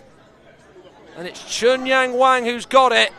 But that won't worry Japan because they have come from behind to level in a knockout game already at these World Games. They did it against Brazil yesterday, and Eiko Kakihata would equalise in the first half.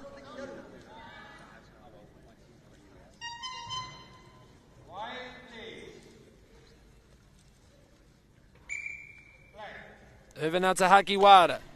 Lots of room to run into straight ahead of her.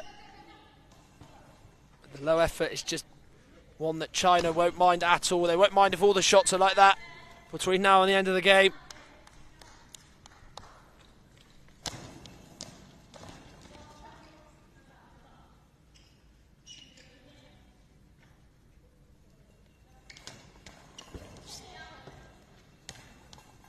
Takahashi keeping out Zhenhua Chao's effort. 5+ minutes to go.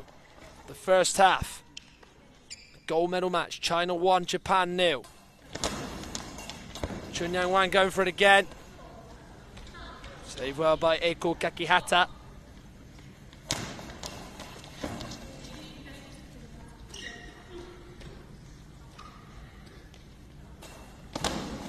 Chunyang Wang going for the near post in the corner of it. Moving it off the court is Kakihata. Just in the last 30 seconds or so, it does feel as though China are targeting Kakihata to see if she's good at defending. They've gone for her again. She's done well there. It was always going to be her having to keep that up rather than Riko Takahashi.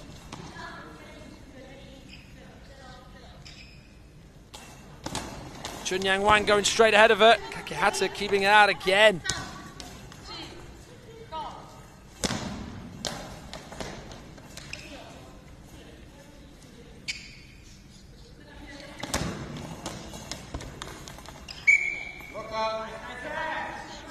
So off the Japanese defence from the China effort and off the court. Kakihata. Low turn and spin again.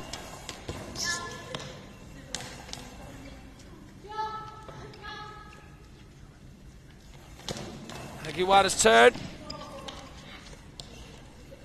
She too is denied by Zhenhua Chao in the Chinese defence.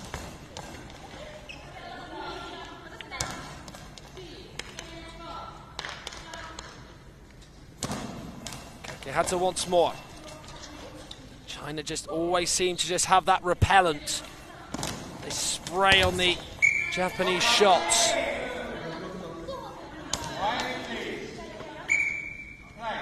Four minutes, 4 seconds remain. China 1, Japan 0 in the gold medal match, the final game of the women's tournament here at the World Games in Birmingham, or Goalball being here in Coventry. Chunyang Wang had the effort that bounced, but Hagiwara equal to it. Hagiwara up and then wide on the near side.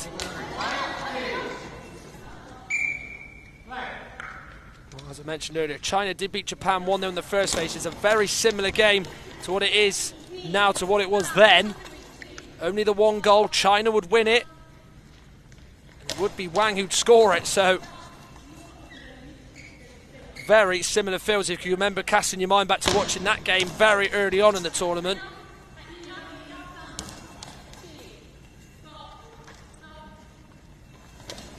Hagiwara, low, but it's not getting through the gap beyond Zhu, is it?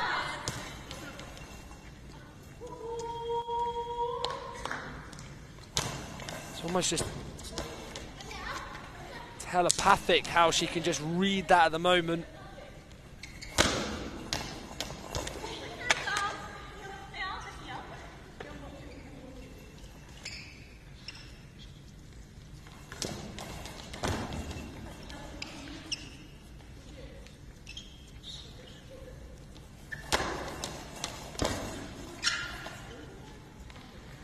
Kakehata going low. Again, no Zhu in the way. Presents a chance for Chunyang Wang to her teammates have a go. That'll do from Hagiwara just to push it off the court. China 1, Japan 0. 2 minutes 18 of the first half to play.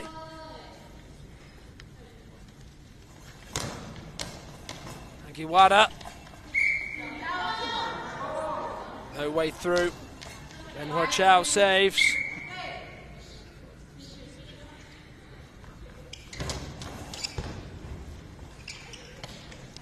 Hagiwara up. Again, she's aimed for the centre, and they're just not going to get it past Miao Zhu. They maybe need to start thinking of a plan B, which is to aim for the corners. It just doesn't seem to be working, whatever they're trying at the moment.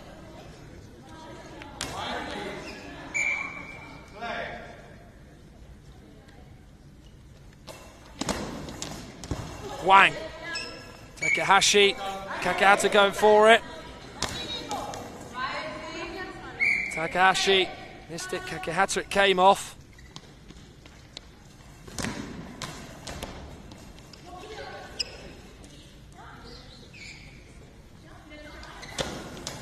Attempt by Wang. Saved well by Takahashi. Zhu in the way of Hagiwara's attempt.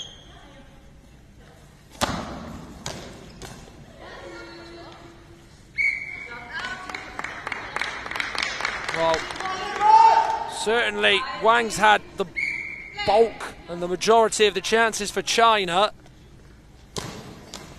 Certainly feels like a bit more of an even split between Kakehata and Hagiwara for Japan. Minute left. This first half, Hagiwara along the floor. She's gone a different side this time. Now that's testing Wang. That's maybe what they need to start doing, just that little bit more.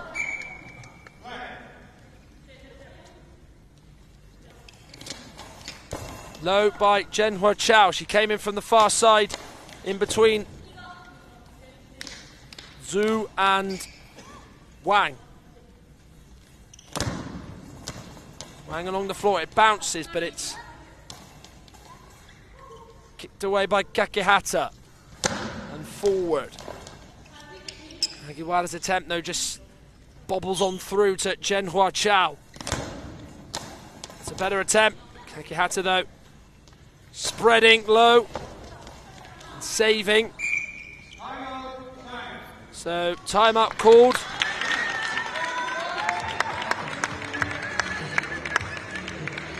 Well, 15 seconds left on the clock. China call a timeout as they lead Japan by a goal to 0.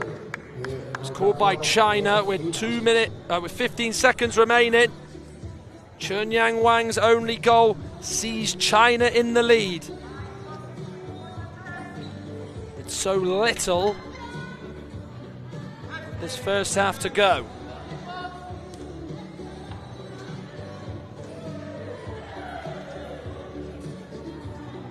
Here is the goal that has put them into the lead. It was that deflection from Wang's effort that was all the way in. Too good a throw to stop. That's not too good a throw to stop from Kakeata. That's a brilliant save to her left.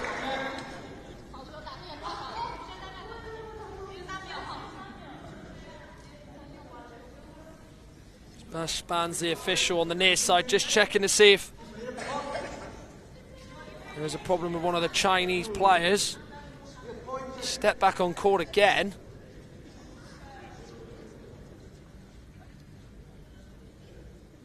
The Japanese bench were just pointing for him to have a look at something. Not having to do with one of the bits of the tactile clues, but he's inspected. He sees no issue. Back underway we go. Iwata's attempt just doesn't go anywhere apart from straight into Chow. Presses against the ball. Hits it straight into Takahashi as the buzzer sounds. So it is China who lead this gold medal match by a single goal to nil. Chunyang Wang's throw with a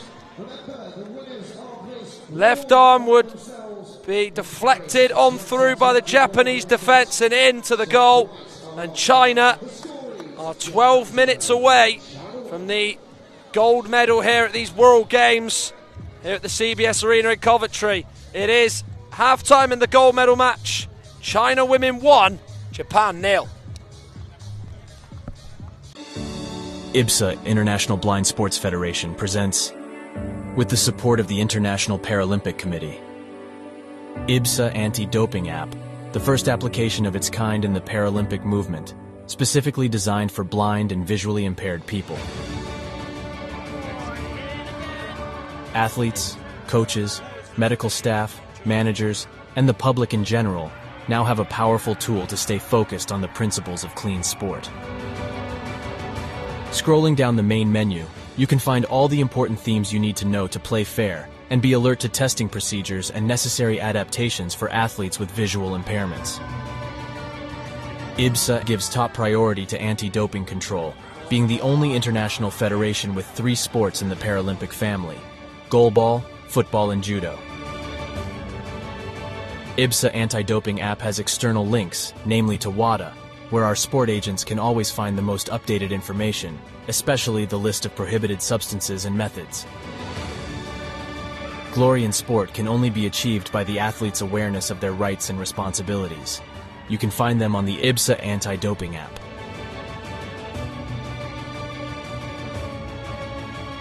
IBSA is continuously promoting anti-doping education to all its affiliate athletes and sport agents, not only about the consequences of the use of doping and the risk of using supplements. IBSA believes that education is the major tool to fight doping in sport. Informed athletes can make better decisions. Download the app now at the usual operating system stores. And ladies and gentlemen, we have seen history being made today. Such a great team at these championships. IBSA. Beyond sight. Feel the sport.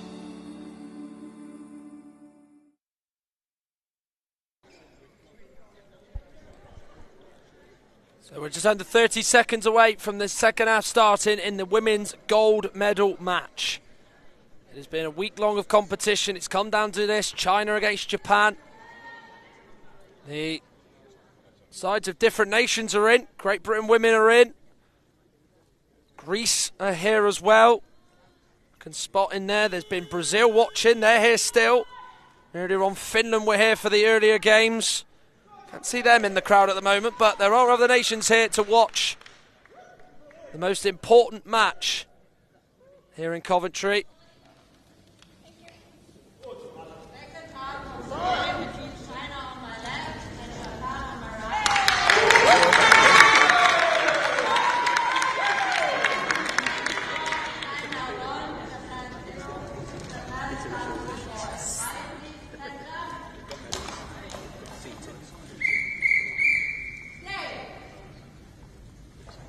So bronze is Brazil's. Who is gold? Who is silver? Gold at the moment is with China. Silver will be Japan. Unless there's 12 minutes for that to change and go the other way round. Or maybe even longer, potentially. Both Japan's last two games have played an hour altogether on court as they've nearly levelled it up. But via the post, away to the right of Chunyang Wang. Hit the inside of it and bounced over on the right and on the outside, so Japan goes so close to levelling. Zhenhua Chao with the effort, missed by Takahashi, not by Kakihata. No change at the break for any side.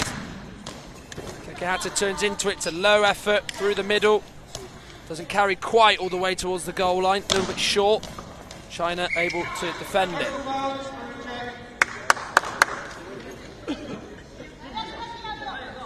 So Zhenhua Chao getting her eye shade checked now by Bas Spans, the official on the near side. Sera Kurpa is the official on the far side. So no change at the break. So Japan are Kakihata, Takahashi, Hagiwara from left to right. And for China, from left to right, it is Chao, Zhu and Wang. Tema Amure, the subs for Japan. Remember, they've got Amy Kamiya, who's missing. She's a non-participant. She's in an orange bib on the side, which means, of course, she will not be playing any part. And Zhang, Wang and Beiying Ke are the subs for China. 11 minutes to go. Japan 0, China 1. We're officially 1 minute into the second half. Zoom low. Trying to go sort of awkwardly across the other side of the court to the far side. She sort of threw that left-handed, but it went on the right of her, which was a bit weird, but he's trying to get it into the corners is what China are doing. Japan have not really done that enough in that first period. Maybe changing now in the second one.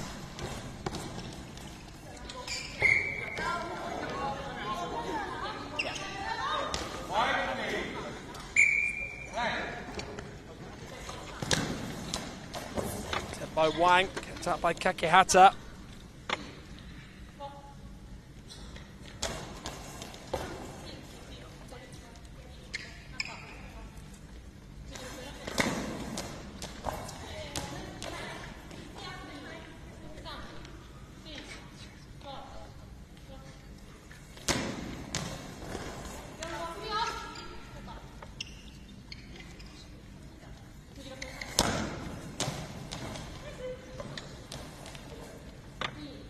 Kakihata for Japan.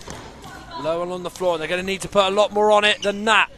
They are to really harm and hurt China. Wang now. Held on to by Takahashi.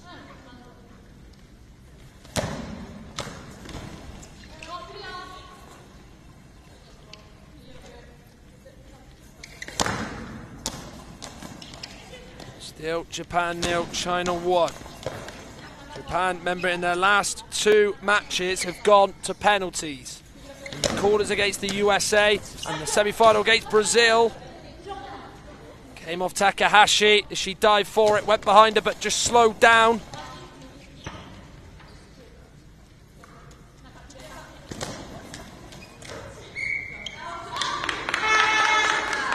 Nine minutes, 7 seconds remain. Timeout called by Japan. 9 minutes to go then in. This one's got timeout is called. So, chance for fluids to be taken on board and a chance for instructions and maybe a slight change in approach perhaps. Koichi Ishikawa speaking to his team. Xiaopeng Zhang doing the same, the Chinese head coach.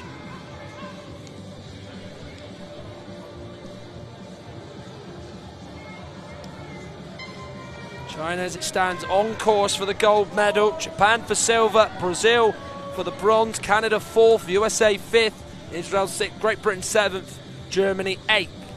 The order in the women's standings. We know 3 to 8 in the men's. Ukraine get the bronze, Lithuania 4th, Finland 5th, Turkey 6th, Iran 7th, USA 8th.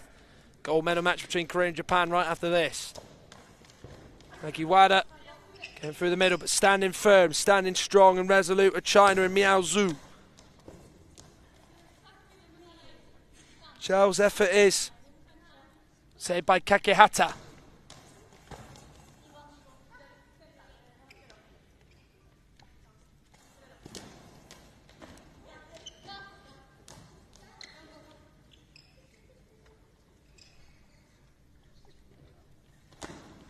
Japan have a go again with Hagiwara through the middle.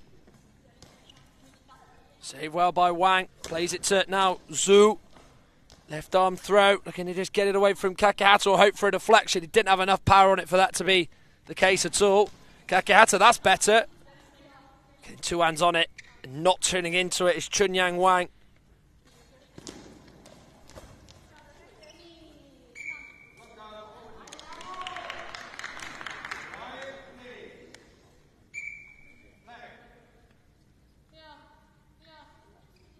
Hagiwara just moving along the goal line in her own half. Throws it across court.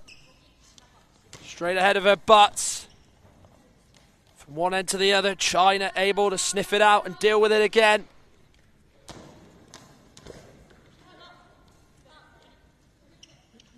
It's all Asian final. It's the side in yellow leading the side in white. Japan 0 in white. China in yellow 1.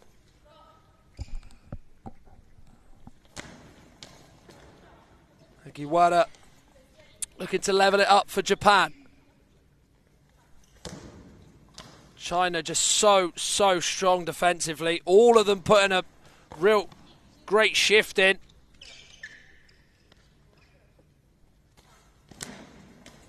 Wang going for it. Tried to go for the corner, but she could only aim it in the centre as Takahashi gets it away with her feet. Away to her right. Hagiwara has a go. Straight into Miao Zhu. Plays it now to Zhenhua Chao. Looks to make it 2-0, but it's short and saved well by Kakehata. Over now to Chunyang Wang. It's by Takahashi. Kakehata powers it off her back. Takahashi, but it's held on to by Hagiwara. An effort that's well read though by Miao Zhu.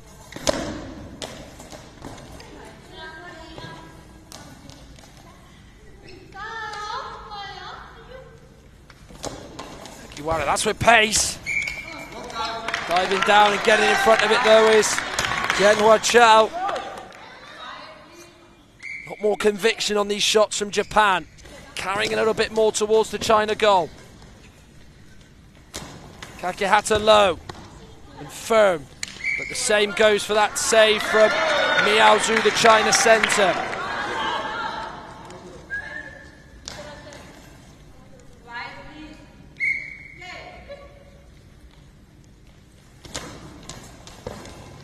Hagiwara with the latest effort for Japan. It's now 2-0.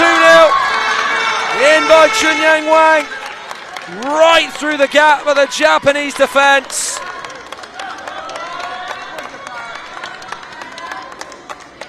The Chinese sword just rips open the Japanese defence. And it's 2-0 and it's Chunyang Wang as they are closing in now on the gold medal. Even this might be too big a task for Japan to take to overtime.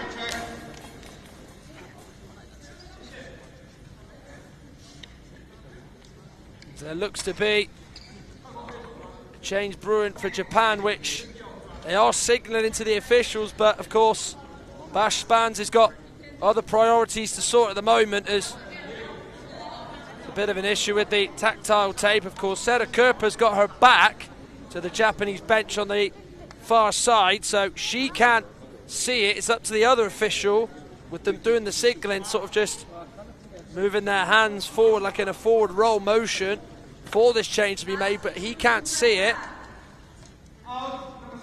Now the call's been made for the change to happen.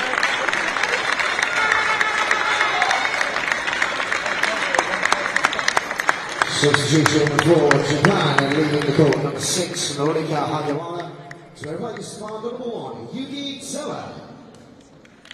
So first change of the gold medal match is for Japan. Yuki Tsewa on, Norika Hagiwara off.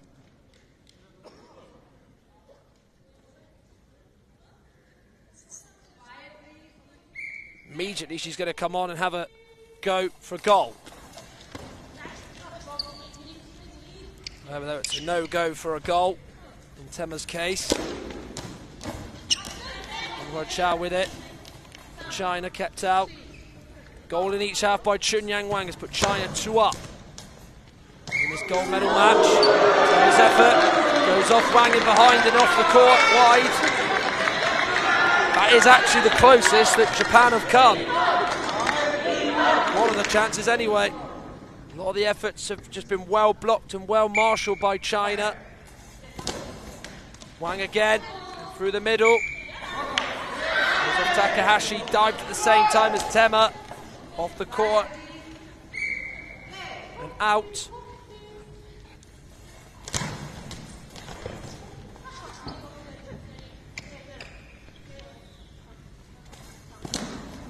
Wang going again. Takahashi away again with her feet to her right. Not an easy one to deal with, because if you dive and miss it, it's up to another teammate to deal with it, but Takahashi timed it impeccably.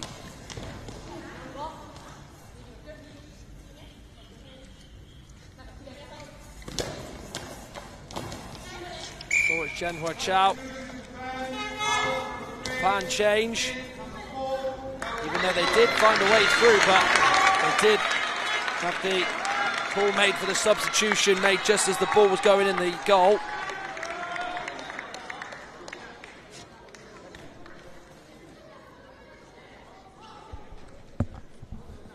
Substitution for Japan, leaving the goal, number 3, Aiko Kagihata, to replace by number 4, Saki Amuro.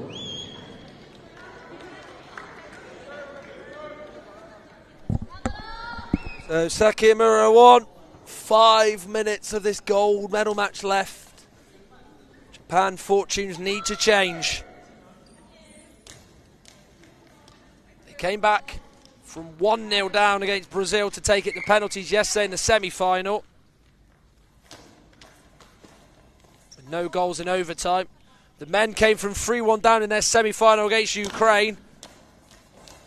Can the women do it to overturn a 2-0 deficit in their favour and take it to overtime? Doesn't look like it. They have just met their match in China, as it looks like. Various countries are in to support. Finland are here, the women's team. Brazil are here, the EGB women's team are here as well. The Japanese men's side are looking like they're in attendance ahead of their final later against Korea, which is right after this, by the way.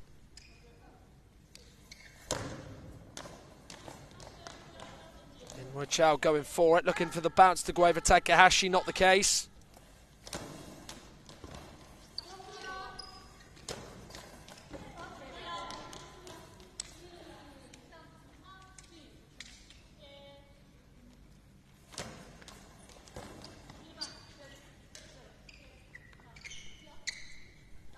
And we'll go again for China. Bounced effort, which is straight through to Amuro.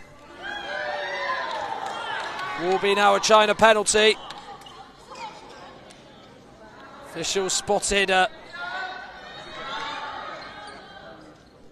error and infringement, which has led to China possibly going 3-0 up.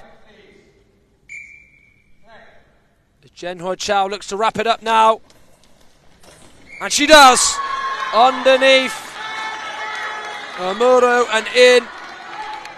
It's China's gold medal now. Zhenhua Chao getting it in under Amuro.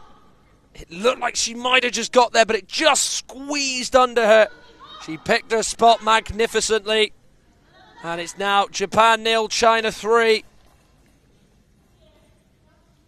And it very much is now a case of the Japanese bubbles burst.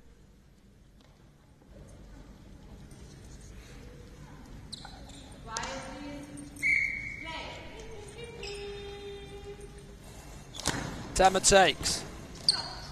Down the middle, saved by Zhu. China timeout called. 3 minutes 33 left on the clock. China call a timeout as they lead Japan by 3 goals to 0 in this grand final. That medal, of course, in place of Paris 2024. So they are going to have to settle for silver, Japan. It's going to be gold for China. Will the men's settle for silver? They're up against Korea in the men's final and the last game of goalball here at these World Games. Overall, which will be the 102nd and final match.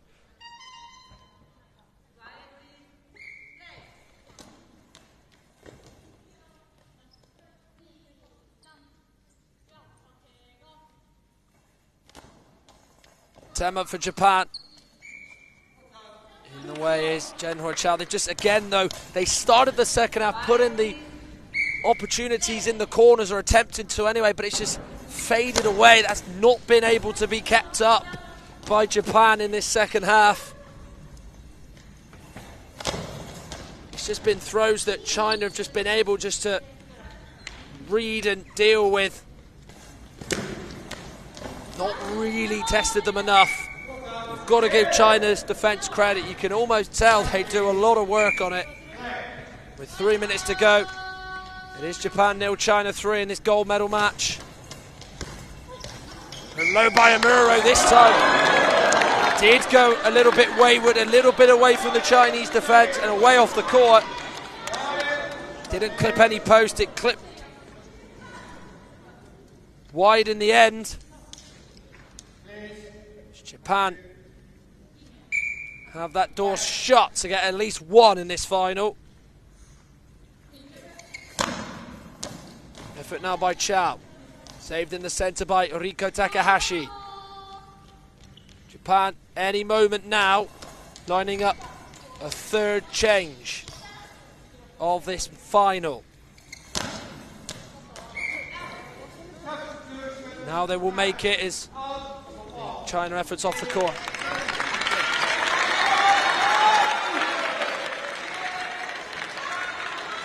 Substitution for Japan in court number 1, Yuki Tama, to replace line number 6, Norika Hagiwara. Hagiwara back on. In place of Yuki Tema. He says sayonara to this game. Probably with 2.5 minutes to go.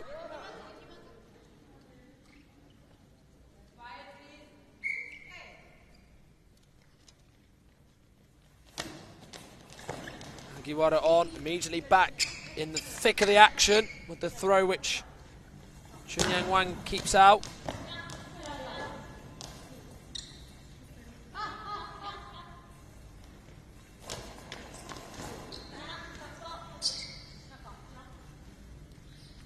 Looking to get the better of China, but still no one for Japan is able to say they've scored in this final. Hagiwara. Easy attempt kept out by Jenhua Chao.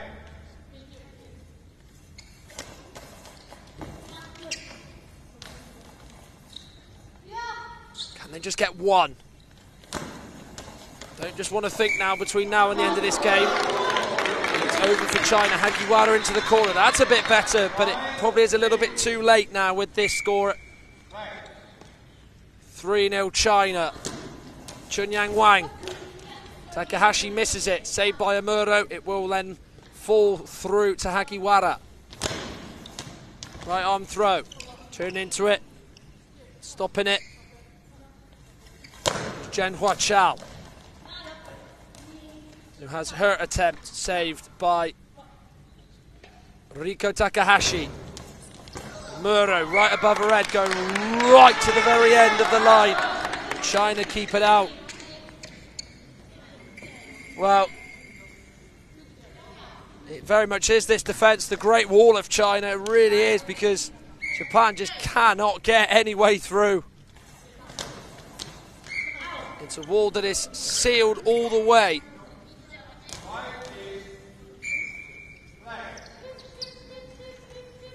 No gaps, no nothing.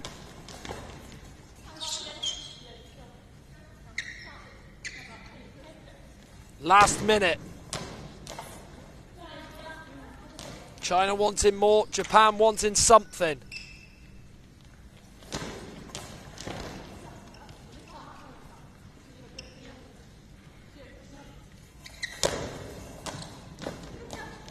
Timeout called by Japan.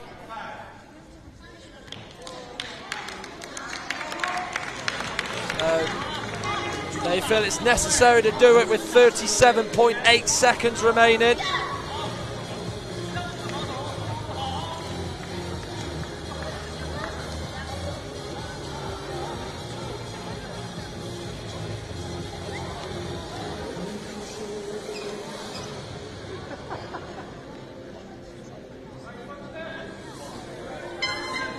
China just all sitting down in their area, right of me as they go from right to left. Japan all stood up, all in conversation. Not the case with China, though.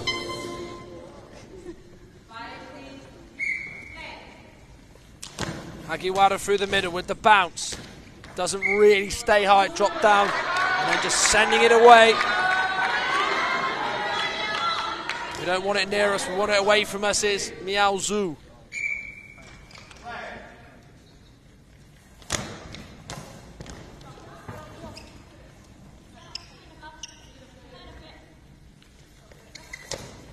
Zhenhua Chao trying to send it wide of Amuro, but to no avail. Last few seconds of this gold medal match.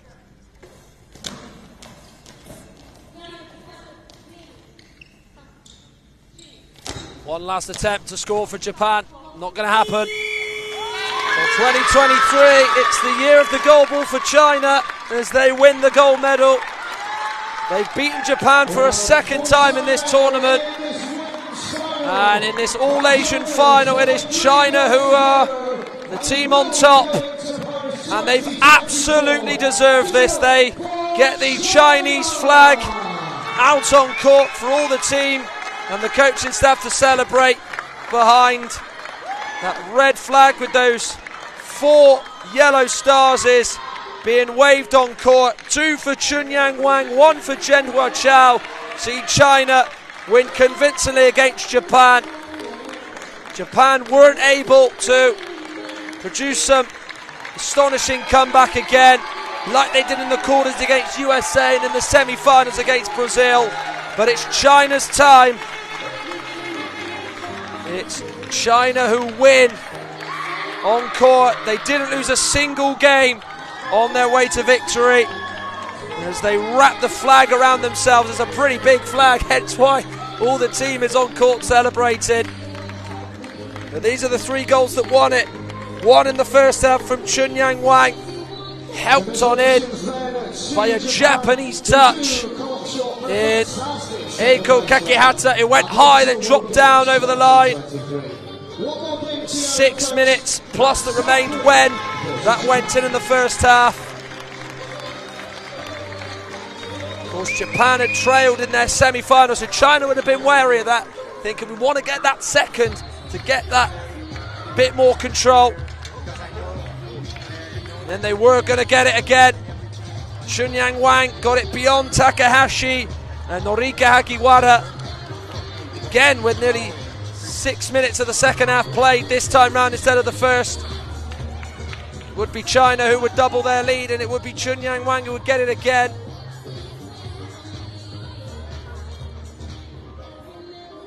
as it just didn't really come off for Japan. China really were just classy. And then General Chow would seal it with the penalty. She stepped forward, it would go right underneath Saki Amuro and into that far corner, over on the right and to the left of Amuro, the Japanese substitute. China, who were said were the favourites for this final, prove to everybody why they are the best side and showed all their qualities, their finishing, their defensive play. They were phenomenal, not just today, but throughout the tournament, as of course the other nations that they were trying to battle with for gold are there to see them. Japan off to a warm round of applause, which is nice. Of course, we've seen the GB women's team here, we've seen the Finnish women's team here, Brazil even here to watch the gold medals match. So the women's wrapped up. We've still got one game to go, which is Korea, Japan, and the gold medal match for the men. USA women 5th, they beat Israel 5-1 to finish 5th, Israel 6th. Great Britain earlier were winners 7-2 over Germany, so they're 7th. Brazil beat Canada 2-0 to the bronze in the women's goalball, and it's China who win 3-0 to beat Japan. So it's sayonara to gold for Japan, but hello to silver for them. But it's China who will celebrate. They've got the gold, as they are in yellow on your screen, as they are the gold medalists. Japan silver, Brazil bronze, as the women's is done and dusted. And it's only right that China win. Didn't lose a single game en route to glory. Congratulations to China. They are the gold medalists in the women's goalball here at the World Games here in Birmingham and at the CBS Arena in Coventry. The gold medal match is finished. Japan 0, China 3.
Your coach for South Korea, Kim Shin.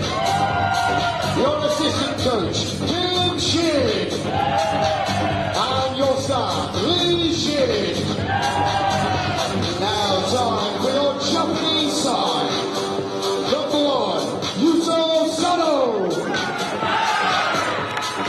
Number 2, Yosu Namasawa. Number 4, Yuji Takushi. Number 7, Kazuyo Kanako. Number 8, Joji Mayashiki. And number 9, Yutu Kawashima. Your coach for Japan, Ikea Kudo. Your assistant coach, Ai Sono. And your staff, Ryoto Hayashi. Your referees for the grand final, Mana Omidat and Antonios Christoudos. Your 10 secretaries, Robert Jennings and Robert Avery. Best of luck for the game and enjoy the final.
Well, so this is it. The men's gold medal match and the final match of goalball here at the World Games. Game 102 to complete a full week of matches played right the way through here at the CBS Arena in Coventry. There'll be one Asian nation disappointed. There'll be one Asian nation very delighted. Who will it be? Will it be Korea or will it be Japan? Earlier today, USA, women 5, Israel 1. They got 5th place with Israel 6th. Finland finished 5th in the men's, beating Turkey 6-2. Brazil took bronze in the women. They beat Canada 2-0.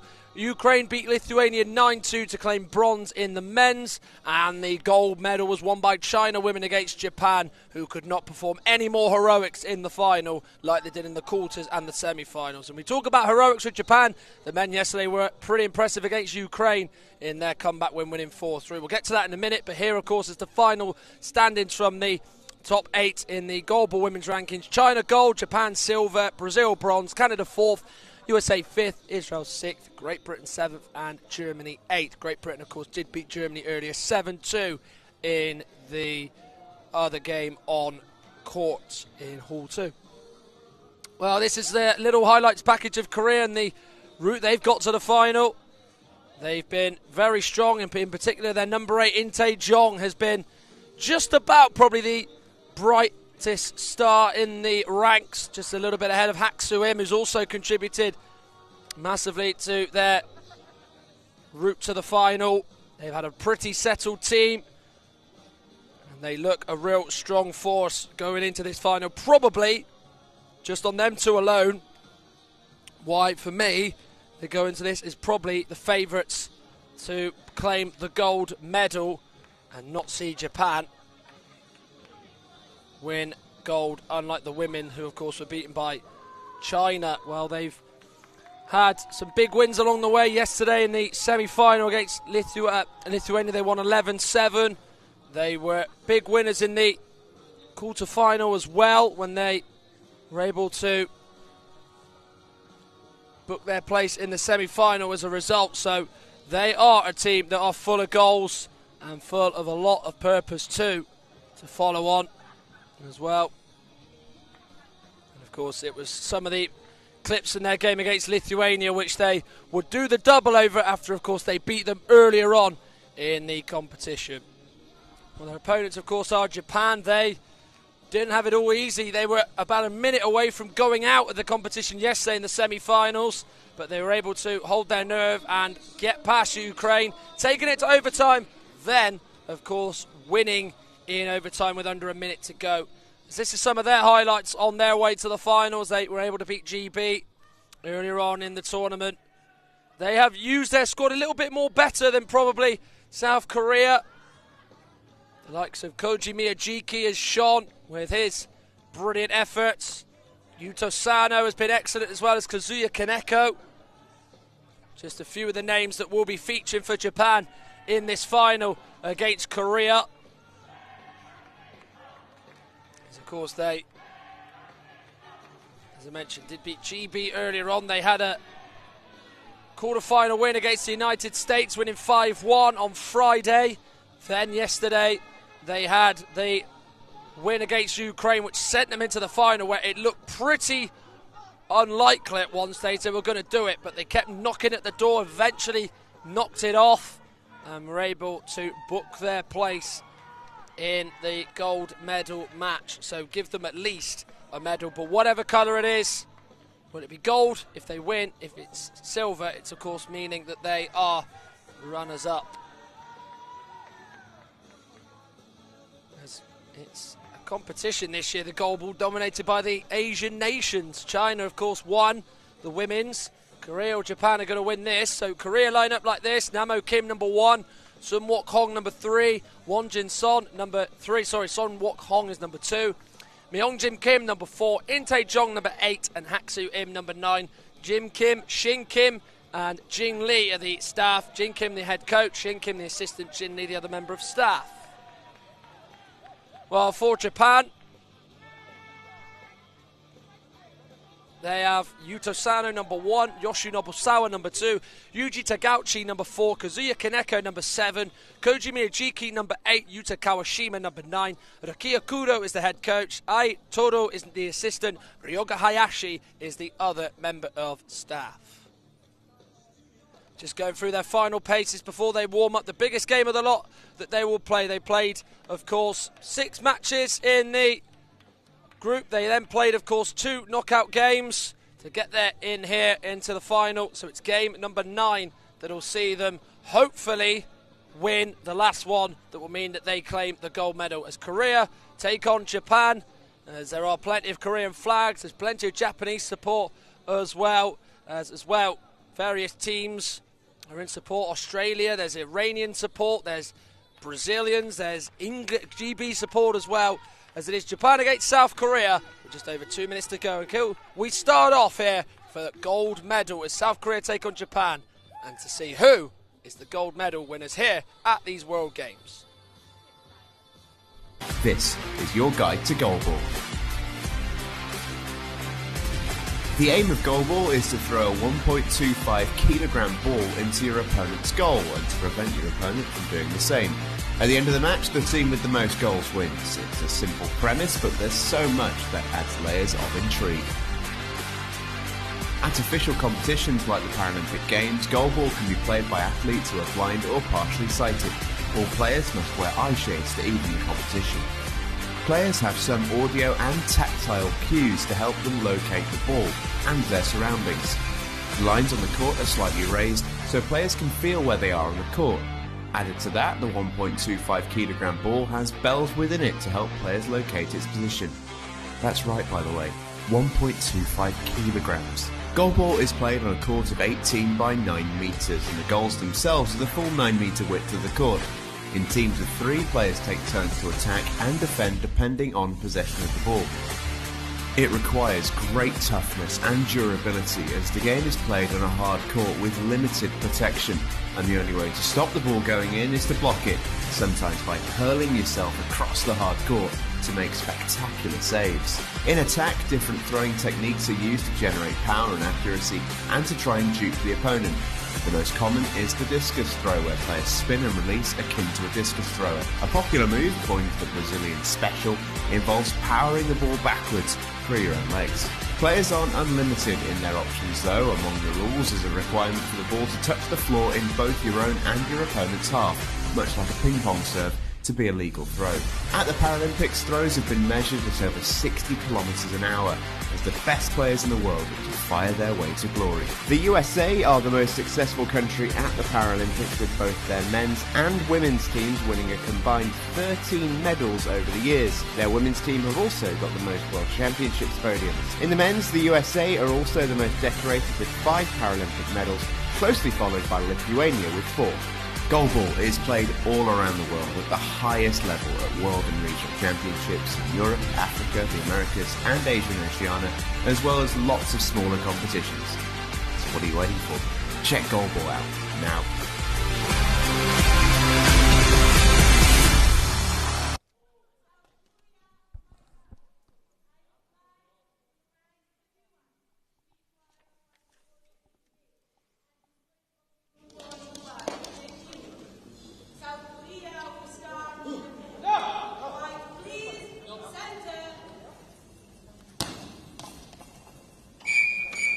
Underway will be Korea in black, all black, left to right against Japan in black but with red on the top and the bottom of the shirt.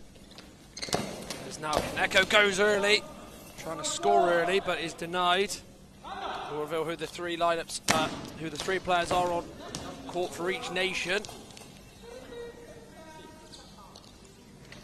Sano will have a go now for Japan. It was his winner that sent them here to the gold medal match. Attempt by Inte Jong, kept up well by Tagauchi. Effort is low, and is it going to go in? No, Inte Jong sweeping it away. Came off one Jin Son. It was a lot of power in it from Sano. It took the power away, but getting it away fully was Inte Jong.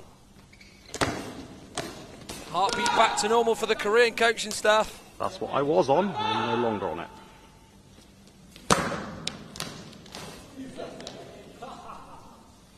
So we're over a minute into the gold medal match between Korea and Japan. 0-0 here at the CBS Arena in Coventry. Game 102 and the last one of Goalball at these World Games. Im going low. Kept out by Sano. It goes over now towards Kaneko, who was able to dive on the ball and bring it close to the goal line, where he'll have a throw. Kept out well there by Im in South Korea.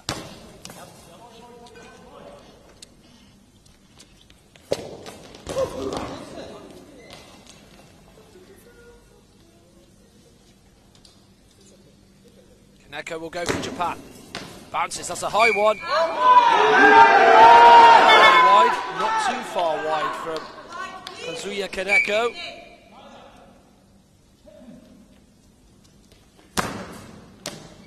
Maxuim going towards Kaneko's side, the far corner where he's aiming for. Kaneko in the way of it though.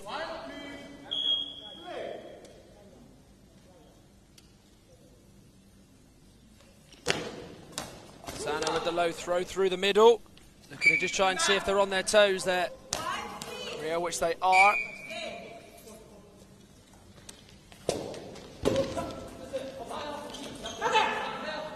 Stopping it going over the left side of the court, and Korea's ball is Yuji Tagauchi. Tipped away from the goal by Inte Jong.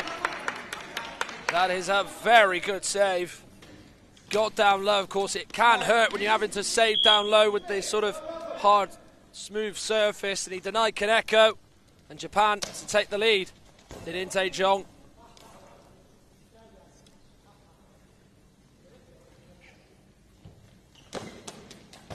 Sano low. Saved by Jong. Kaneko's effort is easy for Inte Jong.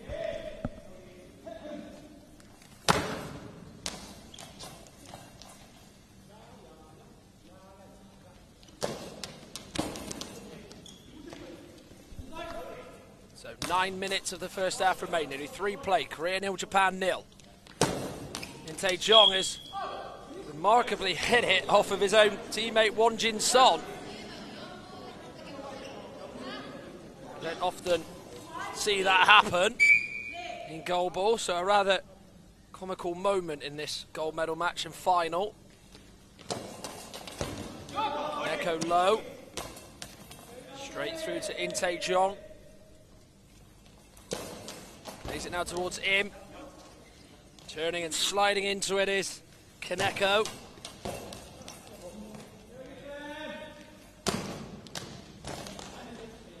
Now for Korea's Haksu Im. Kaneko just moving his right arm across the goal. He's gone right to that very last post on the far side. It's an effort that hits into the chest of Im, who just had to just make sure it stuck it out enough. So still we await the opening goal. Korea, Won Jin Son, Inte Jong, Haksu Im starters.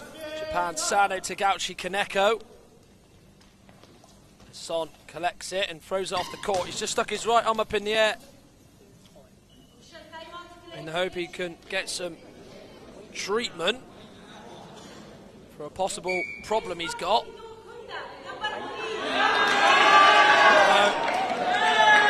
as though, as he stuck his arm up, the official Mana Obaidat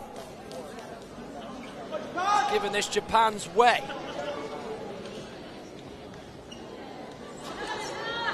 He had it out for a long time, but the officials weren't happy about it, so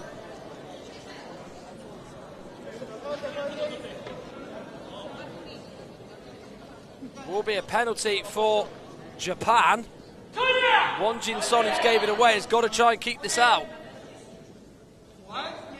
Kaneko and Sano are in discussion. Sano with that headband on, with the sort of tied up at the back.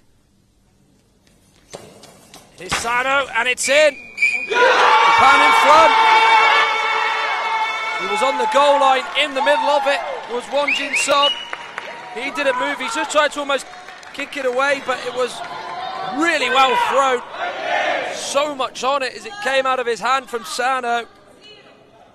And it's Japan who lead this all-Asian men's gold medal match here. World Games. 7 minutes 58 left of this first half. It's Korea 0, Japan 1. And it's an offence like that, just a little costly error from Won Jin-son, that has allowed Japan to go in the lead. Which is something that they did not want to happen.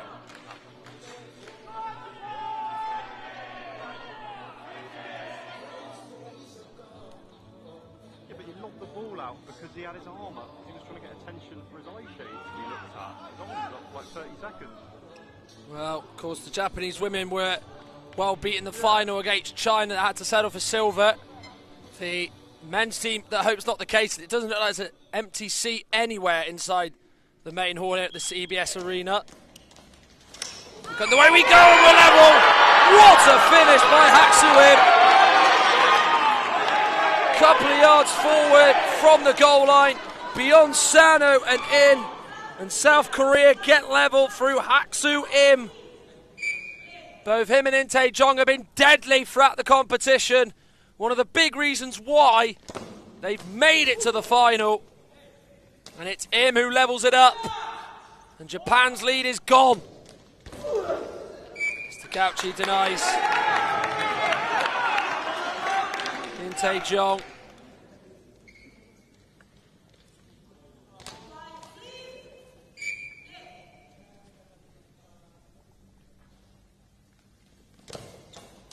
Sano with the throw for Japan. Saving it well is Haksu Im.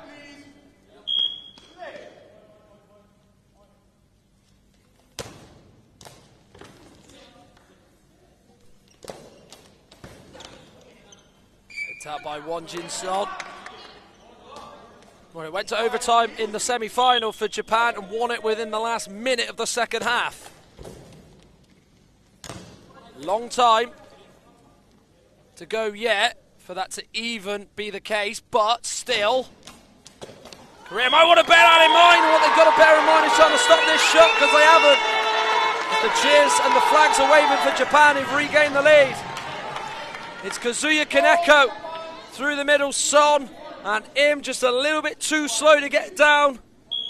Gap found by Kazuya Kaneko, and Japan are back in the lead. 2-1 it is now with 7 minutes remaining of the first half. In what will be, I think, from here on in, a gripping final. Sano tries to find the near corner of the Korean court. Kept up by In Tae-jong, who has his effort then. Saved with the fingertips by Kazuya Kaneko. Goes again. Pushing it away. With his palms is In Tae-jong.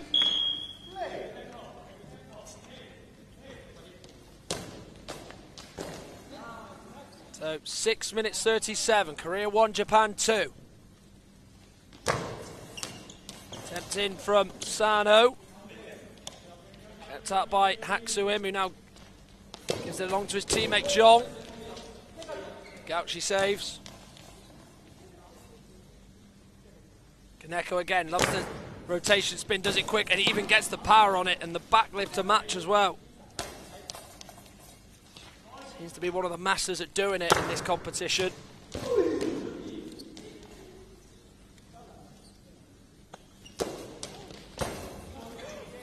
Attempt by Sano. Took 2 Korean players to stop it in. The centre, Son and Im. Jong trying to go for the corner. You can see both want to do that. Kaneko just squats down, just moves his left hand along the surface, and the tactile take goes for it, kept out. Him going all the way back, generates the power. Straight though at Kaneko, not quite away from him. But you can definitely see that both sides are trying to aim for the corners. It's not really about the centres in this game. Son and Tagauchi to stop it. It's more about the wide players who are going to shoot as well as defend at the moment, I think. It's 5 minutes 36 seconds is what's left of the first half as the timeout's called. There's seemingly a lot of Korean fans and a lot of Japanese fans. Korean flags in attendance as well as Japanese ones. Really adding to the vibrancy and the atmosphere inside the CBS arena. Japan led with Sano, then Im equalised, and then it would be 2-1 with Kaneko. Remember, Sano's was a penalty because Won Jin Son didn't alert the officials about wanting to sort out his eye shades.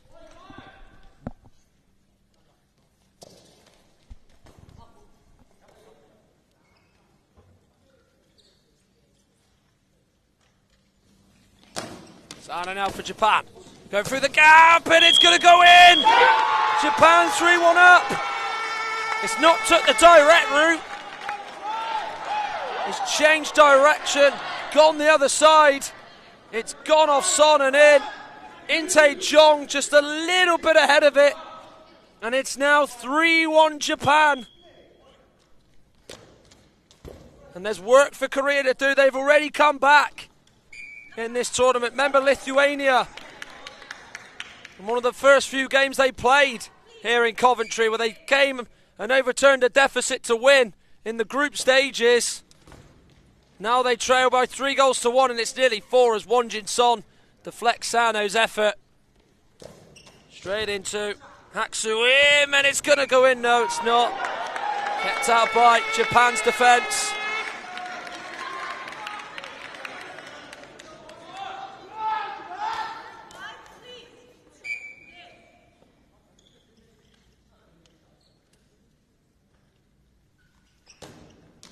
Sano going for it again. Shut out this time.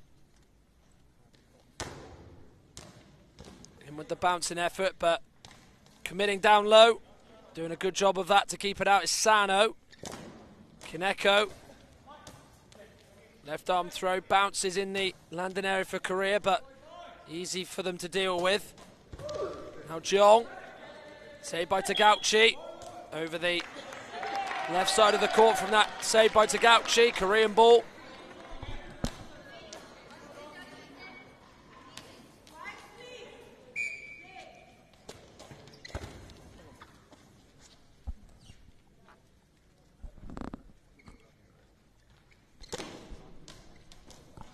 And it's got in, it's 4-1 now. Oh, what a huge mishap by South Korea. And Haksu Im, it's just gone underneath him and in. And there's some real costly errors coming in from South Korea now in this first half, as it's getting away from them this final and this gold medal match.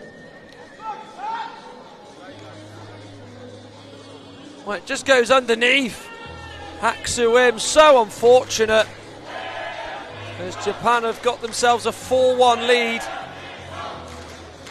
There are plenty of spectators and other nations in support. There's Greece, there's Australia here, Iran are here, Brazil, Great Britain are towards the back of the seating area on the near side. They're all here.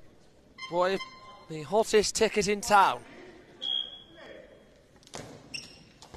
In with the attempt. Tagauchi powers it onto Sano, but it's gone away to the left to Kaneko. Saved by him.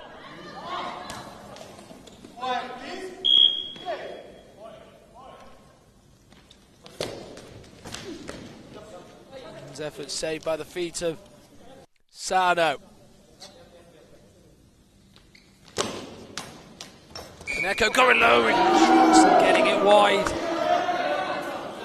Tell you what, he is not far away at all from making it 5.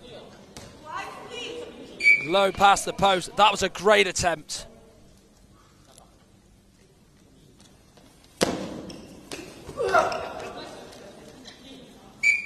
Gauchi with the block. Goes away to his right and off the court.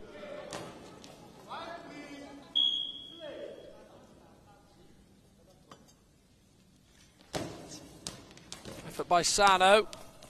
Wonjin Son had to just judge the bounce right, and he did just that as he blocks it.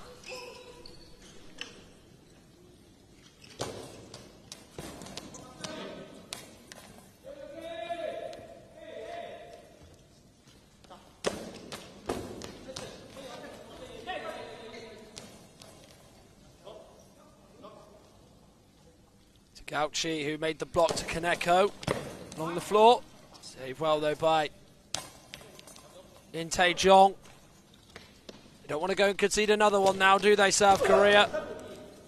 They might go and want to score another one.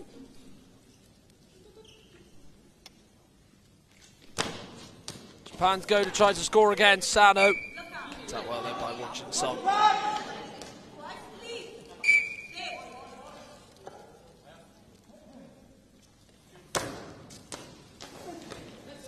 Out by Sano. Tagauchi was diving, missed it completely.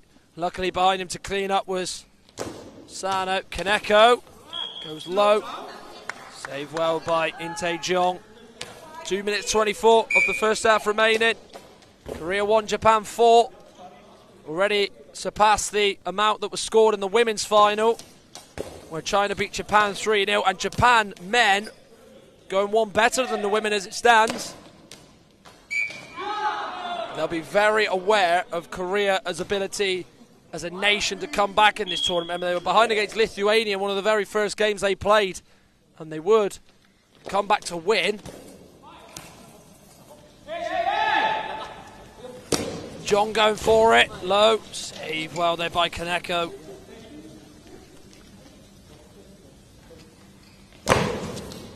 Bounces, low, it's awkward, Son. Moving left and right, working out it's fairly close to him. He really took the sting and the power out of the effort. Sano goes again, goes wide though.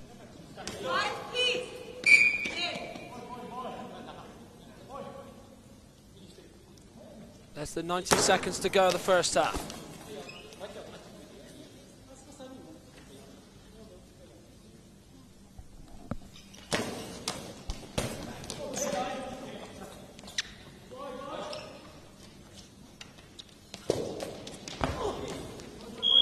John coming centrally, looking to find the near corner. Saying no, not allowed is Kazuya Kaneko. His latest effort. Well, to the left, off the court by Haksu Im. Last minute of this first half. Japan determined to not let any in. Korea the same. Both have conceded, although Korea have conceded more than Japan. Jong. High bite to Gauchi. Right arm throw by Sano. Jong with the stop with his feet. Effective work as well.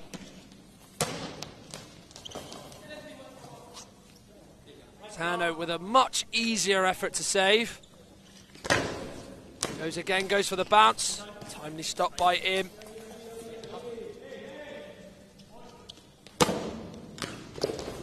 As it's then tipped by Tagauchi onto Kaneko. So it took two Japanese players to stop that. Korean attempt, and lost the court by Wonjin Son. So shouts come in with the ball off the court. And a chance for the court to get a wipe as well. First time in this first half that's happened with 11.5 seconds to go. It is the best chance for that.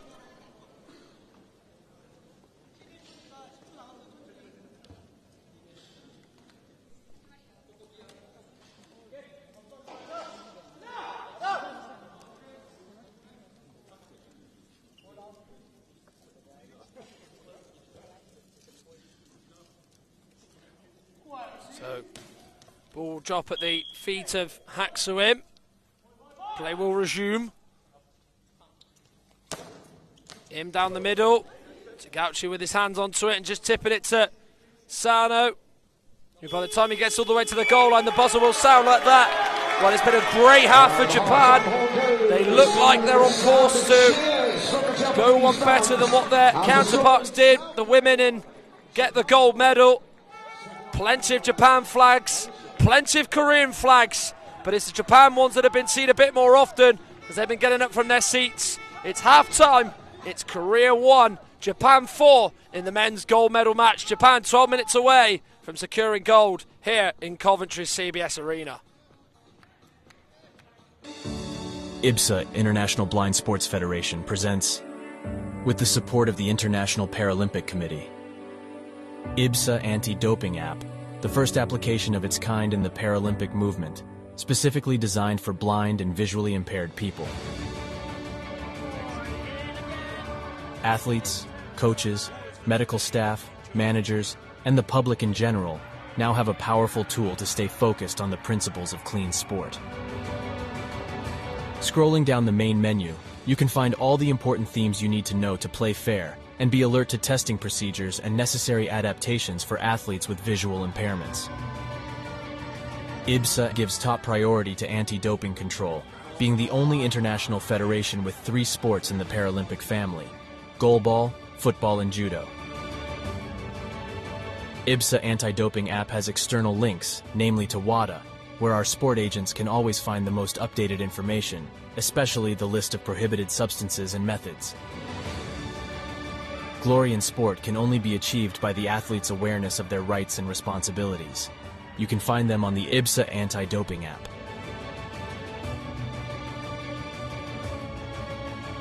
IBSA is continuously promoting anti-doping education to all its affiliate athletes and sport agents, not only about the consequences of the use of doping and the risk of using supplements. IBSA believes that education is the major tool to fight doping in sport. Informed athletes can make better decisions. Download the app now at the usual operating system stores. And ladies and gentlemen, we have seen history being made today. Such a great team at these championships. IBSA. Beyond sight. Feel the sport.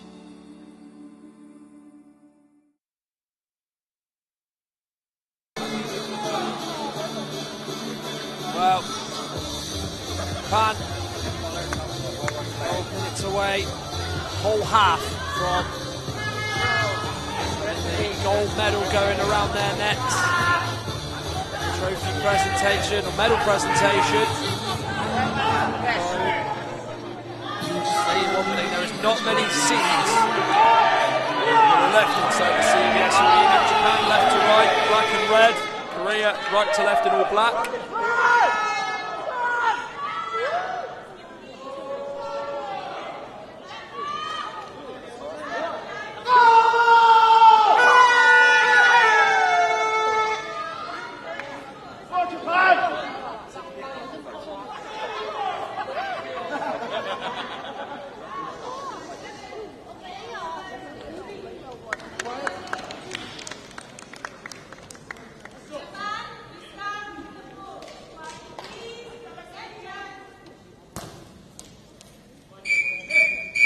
Tell the crowd's excited in here when the referee, Manu Abaidak, cannot say if there's been any changes or who's on court for the crowd.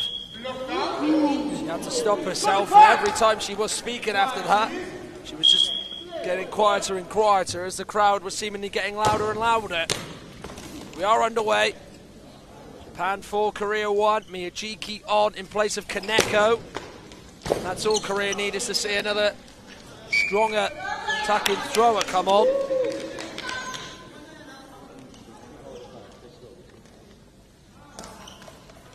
Of course, Japan had the chance to do the double-double, not quite. The women lost to China earlier on today. The bronze in the men's went to Ukraine. Bronze in the women's went to Brazil. They beat Canada. Here, though, Japan in the men's close to the gold. Quite fitting, really. Miyajiki's got a pretty sort of golden head of hair, given, of course, they are close to the gold medal. They've still got 11 minutes to hold on. Maxuim going low, saved by Sano. Sano, Tagauchi, Miyajiki on the court for Japan. And it's Jong, Son, and Im. Korea, and it's now 5-1. And Miyajiki is a scorer now. I said that him coming on is a worry for South Korea. And I've been proved right. Through the gap between Son and Im. Japan's lead is bigger and bigger. Koji Miyajiki. Maybe you just sense that after that incredible encounter yesterday against Ukraine, it was almost written in the stars, the narrative that would be that it would be Japan who would get the gold medal.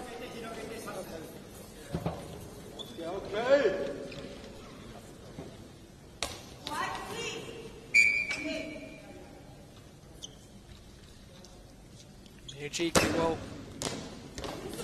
go again for Japan. He goes through the middle this time rather than going from left to centre. Middle to middle, but his attempt is kept out.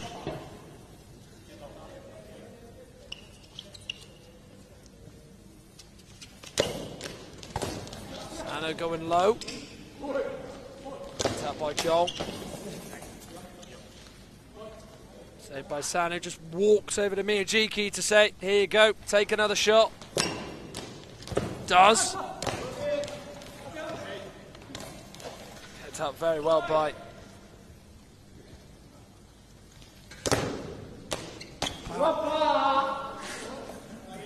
in that latest Korean attempt.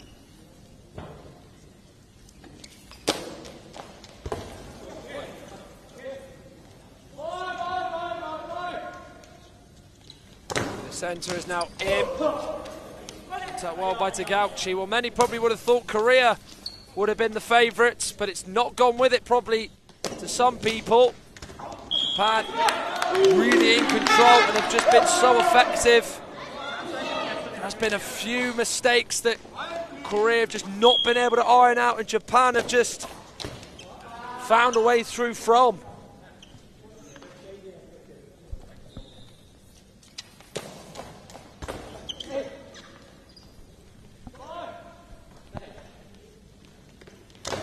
Him now for Korea.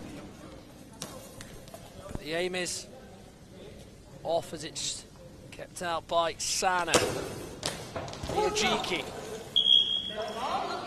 Rode well by Wonjin Son. Sun Wok Hong. Nano Kim. Wonjin Kim on the bench of South Korea. There is a change now. Wonjin Kim is going to be the player to come on. Mana Abaidat, the official, just checks the patches of the number 4 for South Korea, and then just the eye shades. Of course, they've got to be completely dark, them eye shades. There can't be any sort of visibility on the outside for the player so he can see any of the court. It has to be completely black. Some players who do play goalball are either blind or partially sighted.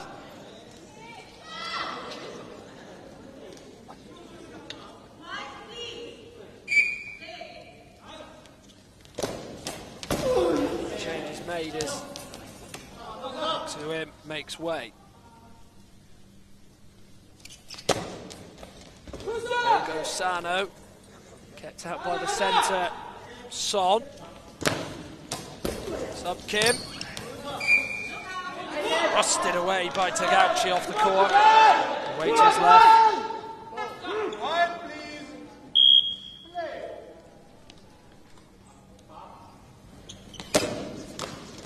Jiki off the post. Well, that's nearly 6 for Japan.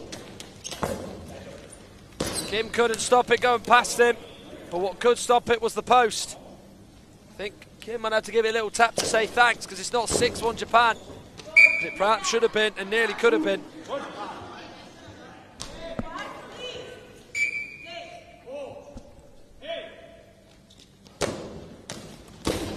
by In Tae-jong. Anything he's trying to throw into the goal is just being countered by Japan's defence. Just providing so many stings into the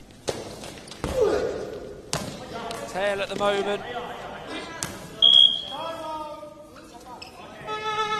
Timeout call. Timeout then called by Japan with 7 minutes 50 left on the clock. They lead South Korea by 5 goals to 1. Heard from the venue announcer, Japan 5-1 up, 7 minutes 50 to play.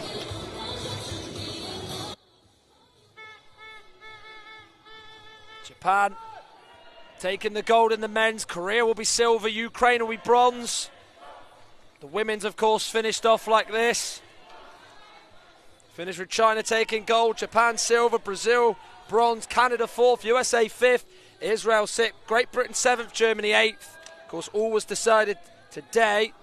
And in the men's, it's going to be Japan gold, Korea silver, Ukraine bronze, Lithuania 4th, Finland 5th, Turkey 6th, Iran 7th, USA 8th. Unless Korea can produce an absolutely stunning comeback.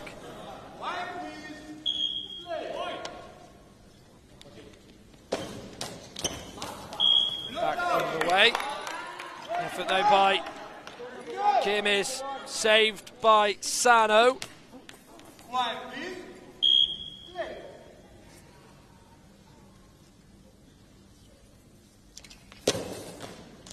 Sano trying to go across court. Trying to skip the centre as well, but Won Jin Son was having none of it. Protected his mate In Tae-jong, who couldn't find a way past Japan, and Miyajiki from the next shot.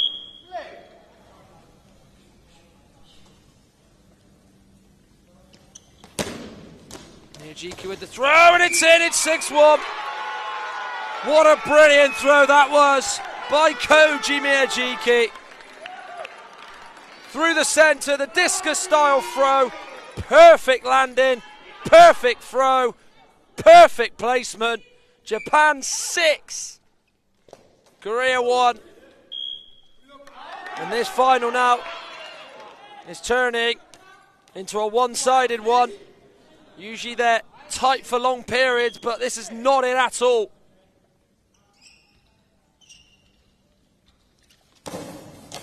Sano having a go. Won Jin Son denies him. So there will be something to smile about for Japan.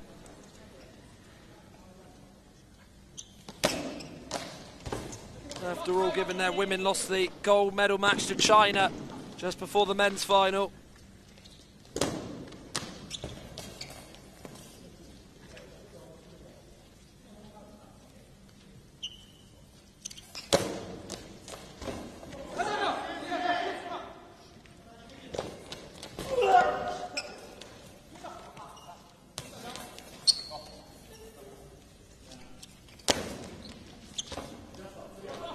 Minutes 19 to go. Japan 6, Korea 1.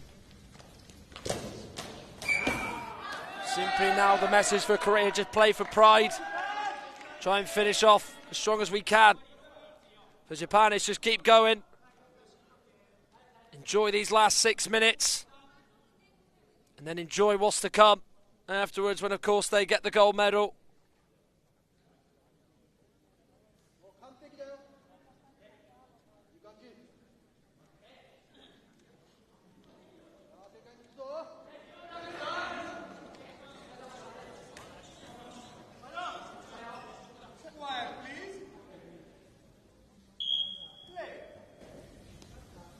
Japan with the attempt with Miyajiki. Bounces just up high, but then Won Jin Son in the way of it.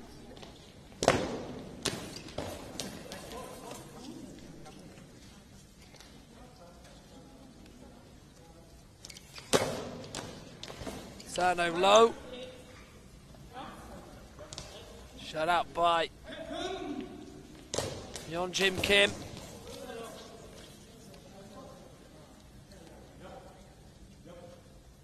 Miyajiki just going over to the near side now, spinning in field.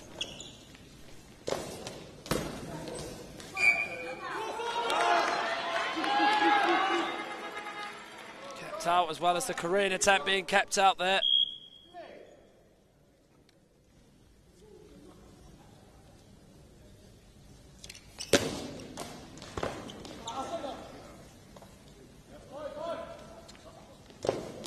Goes wide. Well, Japan, at this point in their semi-final yesterday, had to chase down a deficit. They could have gone 4-1 down to Ukraine. They didn't. They levelled it to 3-3, taking it to overtime. They would get the all-important 7th and win it through Yuto Sano. They've not looked back on that since, and they have just raced into a 6-1 lead and have been so good in this final. On-off games can really see what you're made of, and Japan have probably brought their best performance with them. You could argue the quarter-final win against the US was pretty good. It matters more in a final, and it's not quite 7-1. Credit has to go to Myeonjin Kim for that. Bounced and he saved it. It went behind him, and he brilliantly reacts as soon as he knows it's gone behind him. He has probably not gone that quick on the court before in his life, but has denied Japan a 7th. And isn't the recipient of a deflected effort going in off him.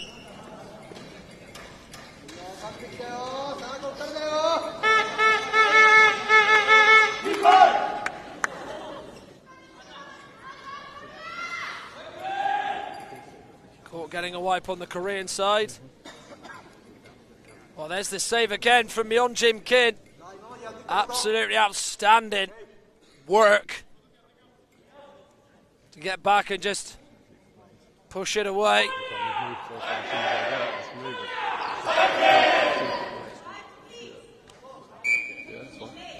Last 4 minutes of this competition here in Coventry. Cheeky denied by Son as it goes off the court.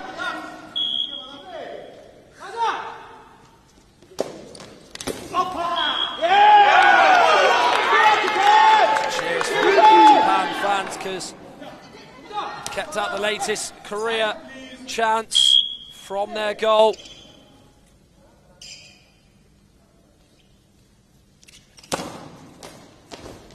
Sano low, saved by the centre Son. Well, I pointed out the danger man of Im and In Tae-jong. In Tae-jong's done nothing in this final, really. Credit to Japan.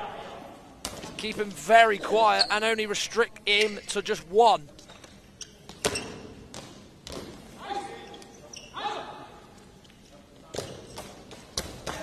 And it will be 6-2. Myeonjin Kim has got 1 for South Korea. Substitute, found a gap, got it in. It's now 6-2 with under 4 to go.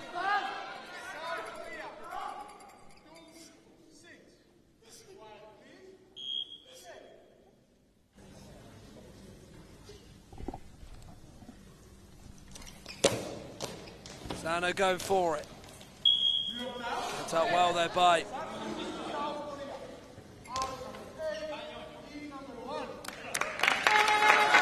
Wonjin Son.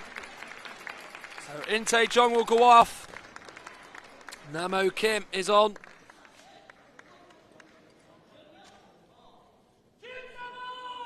Substitution for South Korea, leaving the court number 8, Jiang In-tae, to be replaced by the number 1, Kim Namo.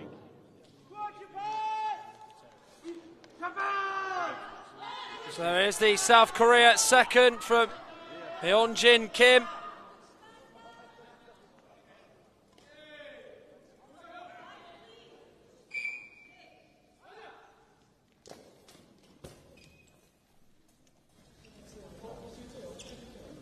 So 3 minutes, 35 left, and it's in now for 7-2.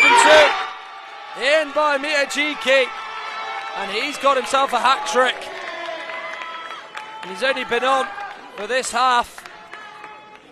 Well, Namo Kim dived to his right. It was on his left side. It might have just flicked off his trainers and in, but it's Japan who have a 7th, and it's a 3rd for Koji Miyajiki. And he's really come on and just decided to just grab this game by the horns and pretty much just secure it for Japan.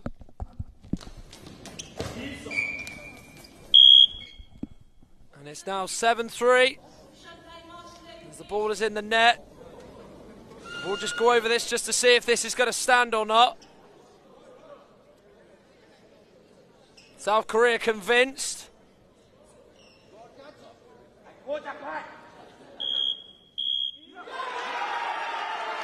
So it is in, it will be 7-3. Nano Abida just wanted to be sure. Her and her official on the near side came to an agreement.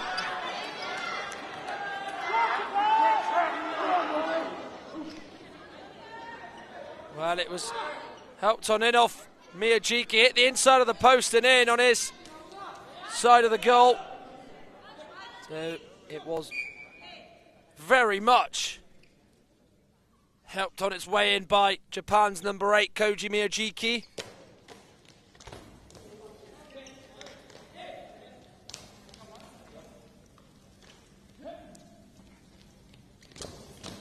Kim.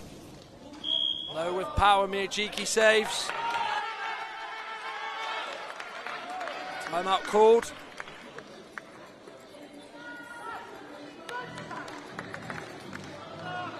There's a chance for the court to also get a wipe. Of course, with the players move in and slalom in and sliding all over the place to stop shots, it's going to be court where it's going to leave trails and sort of sweat patches.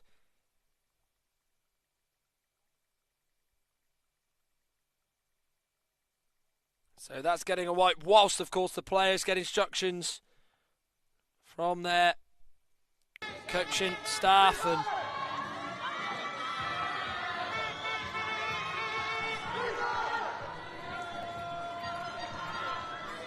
fellow potential subs as well. 2 minutes 55 remain of this gold medal match in the men's. Japan 7, Korea 3.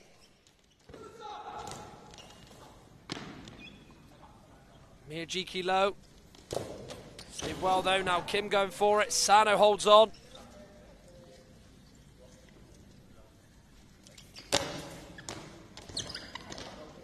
Not the best of efforts by Sano as Kim saves. He steps up forward. Stepping up to shoot.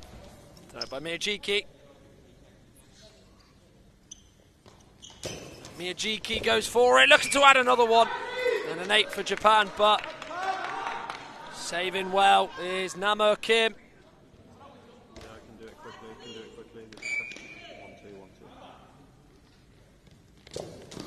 Kim. With a low effort that was easily dealt with by Miyajiki.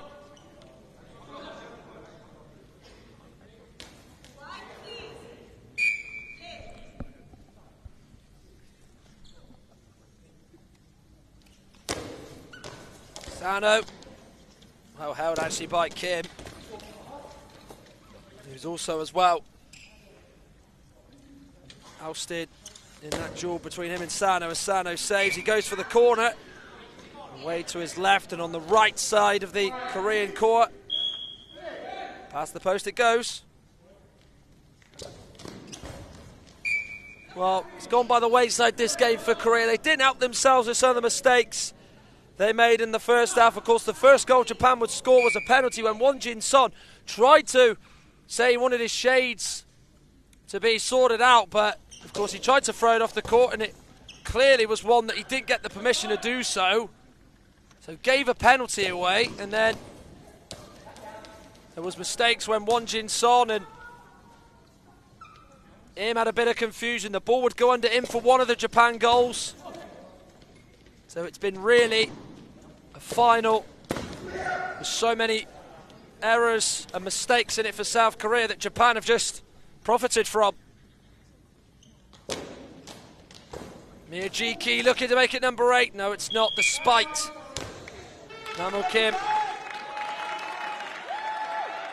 blocking it. So 1:11 remain, despite Kim's effort bouncing and just slowly going over the neutral area. I think a timeout was called anyway, as the crowd are in great force. Plenty of other nations here to watch as they watch the final game here in Coventry of the entire goalball tournament here at the World Games. Match 102. It started a week ago. We have absolutely flown through this tournament.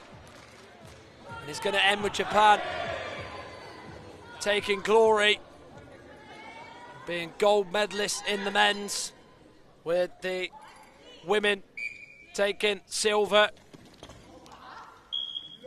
Kim's effort, Namo this is, tries to go to the near corner to Japan goal, well held by Sano.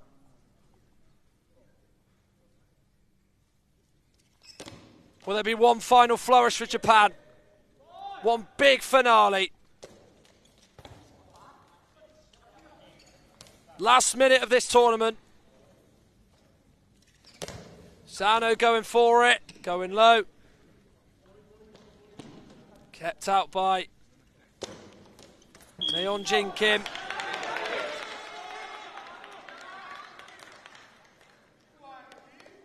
.4 seconds now for Japan just to carry on in this game and for South Korea to endure it.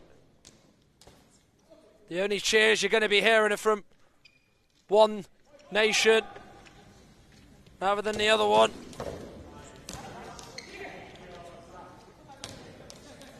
Miyajiki will probably have maybe one of his last few attempts of this final. Going low, going through the middle. Straight at though. Won Jin Son. Now Yeonjin Kim. Tagauchi volleying it away. Back into Korea's half. Now Yeonjin Kim will go again for South Korea. Miyajiki keeps it out, and they're just going to hold on to this without the shot as the buzzer sounds. Jubilation and joy for Japan. Yesterday in the semi-final, they didn't even know if they were going to be finalists. It was only in the last minute of normal time they took it to overtime, and then in overtime, within the last minute of the second period, they would secure their place in the final. But no such dramas here, drama-free, as Japan are gold medalists in the men's tournament. They're on court and celebrating, and why wouldn't they? Joyous occasion and a joyous scene for Japan, who have beaten Korea in the final. A brilliant performance. And it's a real special moment for Japan. Of course, the women earlier on lost to China in the final of the women's, and they've gone one better, so it means they will head back to Japan and will be the best men's side on the continent as it stands. Miyajiki helping himself to a couple, Sano as well, Kaneko too. As it is a wonderful moment for Japan. Korea beaten, as of course the second All-Asian final in the finals here has been won by Japan over Korea 7-3. Remember earlier on today, USA claimed 5th in the women's. They won 5-1 against Israel. 5th in the men's was Finland. They won 6-2 against Turkey. Brazil beat Canada 2-0 to claim bronze in the women. The bronze in the men's was won by Ukraine with a 9-2 victory over Lithuania. And then the women's final, China too good, too strong for Japan. Congratulations to them as they won 3-0. Congratulations to Japan men. 7-3 winners over Korea. By the way as well, Great Britain women 7, Germany 2 to claim 7th, and Iran beat USA 7-6. Both of those games on court in Hall 2, with Iran claiming 7th in the men's tournament and placed there. But top dogs and the best placed side in the men's is Japan. South Korea with silver, Ukraine with bronze, Lithuania 4th, Finland 5th, Turkey 6th, Iran 7th, USA 8th. As the medals will take place soon. Japan are just going around the court at the moment and savouring every moment as they've won this men's final by 7 goals to 3. And you have to give Japan credit for the way they performed. There was a lot of holes. There was just not really anything there for South Korea. It just didn't look like they were comfortable playing this game at times. It's almost like Japan could just sense it. Then, after Sano scored the penalty, went to 1-0 with Hak-Soo-im, and then you just expected maybe South Korea to really push on, but that was only as good as it got really for them. Im and In-tae-jong did not really perform. They weren't really up to scratch.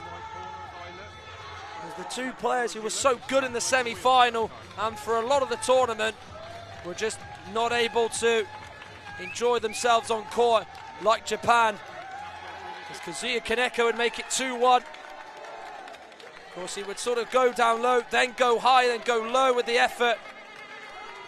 As Japan would go 2-1 up in what was a very vibrant crowd, to be fair. So that would be 2-1 for Japan. And they would add another 2 just before the end of the first half, as Sano would then score again.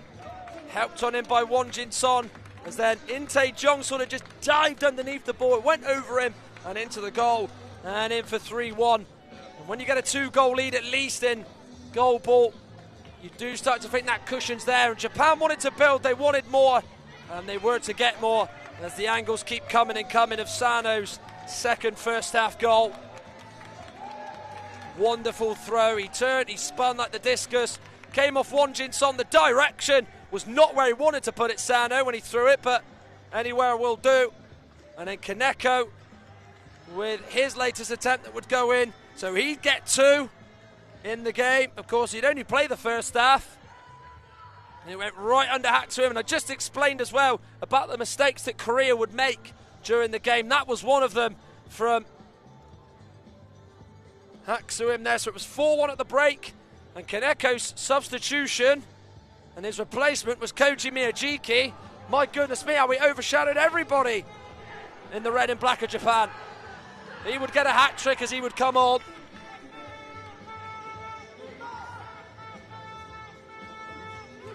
As he would get the first of his 3 within the first minute of the second half. Im and Son just left too much of a gap. They tried to close it, but by the time they did, the ball had hit the net. Then he would get another one, Miyajiki. Wow. Finish all types of angles. Such a cute, smart player in terms of how he finishes, and he applied it so well. Got it right into the corner, away to the left of Kim. By the time he dived and got across, it was in the net. So it was just those seconds out for Korea that Japan just preyed on and got what they want. As the men's final has been won by Japan, the women's has been won by China, and that is it for the action of Goalball in terms of on-court. As now, of course, we will get the medal presentation shortly for the women and the men's. And, of course, as well, special word does have to go out to the officials for doing their job, and the spectators as well, who were brilliant in making it such a fun-filled atmosphere across the week here in Coventry. Of course, they're going to be loud, some of them as well, and giving out round of applauses for the teams who are going to be on the podium. In the men's, it was it was Japan, South Korea and Ukraine who are going to be on the podium. In the women, it is going to be China, Japan and Brazil. That's to come, of course, as Japan men just go off the court now. Some of the seats on the near side have been vacated as well, as there are still some teams here. Australia, both men and women, so they're mixing and they're still here to witness, I think, this trophy presentation as Japan go off to a wonderful round of applause. As the trophy presentation is to come very shortly, but the CBS Arena, which has played host during these World Games to the Goalball, has been a terrific venue.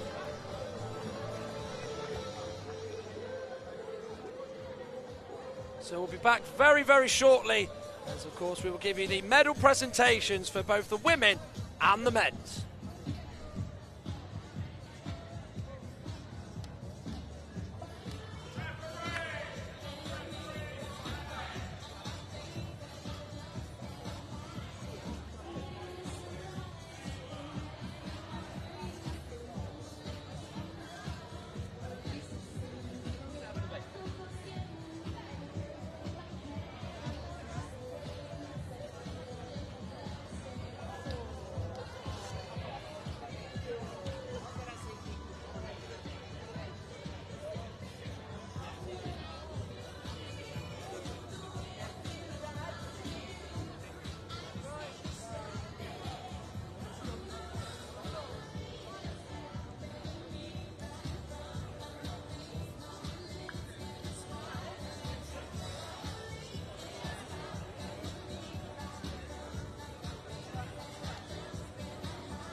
Be honest, as an event, they are fucking useless at medal ceremonies.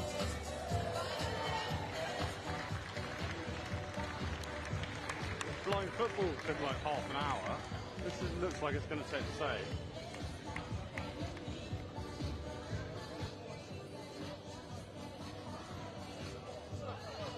Cheers to everybody, to all the teams that have won medals, that's in the women's and men's. Please make sure to go to the holding area so that you can mark on and collect your medals. So in the women's, that is Brazil, Japan and China, and in the men's, Ukraine, South Korea and Japan. Fred, mate, I've got about 6% of phone battery left, so I may lose you at some point during this, so I will just pick up what I can.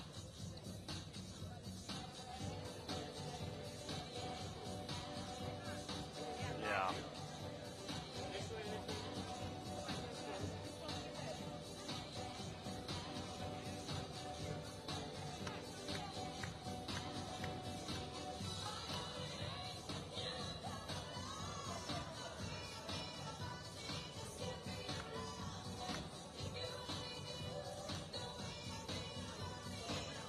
Okay then, it is now time for the presentation for the IBSA World Games 2023. It's been a great competition this week with 27 teams battling it out for a spot at Paris 2024. First of all, well done to all participating teams and coaches. I would find it quite funny if we missed the presentation. Our special thanks So round of applause is from the officials who are stood sort of on a very curved line as now the presentations are underway.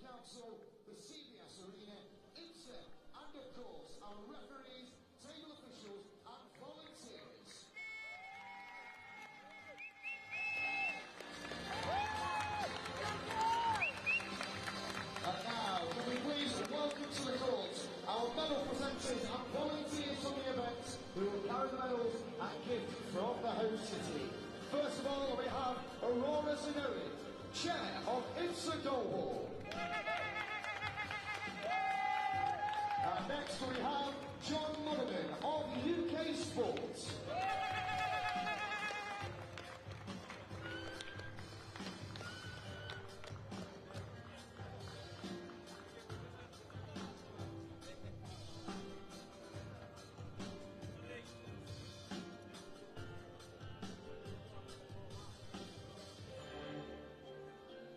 And now, Goalball family, please welcome to the court the women's medal-winning teams. Firstly, we will begin with third place and winning the bronze, Brazil!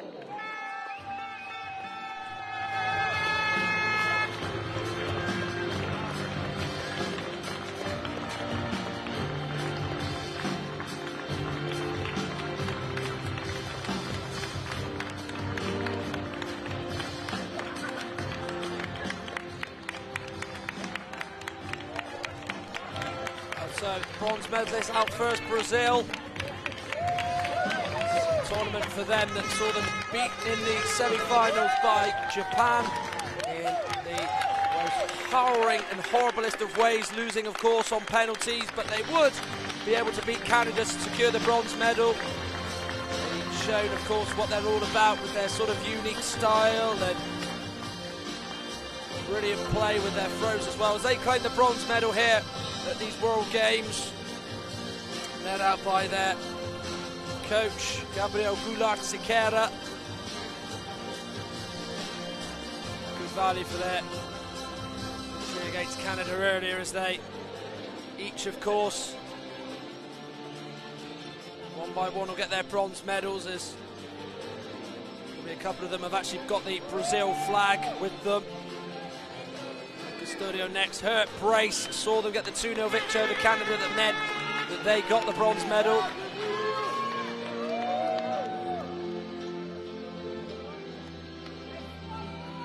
Of course, they really strong in the group stages. They got past Great Britain in the quarter-finals, as well as then reaching the semi-finals, only for Japan to knock them out of the gold medal match. Not much point me going wouldn't see Canada take the bronze off them. Settle for that and take it, as they got that 2-0 victory to claim victory.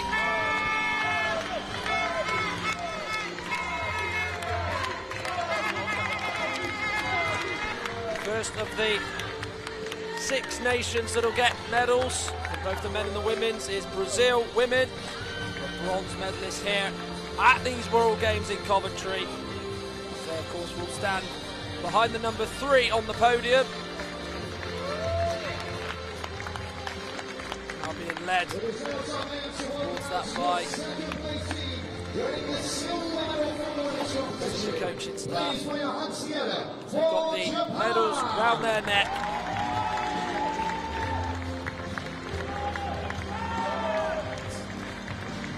Posing for photos of the Brazil flag out in front of all the team. Well, here come Japan women. They were losers in the final to China. They provided probably the most drama, Japan overall, in the women's and the men's. Of course, the women's side twice had to go to penalties to reach the final. First of all against the United States, and then against Brazil in the semi-final, but they couldn't repeat it for a third time, as they came up against a very, very good force in China. But they can still take great pride, can Japan. They've had a brilliant goalball tournament, both the men and the women's.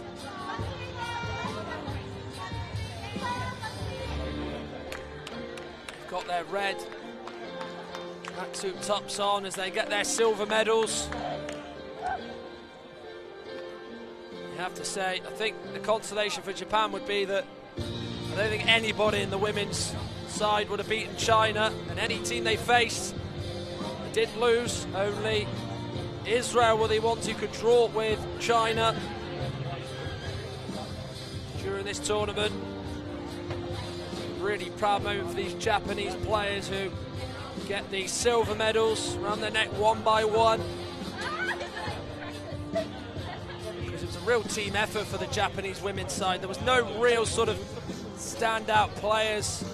Such a good, hard-working side. Norika Hagiwara, Sakimura, just to name a few. Of course, part of the side that ended up getting the silver medal.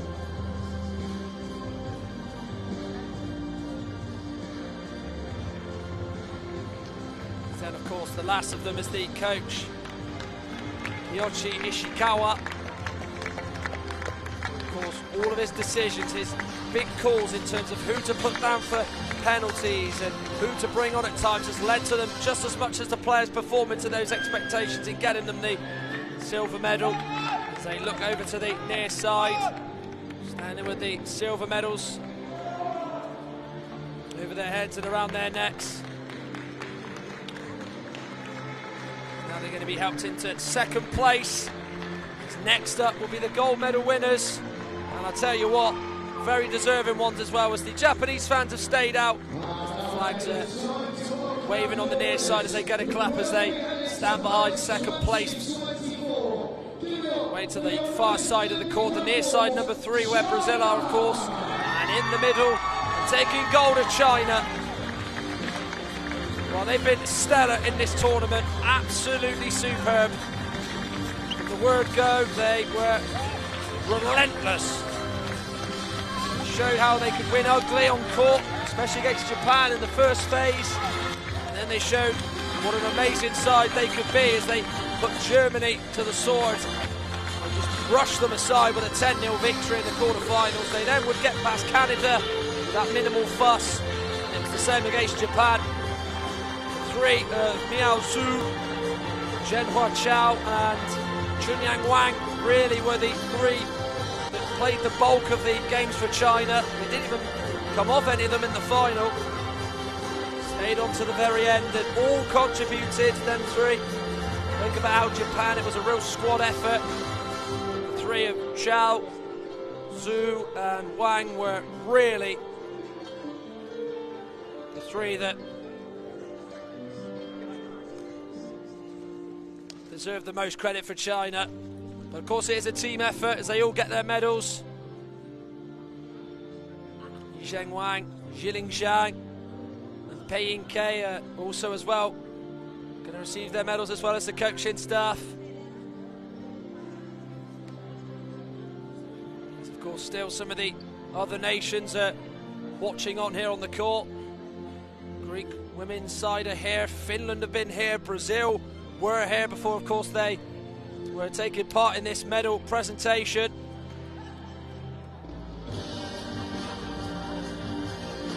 They've gone all the way through now, the China staff and playing squad, which of course getting a gift as well, their medals, which is a nice touch as well.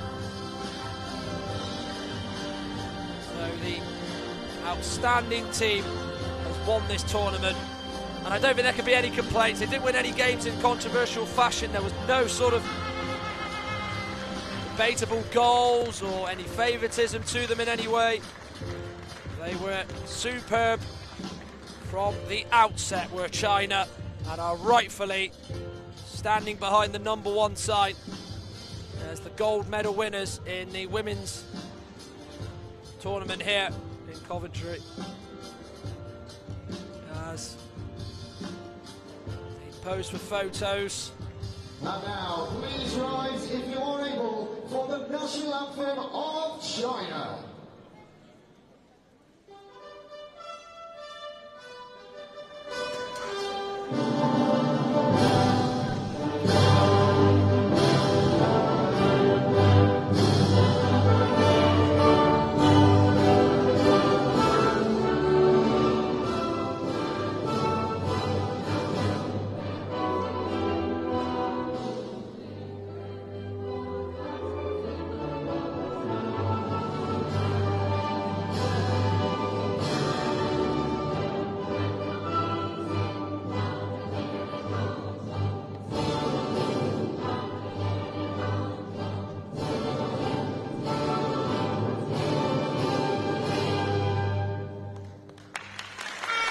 And now one more time then, please put your hands together for your 3 teams in the top 3, Brazil, Japan and China. They all stand for the photos now. The claps and the cheers come in, and of course, being the top side, and you're right, the national anthem gets played as though Chinese players really sang that out. What a proud moment it is for them. Any gold medal, any win you can get at any international tournament is always special. No doubt these Chinese players will certainly enjoy the flight home. Same for Japan and Brazil. Japan, of course, silver medalist. Brazil, bronze medalists. But I don't think anybody who's watched this tournament and listened to our coverage say that China are not deserving winners of this tournament. Brilliant to watch, good in all areas, pretty much the same side, class above the rest. Really showed it right the way through. Right, we're done with the women's. Now it's on to the men's.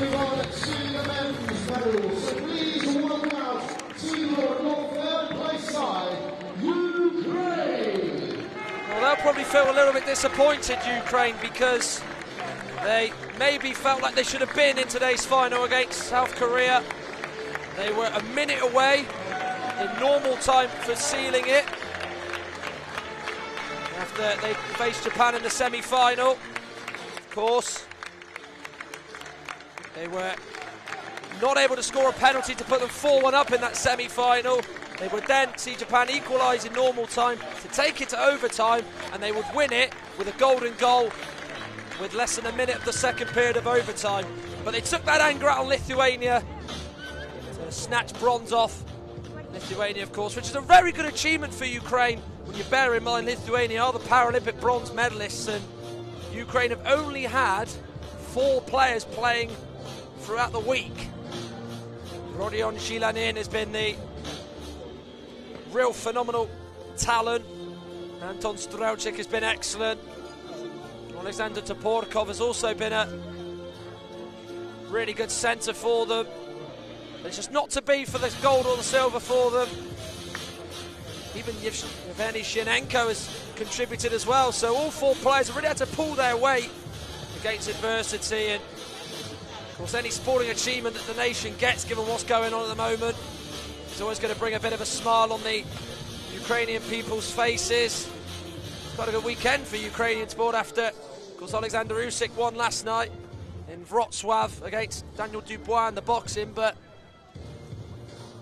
bronze medal for Ukraine.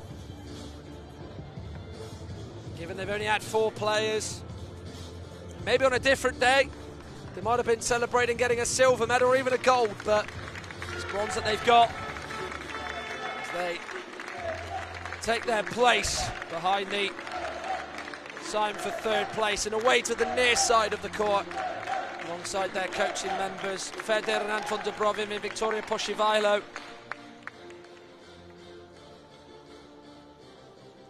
The Ukrainian women struggled, but the men certainly didn't.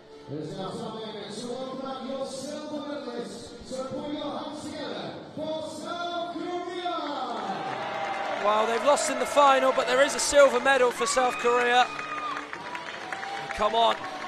Looks as though each with an individual Korean flag to wave, as well as the Korean flag being out front and show. Had a very good tournament, just didn't turn up in the final. In Tae-Chong and Pak Soo-im, brilliant. Memorably came back against Lithuania in one of the very early games in the men's tournament to produce a comeback win. They then would beat them in the semi-finals. It was only as this tournament went on you realised the quality of South Korea.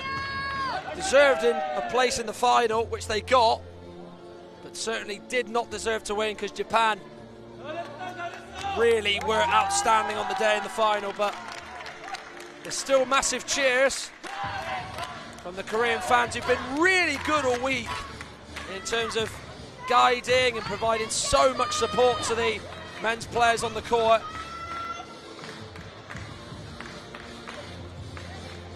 There was even, of course, as well, a real big team effort from it. Yeonjim Kim, who against Lithuania came on and was outstanding, played a real big part. All the players have been used as well. Sun Wook Hong and Namo Kim. Just to name a couple more. As I said, it was just not to be. South Korea in the final against Japan, a fellow Asian nation. Not bad for the continent for Goalball, is it? heading into a Paralympics year next year with these World Games seeing silver medalists and the gold medalists in the women's and the men's being won by Asian countries, which is not bad.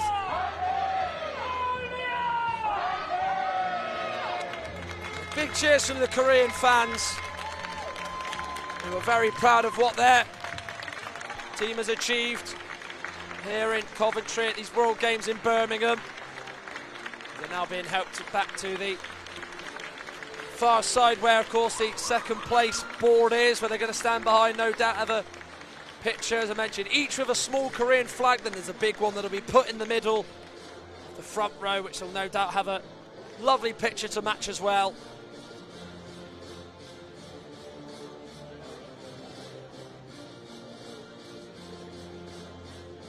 So congratulations to them. They are silver medalists here at the World Games. Now it's time to welcome up your winners. Just like the winners, they will be heading to Paris 2024. So here on place of honor, gold medalist, Japan!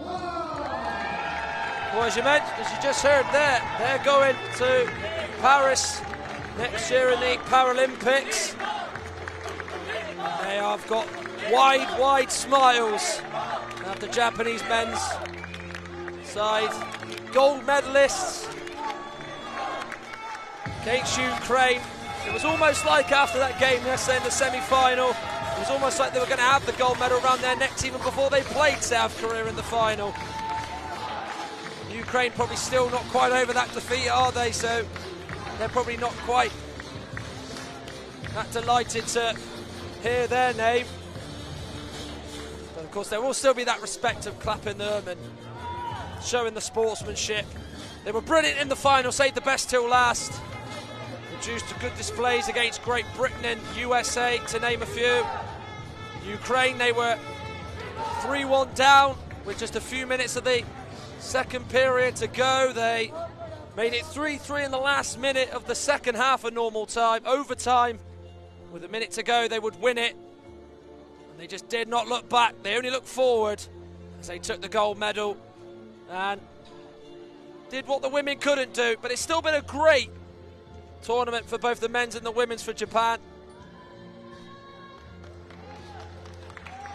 They just had so much talent in abundance. They, of course, didn't even start Koji Miyajiki for the final, and he got a hat-trick. Kazuya Kaneko, of course, helped himself to 2 in the final. Real talent throughout the week.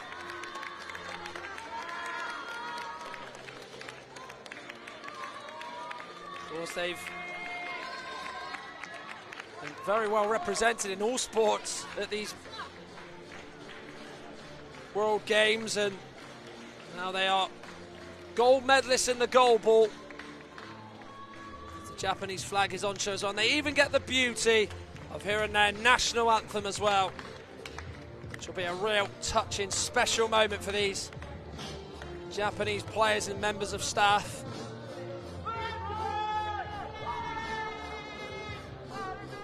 They show off their gold medals, and why wouldn't they? Kings of the court. Really showed today why overall they were the best side.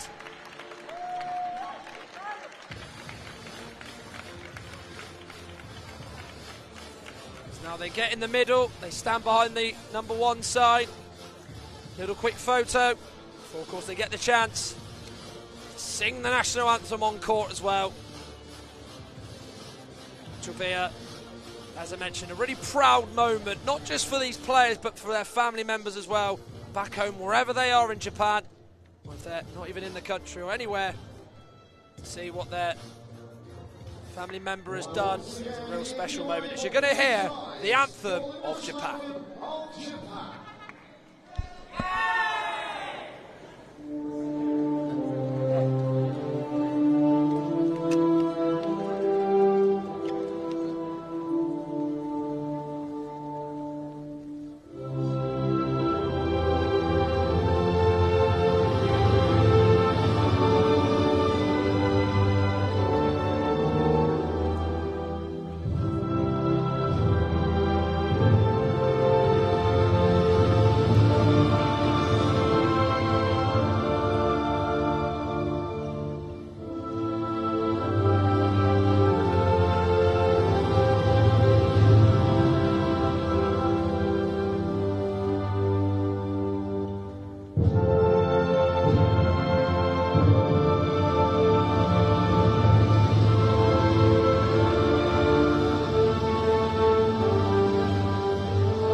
Well, congrats once again to Japan, gold medalists.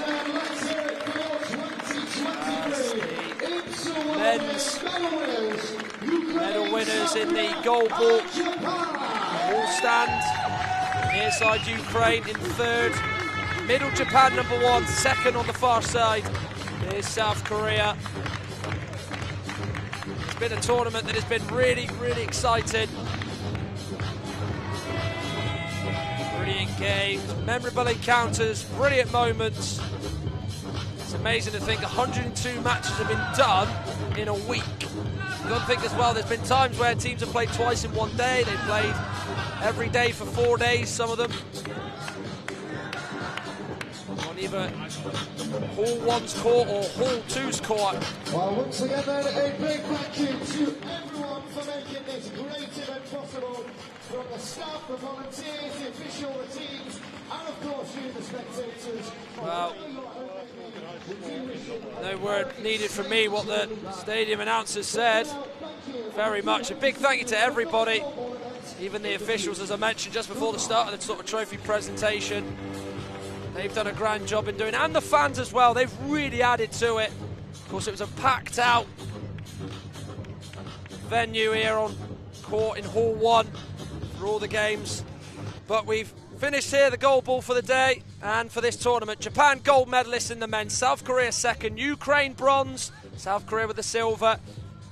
And in the women's, China the gold medalist, Japan with the silver. It is bronze for Brazil, and then all the way down, Canada 4th, USA 5th, Israel 6th, Great Britain 7th, and 8th is Germany.